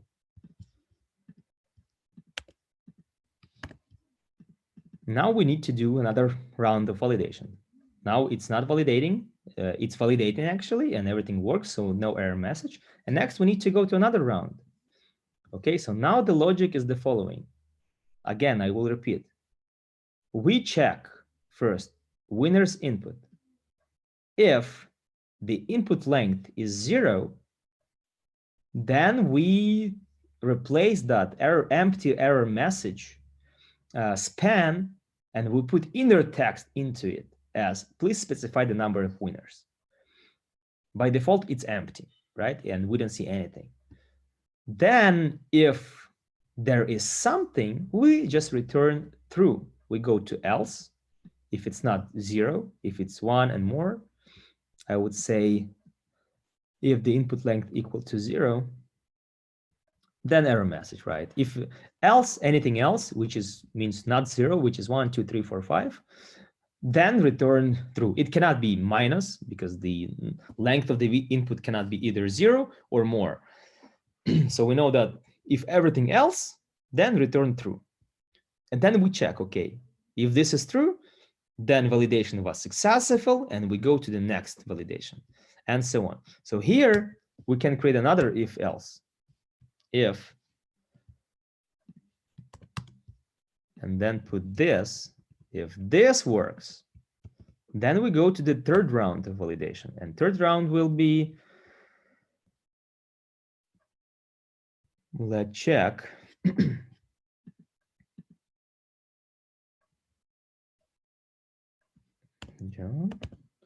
We can also check the number of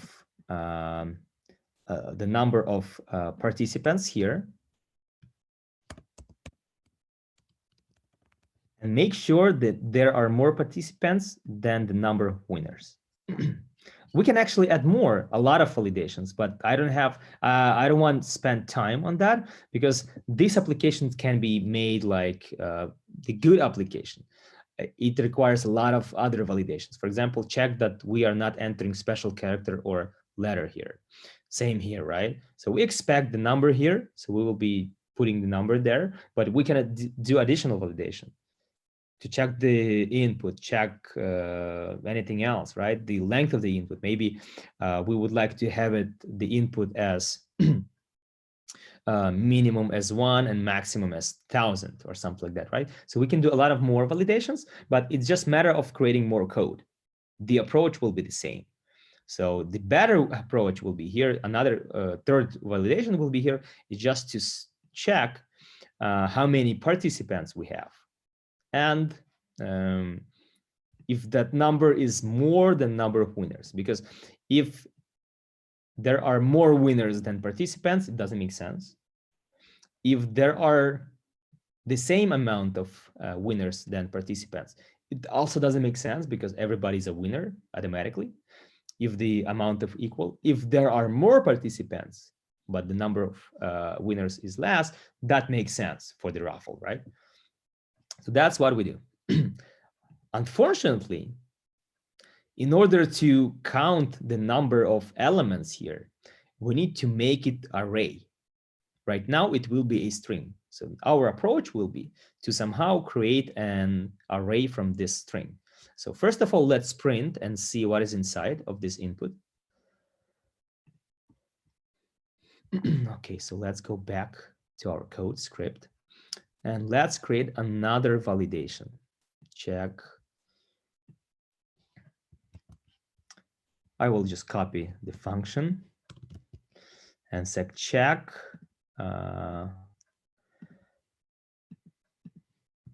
number of participants, like this. Check number of participants. Check number of participants. And then I will print participants input value and just let's print it out. Let's alert and participants input.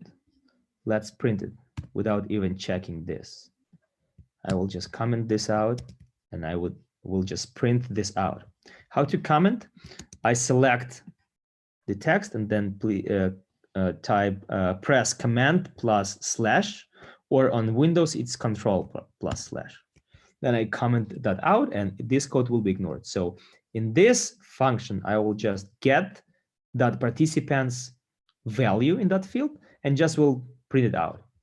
So, and then in order to run this function, I need to both validations pass, and then I will go inside this if, and then I will run this function only. So let's check.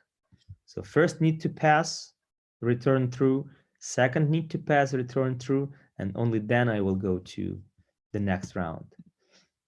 Okay, why I have this? Let's put something here. Let's put something here and then click. Yes, I'm printing 2. Okay, so let's do something more advanced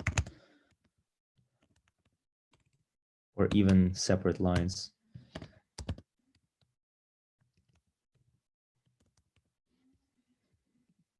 Okay, I'm getting this as a string and I'm separating by comma on purpose because I will need somehow to separate them out, right? To split them into a separate elements.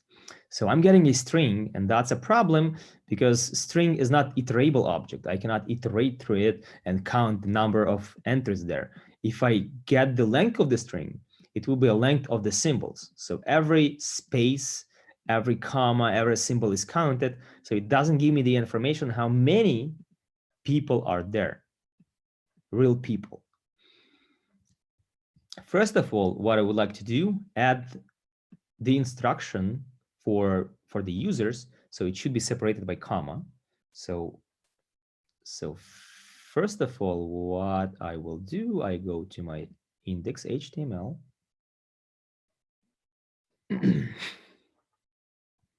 Index HTML. I have participants label here. So let me create another division.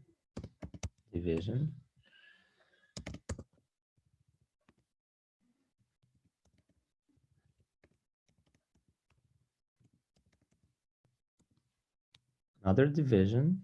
And here I will put just a span. Span, I will use class align center to display that text in the center. And I will just put the text separated names separated by comma. Like this. So I will create another line of text, middle aligned, where I will have names separated by comma. When I go back to my application, I will see this. This is what I expect. I don't like this spacing, so let's see what's wrong with it. I have margin bottom over here, so I will move it to this div, margin bottom 1. Now I should show that now I should see that margin below this text. So I hopefully. Yes, it is here. So now I will let my user know that they should separate this by comma. And then we'll put Arthur, then Jan, even if without space, ban, it should work for me because I will be able to separate them out by comma. Okay, guys, I see that some of you asking me, please slow down. So yeah, go and tell me where you stuck and I will help you.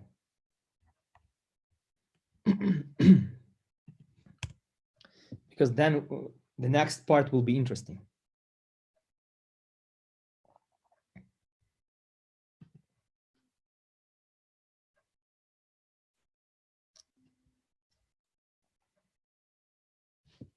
Who needs the help? Let me know. I stuck probably 20 minutes ago. Okay, so where are you stuck? When comes message about some mistakes, provide winners, provide So this is participants. Yeah. So this is how it works. I will repeat again, and you can share your screen and we can debug. So this is how it works. So you need to have unique ID for your element. So for example, in this case, we have unique ID error message, and that element is empty. By the code, by using that ID, you can find that element, and you can even replace that element by something else. But instead, what we do, we say, okay, find that element with this ID, which is span, and then put inner text into it. So that's what we do. So let me show you. So we tell, hey, find this document, like code, please get element by ID with error message, which is that span. If we go back, it is a span with error message ID. So we find a span, and then we tell our code, go and inner text. Inner text is what between this opening and closing text, which is over here. It is empty right now. And we tell, hey, inner text now equal to this. And that's what we do. Okay, so if this is not working, maybe the validation is not working for you. So you can share your screen and we can debug a little bit. And I will copy my code. So let me copy. I understand all the way how I should to create this code, but I don't want to waste time. May I just copy paste your code? And Yes. I have a problem with typing. It's just one thing. Okay, so this is an HTML file. Hey, I copied it. Wait a second.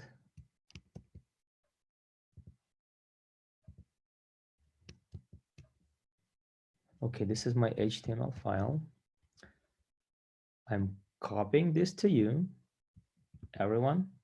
Hey, I don't know what happens, but I cannot paste it into the chat.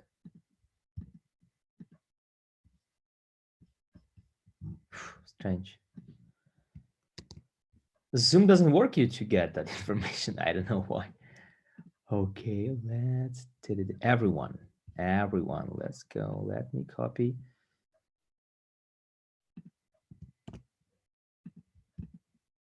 Paste. Come on, phones. Okay, maybe by pieces. I don't know. Maybe let's copy head and this part first. Yes, copied partition partially. Let's now copy body and the rest.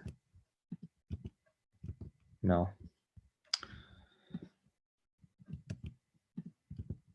After this div and after this div. Okay. Yes. So this is HTML file. Just copy one by one. Now, this is CSS file. It should be pretty much the same. And this is script. The script is not big, so it should be also copied. No, doesn't want to, so I will copy function by function. Function number 1, function number 2, and function number 3 and 4.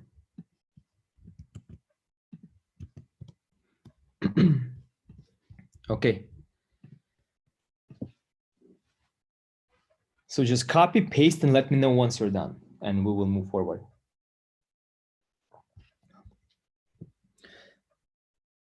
While you're doing that, I will also again try to explain again how it works. I will just remove this else. So let's leave if for now only. So what do we do? First of all, on pressing raffle button, we are triggering validation. We already connected our code over here by script tag connected, and now our HTML file and JavaScript file are connected. And we have an access to all functions inside of that JavaScript file. So we just name on click event, we just name what function we need to run, and it will be triggered once we click that button. This is how it works. Then we go to this file, and then we have this function validation. Whatever you provide inside between curly braces will be executed. So what we do first? First of all, we trigger the first function, check winner's input. We create it separate, and what we do here, we get, first of all, element, number of winners, and we get the value from it. It will be a string, and it has length, the number of symbols in that string. We put it, first of all, we put that value into number of winners, input variable, and then we check if that variable, it has string. If that length of that string is 0, that means we didn't provide anything. So then we'll look for the element with the error message, which is empty, and say, hey, inner text now should be please specify number of winners. Else, if the length is not 0, we return true, that validation passed. And now we use the output of this function in if, because if it returns true, that if will pass successfully, and we will go inside of it in this section of code. Then inside, we use the same approach. We put if and trigger another function inside of that if, which is check participants input. It does the same. It checks the value of in participants text area. If it's empty, which is length equal to 0, we replace that error message span text by this. Please specify the participants. Once we have something there, that means we have something there, but we don't know what exactly. That's why we will do third round of validation, where we will check that okay, the number of those participants somehow related to the number of winners. We need to compare them and then show the specific error message or let our raffle happen. Okay.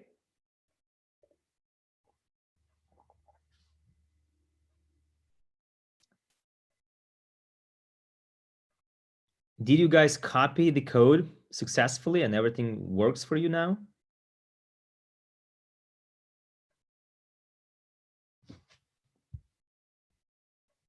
Can you let me know? Okay, Natalia answered.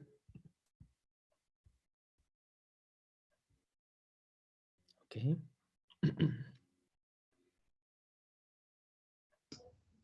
I did, but I upload my website and I didn't see error message. I don't know why. Just click raffle and see. You see it? Yeah, just hold on. No. Okay, I'll check again. Did you copy everything? Did you copy? Yes, absolutely. Yeah, step by step. Yeah, Okay. but I think So- it's something misleading, something with space or brackets. But if you copy With them, syntaxes. Okay, I'll check. should be fine. What we can do, we can quickly take a look at your code. It won't take like 3 minutes. Would you like to share your screen? No, that's fine. I'll check by myself. Thank Okay, you. good. So now let's move forward. So the next thing here will be, so check number of participants, the next level of validations. How to do that? Number of participants. We are getting as a string. How to split that string into array? Because array will be the main data type we're going to use to randomly select the winners from it. Because array is iterable object. It's iterable data type. We can iterate through it element by element in that array. So we need to use that. And now we just need to Google. If you don't know, you just Google how to parse string into array JavaScript. String split method here. Okay. And it tells you that you use separator, and there is another second parameter can be limit, but we just need separator. In our case, separator is comma. In this case, they use string dot split. This is the function that splits string, and they use space, as you can see. And in their case, it will be one word how, the second will be our element, you, doing, today, and so on. In our case, we need to use comma into in order to split those that string, actually split that string into a array. So let's try that. Let's try and play with it. So I will just copy this. I will open this and I will do the following. I will create a variable calling it participants array equal to participants input. And then this is what I'm going to split. Participants input, split, and I'm going to split by comma over here. So it's a string, but the symbol will be comma. And then I should get array of those participants there. And I am going to console log them. And to see in console, because in console I will be able to see if that a array or not. And participants I will just copy from here, participants array. Okay. Again, let me copy this code for you. So we have the rest.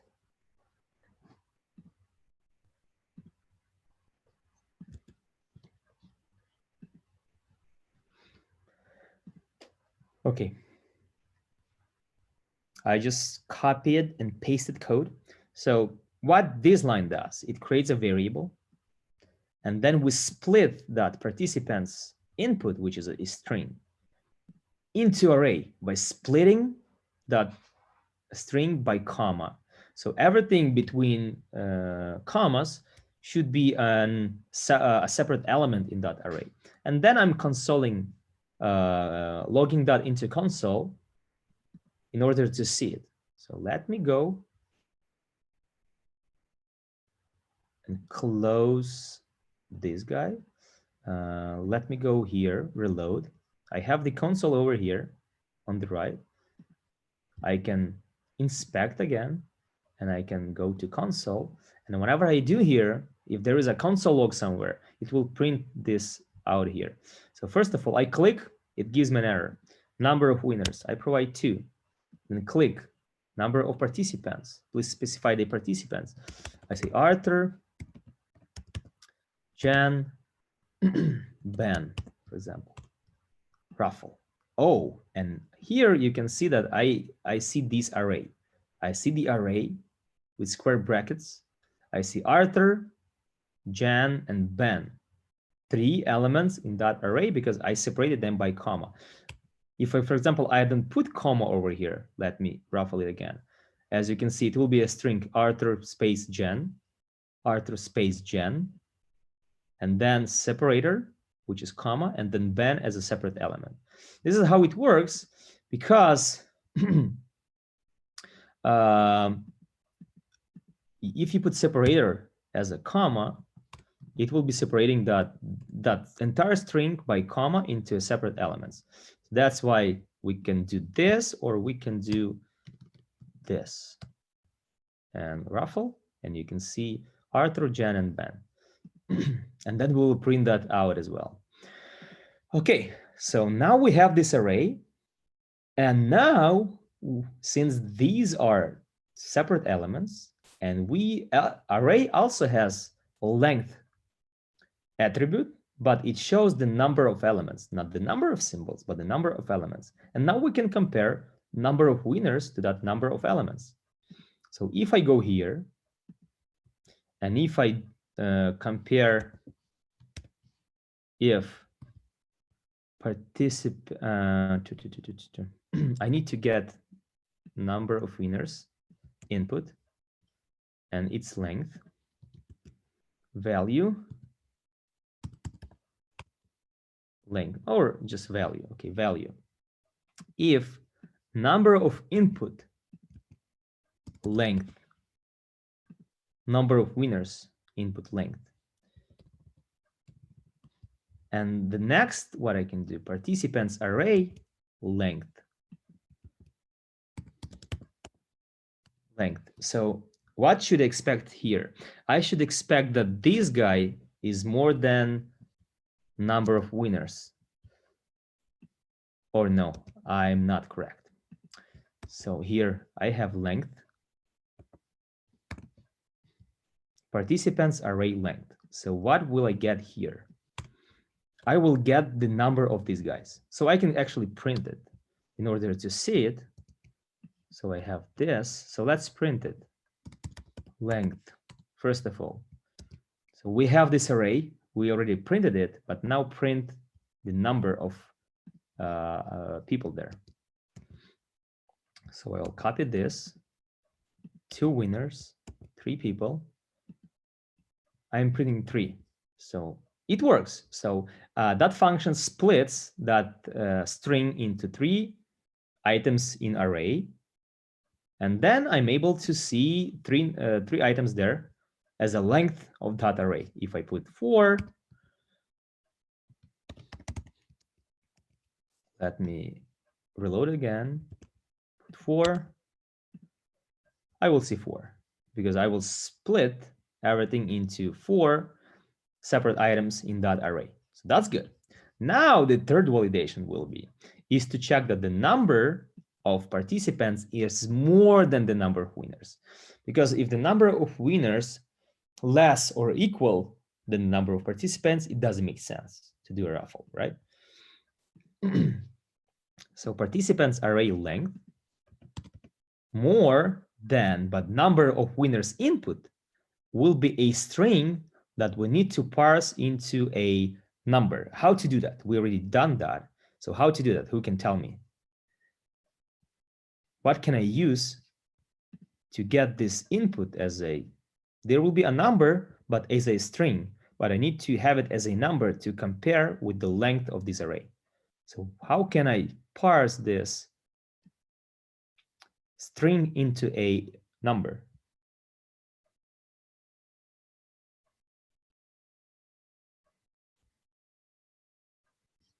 If you don't know, Google how to parse string into array, JavaScript.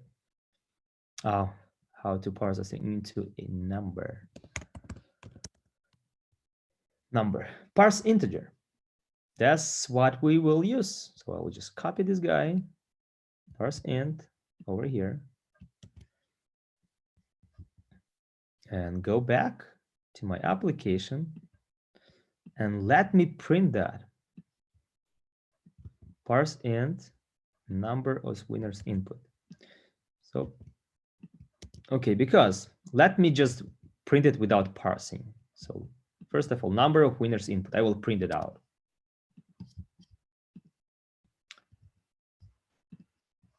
So let's see here. I enter 2, I enter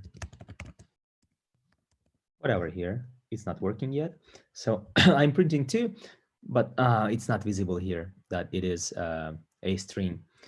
Bad. But okay, but it is. I know that for sure because the value from the input field is always a string. So I will use parse int. I will put this guy here, and I should get number 2 as a number in this case, not as a string. And now I can compare with array length. So array length more than this. So participant array length more than this. So what I'm going to do here, I'm going to check that participants array, it will be array, it will have length, for example, 5 people in that list. And the length of that should be more than parsed input into the winners field, but parsed as a number. So let's do that. And this console should print either false or true because I'm already comparing here. So 2, reload, I have 2, raffle. It's false because it's not more, but once I add more person, so I have 3 participants here. They will be in array. There will be length of that array 3, and number of winners 2. So this length 3 more than 2. Is that true? Let's check. Yes, it's true. So that's what I'm checking. Okay, now it's working fine. Now I know how to do that. And now I use the same if, but now I put this statement there. Okay, I need to remove this. I need to put this statement there. This statement there. And in that case, if it's error message, then less or equal.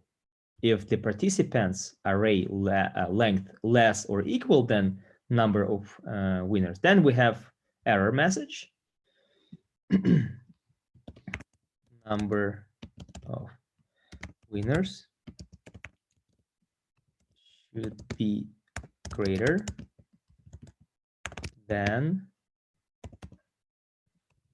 the number of winners. That's it. Let's check now. I have this, I will copy, I will reload. 2, let's say, and let's have 2. Number of participants should be more than winners. What I put there? Yes, that is correct. You're absolutely correct. Participants should be greater than the number of winners. You're absolutely right. And yeah, it's printing, right? Once I add ban,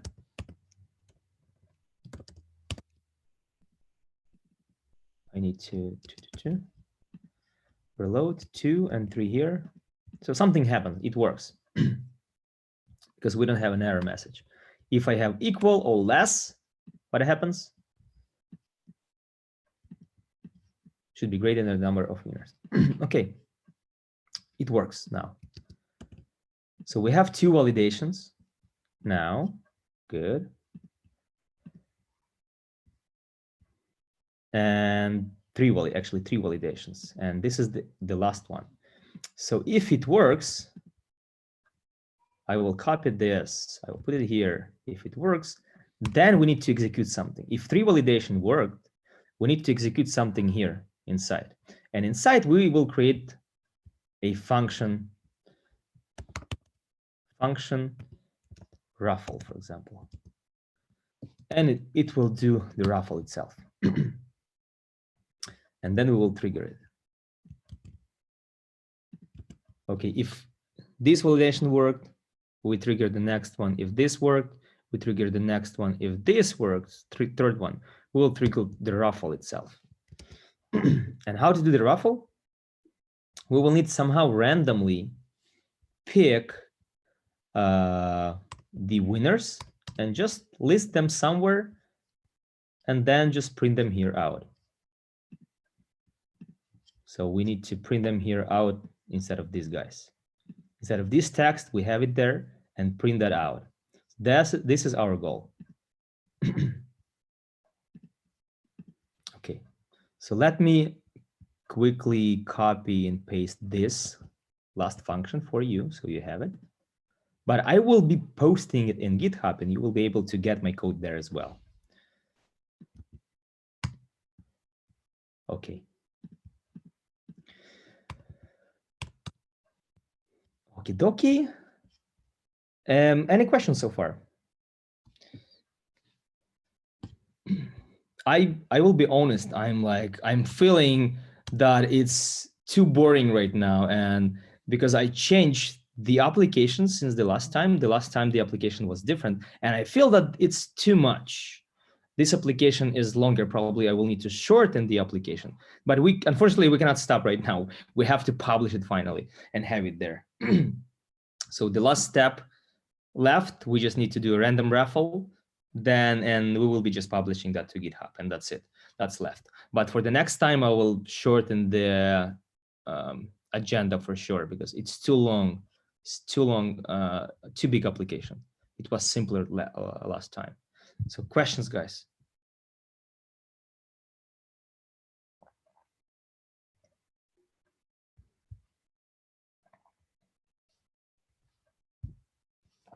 Okay.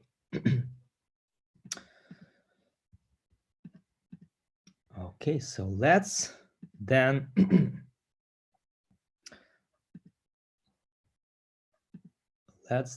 try to randomly do this. So first of all, we have number of winners value. We need to have it here. And let's do parse integer for everything here. Parse integer. Then we will have this number here. This will be a number because we will do parse int, and we'll put the value inside of it. So it will be number right away over here. It will be number. Okay, number of participants will be this guy, and we will put length right away. So we will get the array over here.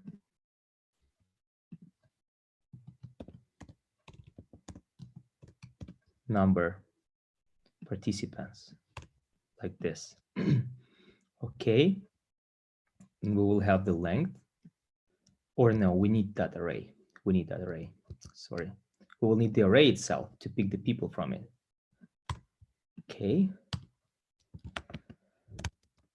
let's have let result, and it will be array. So now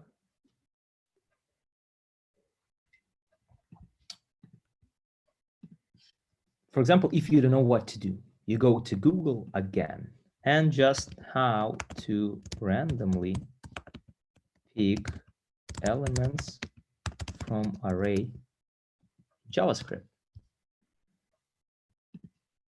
And you go and read and you try to, and you go and try to find the answer, right?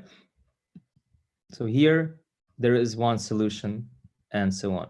And I will try to explain you how it works. Mod floor, mod random plus array length. So let's get this random element. Okay. Let result, let random element. We will remove const, it's constant. How it works. So first of all, we have this function. Let's move this out of here. So how to get an item from array? So you can do that by index. So array elements, they have indexes. I was printing that into console over here. Let me show you here. Let array equal to, and there are some items. Apple, peach, here, and so on. And if I would like to get one of them, I can do that by index. So they have indexes. For example, the first element has index 0, then 1, then 2, and so on. So I can do this array, square brackets, and if I put 0 here, I will get only this element. So I get apple. If I use 1, I do this. So logically, right, in order to randomly get something out of this array, we need to somehow get randomly this number, right? And then we will be able to get something. If we randomly select, for example, we have 10 items here, and we randomly select 6, then we will get 7th element because the first one has 0 and so on. So we know, okay, so once we, if we need to randomly generate 0 and get apple, then how we get randomly apple and so on. So this is how it works. And the next step will be is to somehow get this number randomly. Okay, so that's why we have array. So we say participants array. And somehow we need to randomly generate the number from here. And that's how we get random element. Okay. Then, so what they do here, math random is very interesting function. It just returns random element. So what is math random? Let me show you. Math random. It returns random number from 0 to 1, between 0 and 1. And in order to get something, for example, if you would like to get number from 0 to 1,000, you just multiply by that by 1,000, and you will get random number from 0 to 1,000. This is how it works. This is how to get random number. It's well known in JavaScript, and you will know it as well if you learn JavaScript. This is one of the methods how to get random element. If you would like to get something random between 1 and 1 million, you just multiply that by 1 million, and oh, actually I put more, and you will get random number between 0 and 1 million. This is how it works. Then you would like to get a rounded number, right? You won't get like something floating. You would like to get something rounded. So you do you use some other functions. For example, in this case, they use matFloor. It rounds the number to the closest integer. So let me show how it works. For example, equal to 2. So I will be generating number between 2 okay, so let me do this. So let random equal to math random multiplied by 2. So I will be generating random number between 0 and 2. And then I will print this random over here. So you will see 177. Now, let me round that.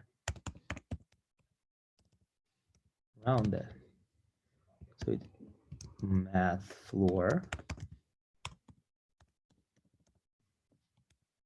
And I put math random, and I will put random into it. So first of all, I will get this number here, something like this, and then I will do matFloor with it, and I will print both of them.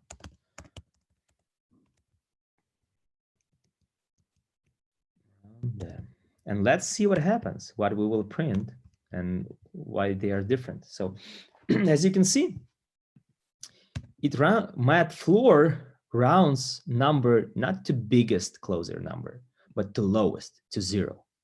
And this is really important for array, because in array we have index 0.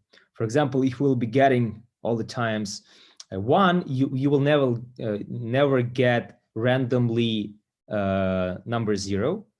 And that's why it is important. That's why we use matFloor, because it rounds to the lowest number, not the biggest number. So that's why we use this guy, because we need to get something starting from 0 to get randomly apple. If you round to the bigger number, you will be always getting 1 and never getting apple as random item. So that's why we use floor to round to the lower number. So that's why this is the function to generate random number. And then you put this into array.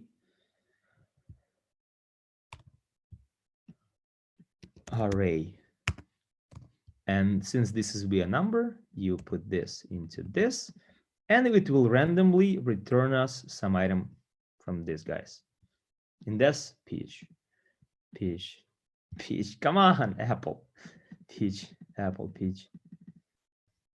Okay, not to 2. We have the and they multiply that by the length, array length, because we were looking only between 0 and 2 and getting only 1 or 2.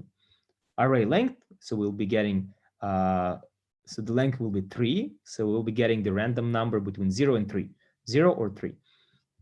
So let's see if it works now. Pear, yes, apple, pear, apple, peach, and randomly just getting this item from here. Okay, this is the logic behind it. Not always you need to understand that. Sometimes I'm just copying the code and use it as is. For example, they say, okay, random element, you just have this solution, and instead of array, I'm just putting my array name, and that's it if it works. And sometimes I even don't understand how it works. I just will take the code and just replace the array name by my array name. In this case, let's do the same. So we already have this in my code. Here, random element, I will just copy by replace array by participants array, and it should work. And participants array length. And now I will console log what I'm getting here, and I should be getting something.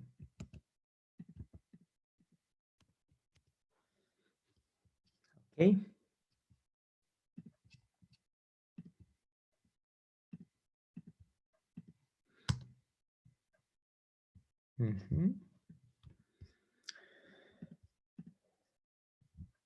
Good.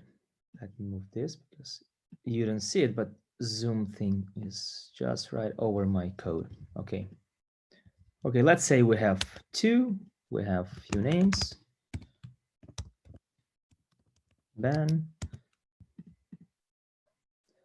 Participants input is not defined. 42. Scripts, just 42. So what is not defined? 42. Participants input split. Participants. I'm not okay. Now it should work. I missed one line of code. 2 and I put 3 here. So it randomly generated Ben. Twice Ben and Arthur, twice Ben, Jen, and as you can see, randomly generating. There is another round of validation we would like to add to check that the names are unique, but we won't be doing that because unfortunately, I think everybody is bored right now and nobody wants to do that. But ideally, we would add another round of validation, checking that the names are unique in a list of winners. And we are not getting 2 bands over here. Okay, so now we are getting the random winner. Let's have 1. Let's clear console. Let's generate Arthur. And let's now we somehow need to replace winners over here by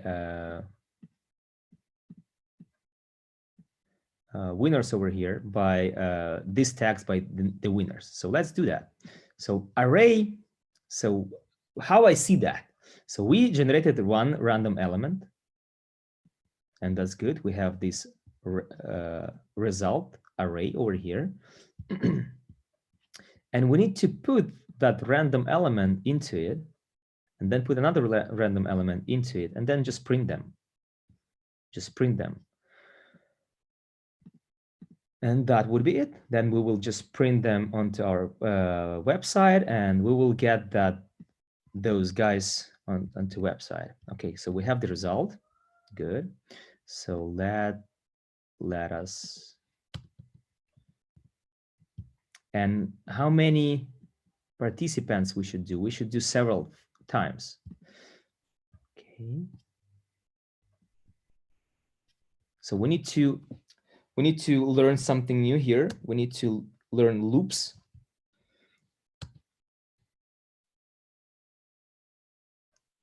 So there are loops. So if you would like to do something several times, you can use loops. And there is a for loop. I won't be I don't want to explain you in details how it works, but you define how many times you would like to do a loop.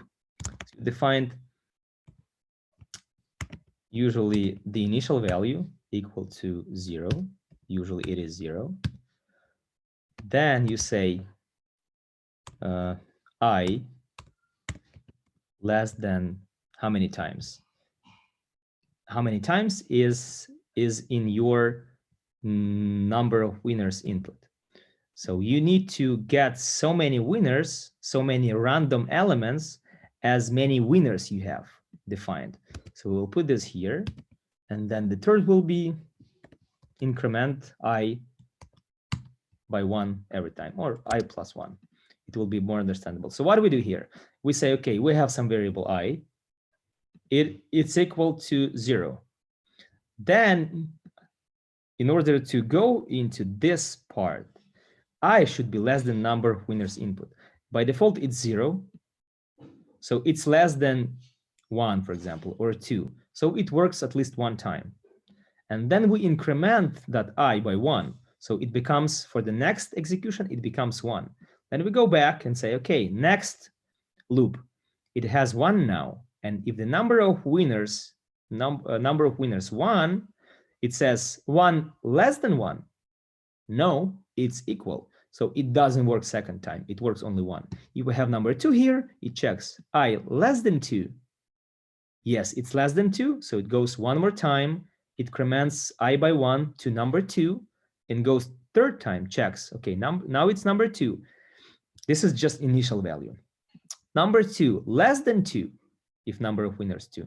No, it's not less, and it doesn't do anything third time. It just does twice. So this is how this works, this loop works. And what we're going to do, we're going to randomly generate this guy here. So we're random element going to generate it. And what we're going to do, result, which is array, we're going to push. This function just adds one more element to the array. In this case, we have result, it's empty array, and we will just add random element to it. And after that, let's check and print the result. So what I'm going to do here, I'm just going to go to the loop. It will loop through, it will actually do as many loops as we have number of winners defined. If it's 2, it will do 2 loops. If 3, it will do 3 loops.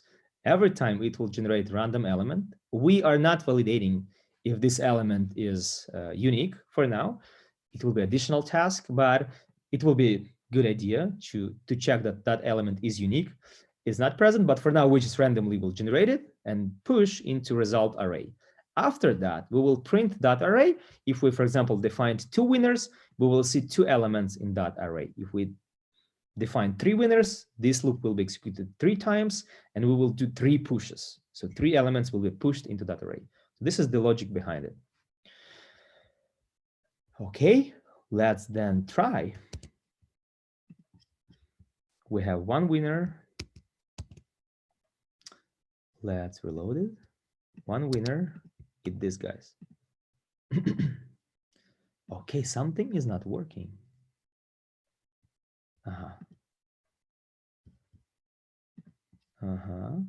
And what?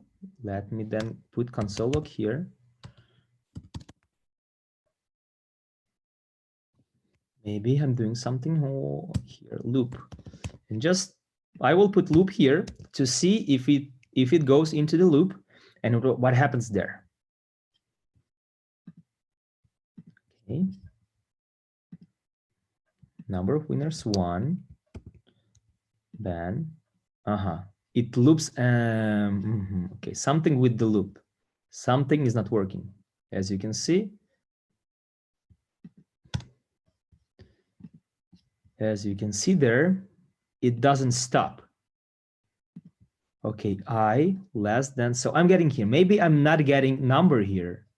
And that's the problem because the comparison doesn't work. So probably I will then print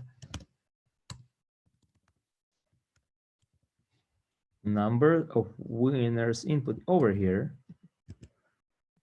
And let's see what I'm getting here. And I will comment this in order not to go into the same loop again until I fix that. Okay.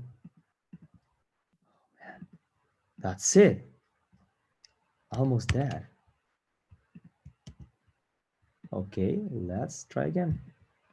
Inspect console. I'm getting 1, number 1. Okay. So what's the problem?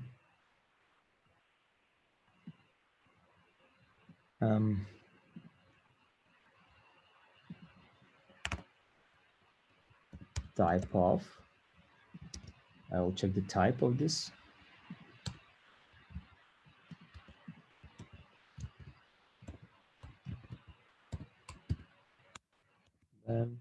Gen.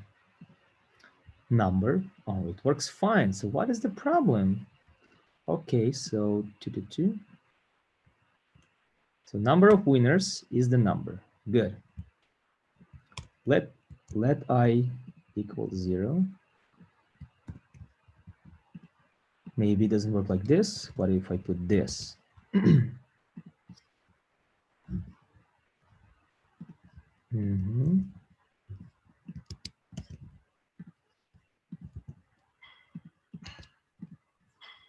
Oh, it worked. I don't know what happened last time.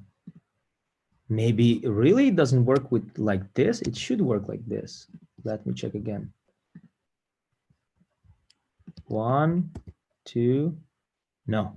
Yeah, it doesn't work that way. So you have to put ++, which means increment I by 1 every loop. Okay. So now I'm randomly generating. So let's see the result.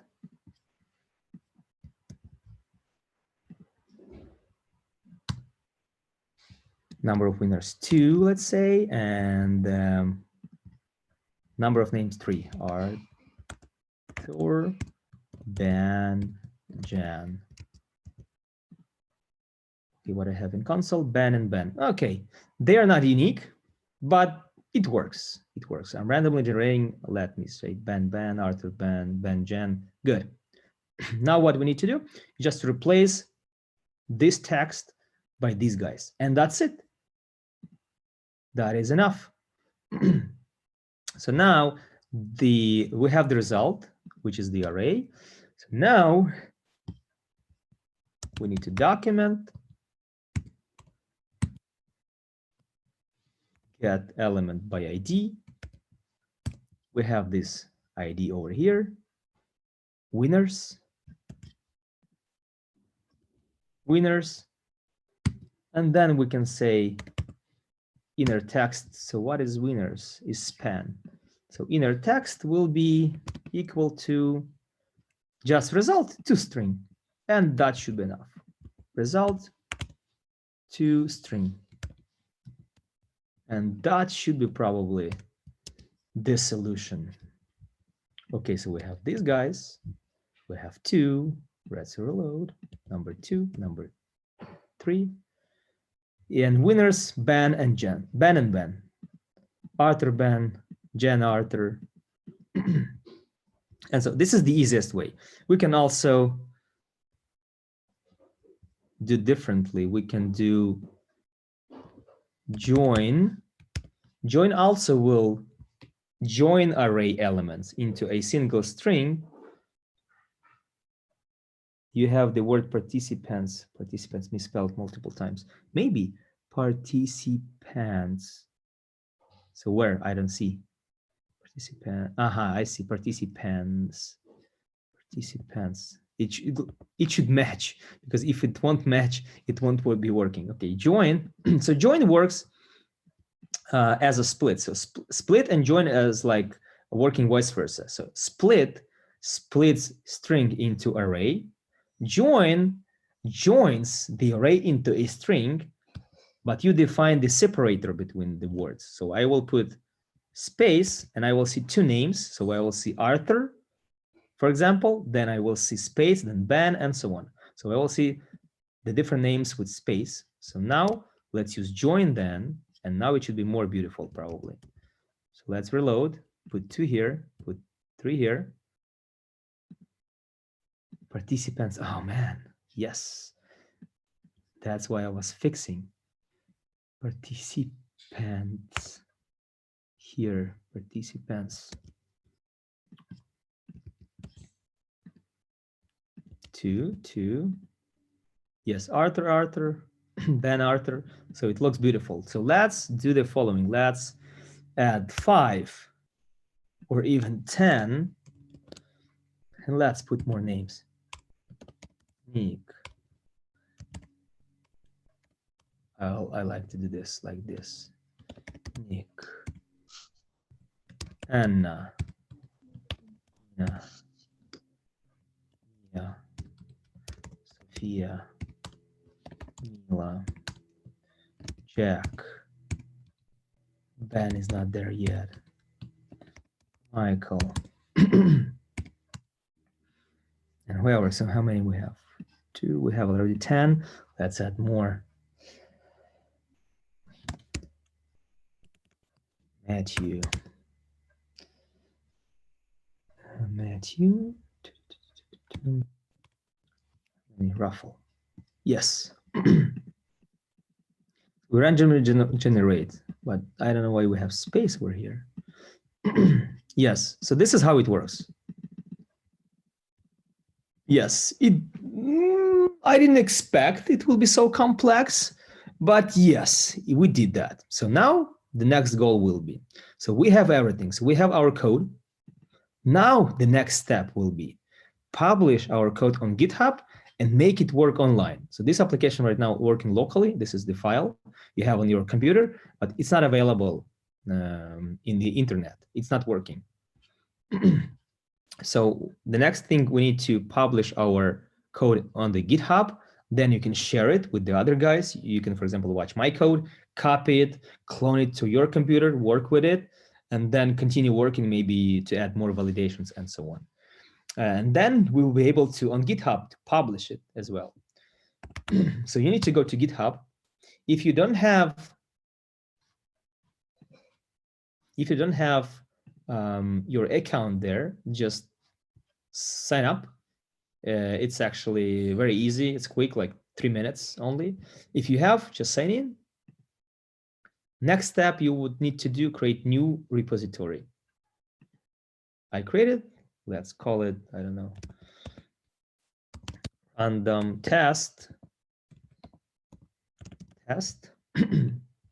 I'll do it public, and that's it. Do not check these checkboxes. Just do it public and create it. It will be empty repository, and it will tell us what to do over here.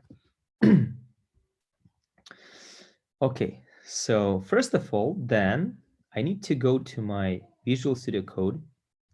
I have my code here. So what I need to do here is new terminal. Go to terminal and new terminal. If you have installed, Git and you watch that video, you should be able to type Git now, and you should be able to see this message. This is what was prerequisite for this course. And if you did that correctly, so you should be able to see Git now, and it's working. Okay, so I'll clear my terminal. And now what I'm going to do is just copy one by one. First of all, I will copy git init to initialize Git in my project, in my repo. Git init. I did that. As you can see, it started tracking files, right? Saying that they are unsafe, showing you over here. Now, I don't have to add readme. I will just, they are missing one step here, actually. What I need to do is git add and file name. Since I would like to add all files, I just put dot. I did this. Then I can copy this master, add origin and push origin master from here. There's 4 lines of code, just copy, paste. So it did commit, it did branch master, and it add remote. At the last command, you need to click enter. Oh, is this my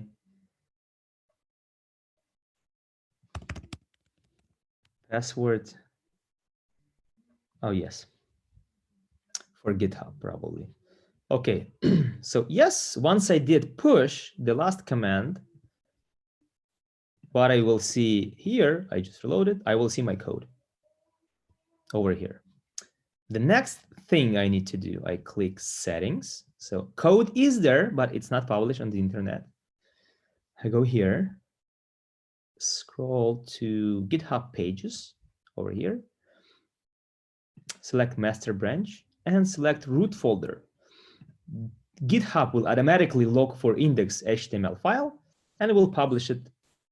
So I click save, then, and if you scroll back again to GitHub pages, you will see this URL here to your application. Come on. Maybe it's not ready. So let's wait for some time. I will just copy it for future. So I have it. Okay. And here I will return to my code. Random test. Good.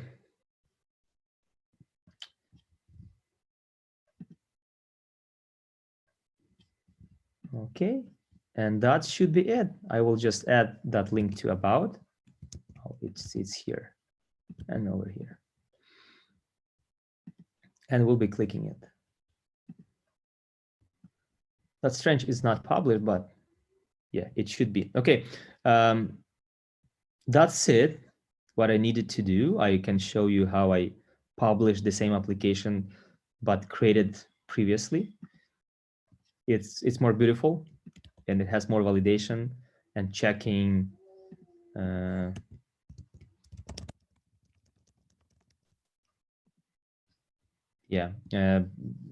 It's more complex, and I was not expecting that it will be so complex, but we did that, and this is how it published on GitHub.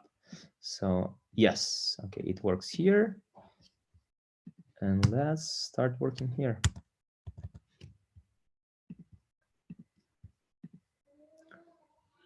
Index HTML, okay.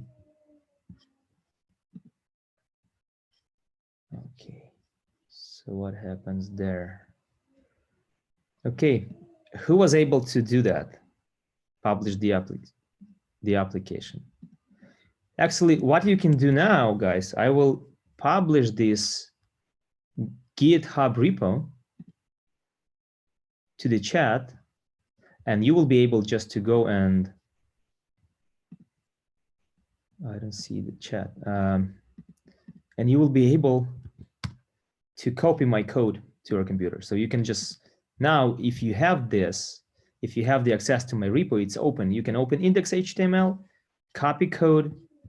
You can open scripts.js and copy the code. You can open style CSS and open the code, and you can open ticket and whatever. You can copy everything from my computer right now, from the code published on GitHub, and you can do the same. I'm not sure why it's not working. It happened the same last time, but not sure. Oh, save. Okay, let's publish it again. Master, root, save.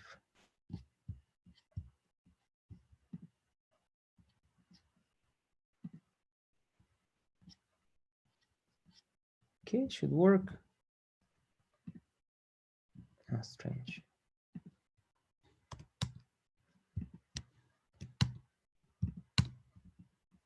Okay.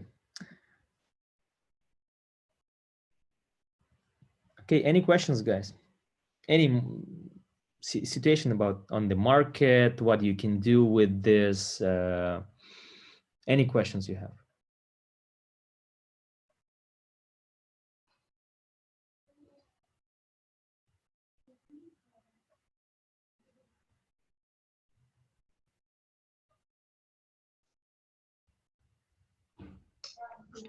Not questions in this time because too many information for me and I should to repeat everything again and again. But it's so very interesting. I am disappointed as well because I feel that this was too complex. I was not expecting. I was thinking that the application will be, because we used this actually, this application, I created it for myself like maybe 2 weeks ago in just 1 hour. And I was thinking, oh, 1 hour, it's not something difficult for me, of course. And then we were using this application for manual course 2 weeks ago. Like we were reading the documentation, writing test cases, creating bugs, and it was easy. It looks like a simple, small application. However, in order of coding, yeah, it's a bit difficult. So probably I will simplify the application and I will simplify this course because I'm conducting this course once in 2 months. So probably I will simplify it and make it easier to understand, because it was complex. Last time we had different application and it was way easier than this one, I can tell you. So I'm disappointed as well, and I'll be working on simplifying it. But yes, the best approach for you will be probably watch the recording again, or come to the next, if you're not sure, come to the next lesson in 2 months. I have a question for some code, what we used. Logically, you shouldn't get couple winners the same name, no, the same last name, wherever. How? What kind of code can be used for make winners just one time in never match? No, example, we have 2 winners, but it's not should be Ben and Ben. It should be Ben and Arthur. Mm-hmm. What kind of code we need to write it down for these requirements? So what we can do, we can have this for loop in a separate function. Mm-hmm. A separate function. And we say that, okay, or not even loop. So we have a loop, and here, this part, we have in a separate function. And we say if this element, so there is a method for array. So if you go to, I'm using mdn web docs, and I go to technologies, JavaScript. If I interested in array, I go to built-in array. And there are methods, a lot of methods, filter, find, and so on. For example, I can use find. If I find that element in that array, that means that it's already there, or includes, returns true or false. If I say, okay, array includes 2, and it will return true because that array includes 2. I can do the same. I can say my array includes Arthur. So what I can do here in my code, I can add another validation saying that, okay, randomly generate element. And then I check if result includes this random element already. That means it's already there. I don't have to push another Arthur because Arthur already there. Then I will say, okay, run the random element function again. And then again, yeah, every time I will be checking if that array includes that element. And I will create if else. If includes, run function again. If not, push the element. So if includes, run again, else, push element. And again, every time I will be checking that. And that's it. This is how it works. So you put this into separate function and say that if result includes that random element, run the function again until you get unique element. Because only when else works, so that element is not present, only then you push that element. And then that's how you get only unique names.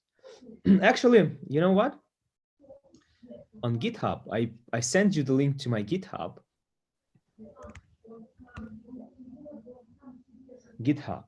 And there is not this one. Random raffle, the previous guy. There is index.js. We have this validation, yeah. Yeah, and you can see that there is a logic. If winners include winner, then there is a logic that continue, just skip it, and that's it. And then, so there is like, there is, okay, I see. Okay, so the logic here is a bit different than explained. In this case, there is continue word and break word. So continue means skip this loop, because loop runs like about 9 million times here. So in this case, it works in the following way. It goes to winners, it generates a random winner, the same thing we did, generates randomly. Then it checks if this winner is included in that array, then continue. So you just skip. So you just skip this run and go to the next one and generate that again. And it will again check if it's included or not. If it's included, it will go next time. Included, go next time. Else, if winner is not included, which is equal to false, and winner's length less than number of winners, then you just push. And else, that means that winner's length is equal or more than, but if it will be equal, it just will break this loop and that's it. And winners will be randomly generated. So the logic here is loop as many times as you can, up to almost 10 million times, until you get the amount of winners in your array that is equal to length of this array. So we are just comparing, okay, winners length. So array length of the winners is less than the number of winners. If it's less, we continue looping. If it becomes the same, it just goes to else and breaks. And this is the last time we loop when it's equal, and we just break this loop and get out of it. But again, right? I need to think right now how to put all of this into a smaller application, because I had to then explain what is continue, what is break, and so on. So there are other approaches, and now I will need to think. So that's why we have to limit. We have to create something working, just to let you know, hey guys, if you just learn variables in one lesson, then you have separate lesson for arrays, separate lessons for functions, then you should just understand that it's doable, and code is something easy because it has a logic behind it. And if it has logic, there is nothing to do. You just follow that logic and you just create your code logically. You can say, okay, if I do this, then run this function. If I do this, then run this function. And it will be working exactly how you tell them. That's it. This is the main goal of this course, just to show you this. It's doable. You can create your application, you can publish it, and you can show that to your friends. So that's why I'm encouraging you. So if you didn't publish it to GitHub, do that. If you have problems with that, let me know. We can do that right now. You can share your screen and we publish whatever you have. You don't have to publish fully working application. You can publish it partially, then you can finish it, then you can push more code to your repo, and it will be republished automatically, and you will have the new version of your application.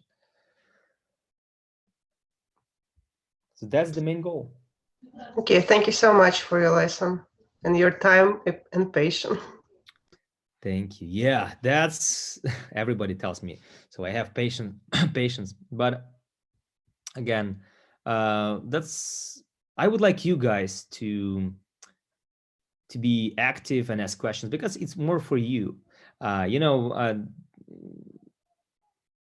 It's easy for me to spend time with you and try to explain you, but I will be demotivated if it won't work. If you won't be asking questions, if you won't be trying to do something, I won't be motivated.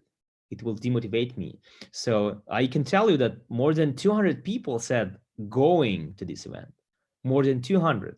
So in order to have this big, large meeting, I even purchased a separate license for Zoom to be able to hold 500 people. But as you can see, only 30 people came and only 16 online right now. So that means that many people, they just apply because it's free, right? And they don't come. That's bad, because this is your chance. This is your chance to start as a developer. And believe me, so the teacher we have right now on React, Sergey, he started as QA engineer. So he was my student when I was doing courses in Bay Area. And at that time, he was in Belarus. He found his job from Belarus here. He came here. He started as a QA engineer, but he didn't stop. I told him, hey, let me give you some React lessons. He learned React. He helped me with some small project we have. And he learned React. In a year, he became React developer. He worked a little bit in our company. Then he joined Microsoft as a senior React developer. So this is your path. Just in several years, you can become a senior React developer just by being motivated. And you have right people. You have me, for example. And you can use Sergey's example as, for example, for your path. So it's easy. You just, what you need to do is just to be motivated and just to ask questions. What I need to see during these lessons is just a lot of questions. Hey, Arthur, how to do this? Hey, Arthur, how to do this? Yes, I'm disappointed because it was a little bit crazy and difficult this time, but I will be doing that more and more time, and I will be improving this course each time. Because each time I say, okay, what was good and what went bad, and I will be improving this course. Next time it will be way better than this time. It will be simpler. Probably I will maybe change some topics or something like that, and we'll do it simpler. So, but what I expect from you is just a lot of questions. That's Arthur, yeah. I want to say thank you for the class, and I must say for someone who is a beginner, it was a little bit overwhelming. And you know, maybe it's good to mention in the beginning, like tablet or computer, laptop, because some of us don't know all this, you know, things. Yeah. Thank you for the Even feedback. I agree. you know, Yeah, I realized that. So I was had doing so the much following. trouble I was, navigating between everything, between the windows, and just like kind of, you know, my subscription expired and my Microsoft Office, I said, is this related to this class or Zoom or anything? So just keep in mind that some of us are really, you know, beginners, like we don't have any clue. But I must say it's normal to be overwhelmed a little bit about coding, right? Because it's a difficult, it's a new domain. But if you have like a smaller, maybe a simpler example, and for me it would have been important if you said, like, you guys don't have to type everything that I do, because I tried to keep up and I got so frustrated, I was so behind, and I felt bad asking questions. So that would help, you know, someone like me. That's a good feedback. That's a good feedback. I agree with you, because I realized that we didn't have enough time, and that's why I was moving fast. But I think I will simplify the application. I will create a little bit different code for it.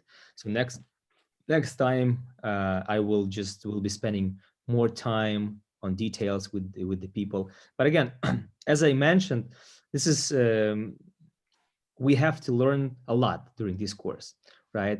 This is just 1 day course and it takes six hours. Usually we don't do that, right? We have 2 months courses with the guys, and they just learn variables. Just the entire lesson is just only about variables, different types, different use, and so on. So that's how you learn that. Then you have a homework, then you go and do something at home, and that's how we see that people consume that information.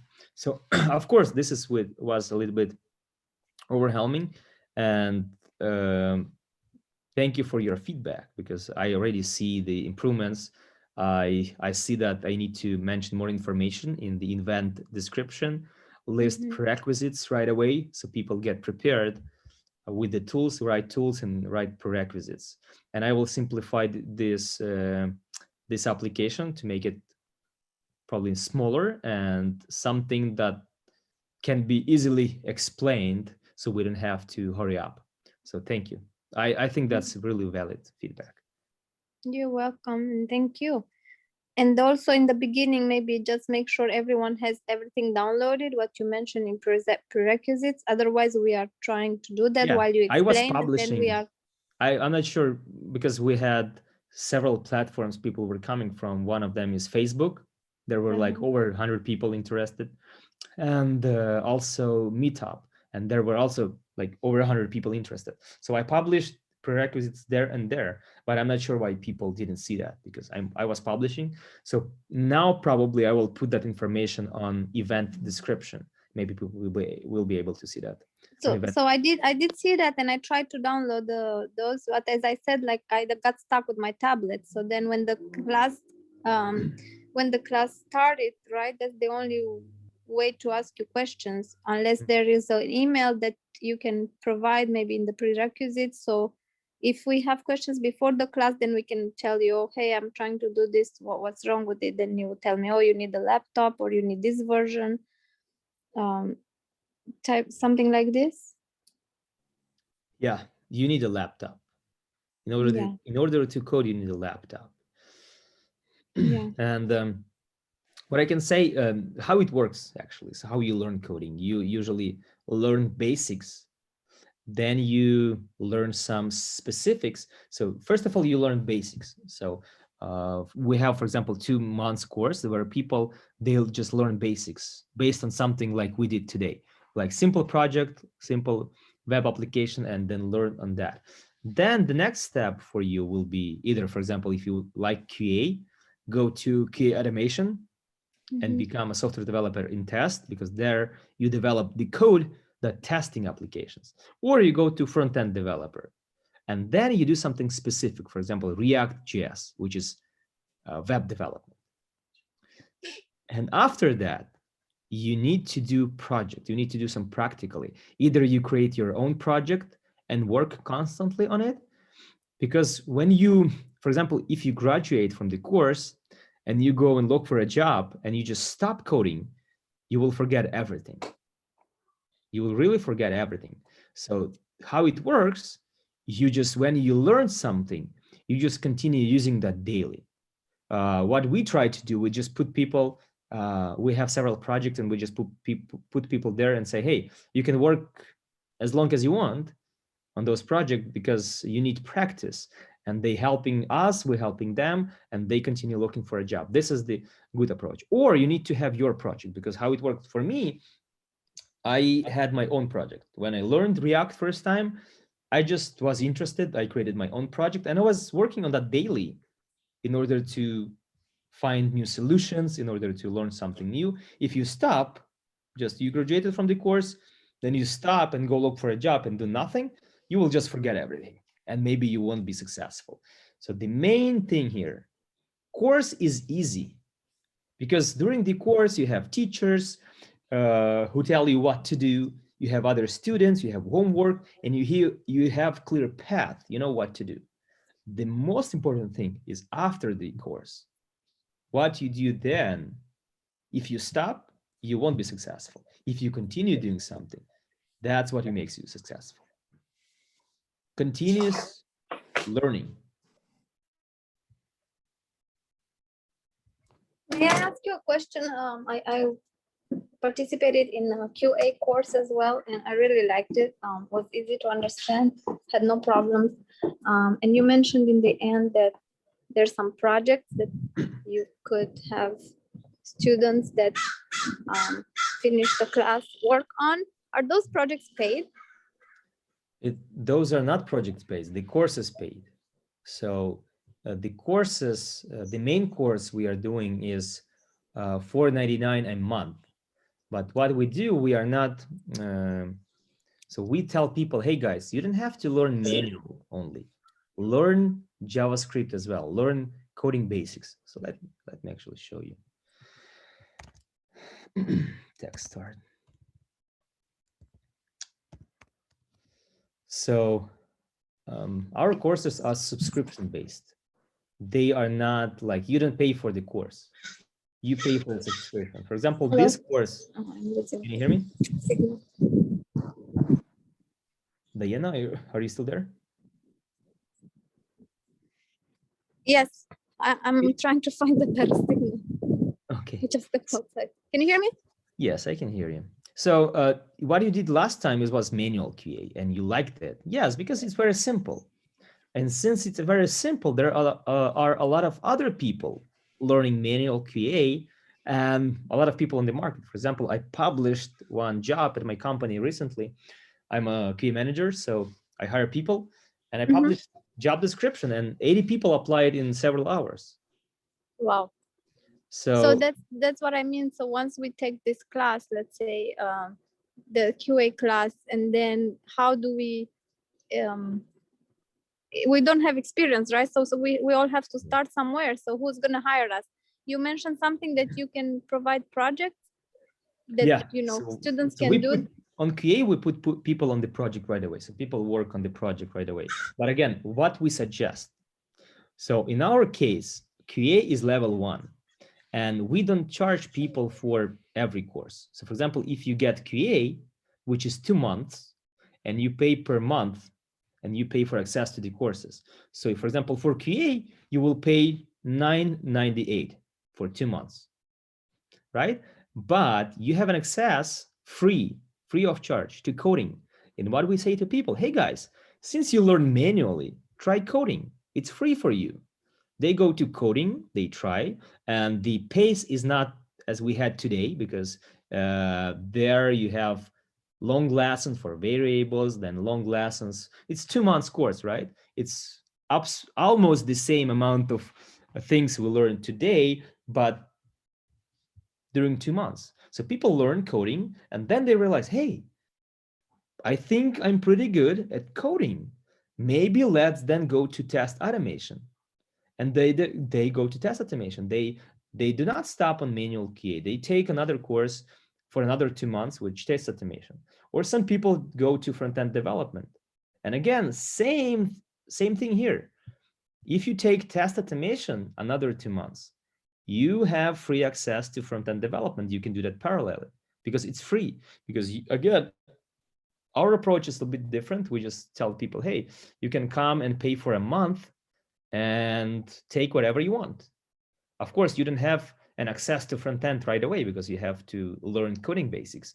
But what you can do is learn manual and coding basics parallelly. And that's what everybody does. Nobody takes manual only. It doesn't make sense. You have free access to coding. Let's go and learn that. So people learn that parallelly. You have two times more lessons because manual course is 2 times a week. Coding is 2 times a week. So you have 4 times a week lessons on level 1, but that's what people do. They go to both courses. They check, okay, coding basics is something we would like to take as well. They take that. It's free because you already took manual, and they take that. By the end, they realize that they are good at coding. It doesn't make sense to stop on manual.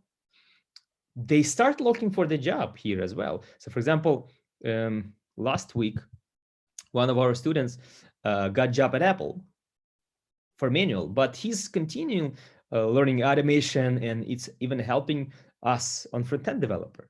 But he found job as a manual QA, and I told him that's good point, and that's a good approach.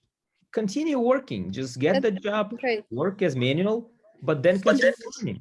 That's great, and that's a great idea with these subscriptions per month. And but my question is, if you do want to stop for a while at manual QA, how do you get hired? Because there's no experience. I just say, oh, I graduated this course, and then I don't know if anyone will hire me. They will. How this guy found the job? How other guys find the job? Same as you. You need to understand, you're not the first one, right? Who will be taking the courses and looking for a job, right? So there will be some kind of practice, right? Some kind of internship or practice or projects that we can list that we did this and this and this.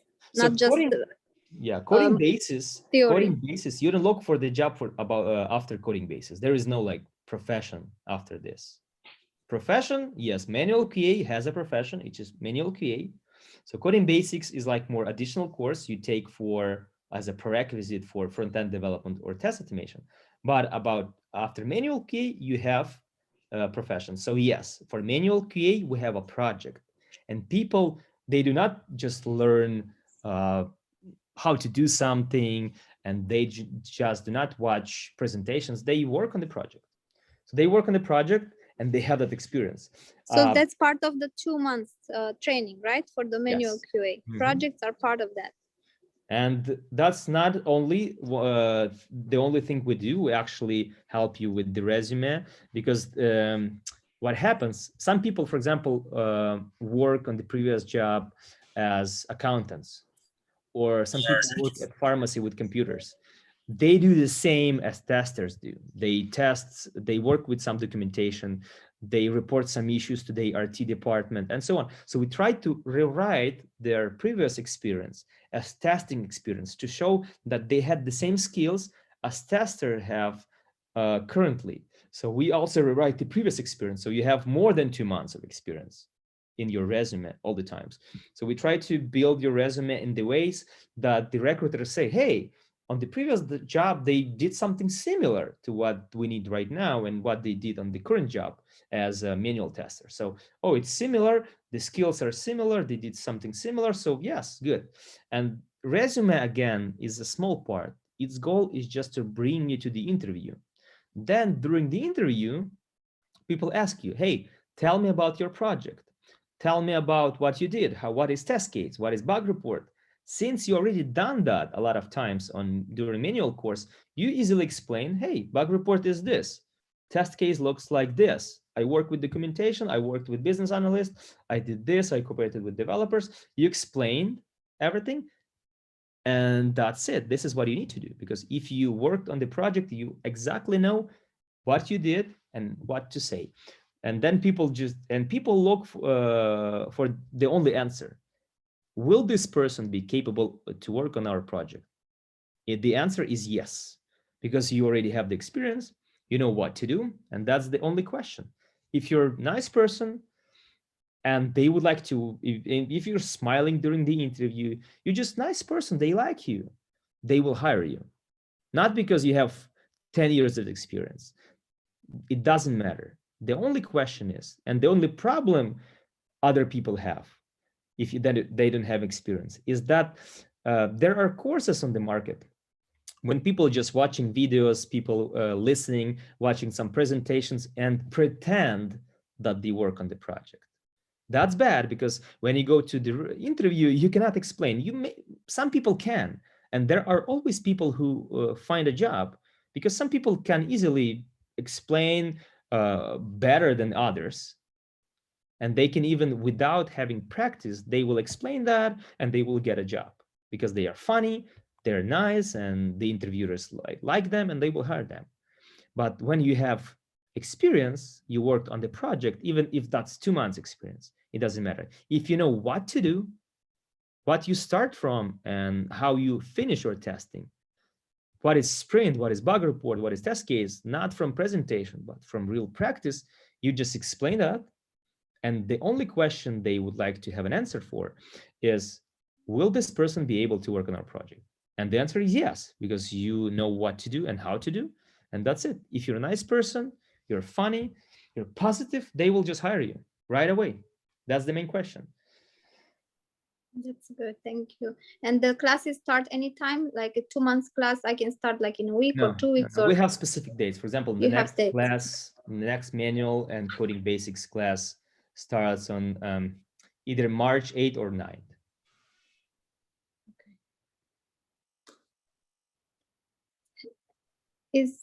Okay, and if we have more questions, can we reach out to you via email, or how about this? You can go to several ways. Email, so there is an email over here. There's phone number over here. If you go to frequently asked questions, there is ask question form. Okay, got it. You can ask here, whatever. So just any way. TechStart.dev. Yeah.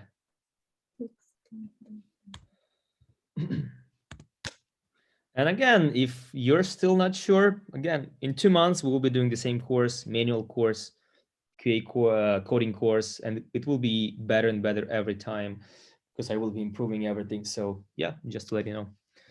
Okay, any other questions?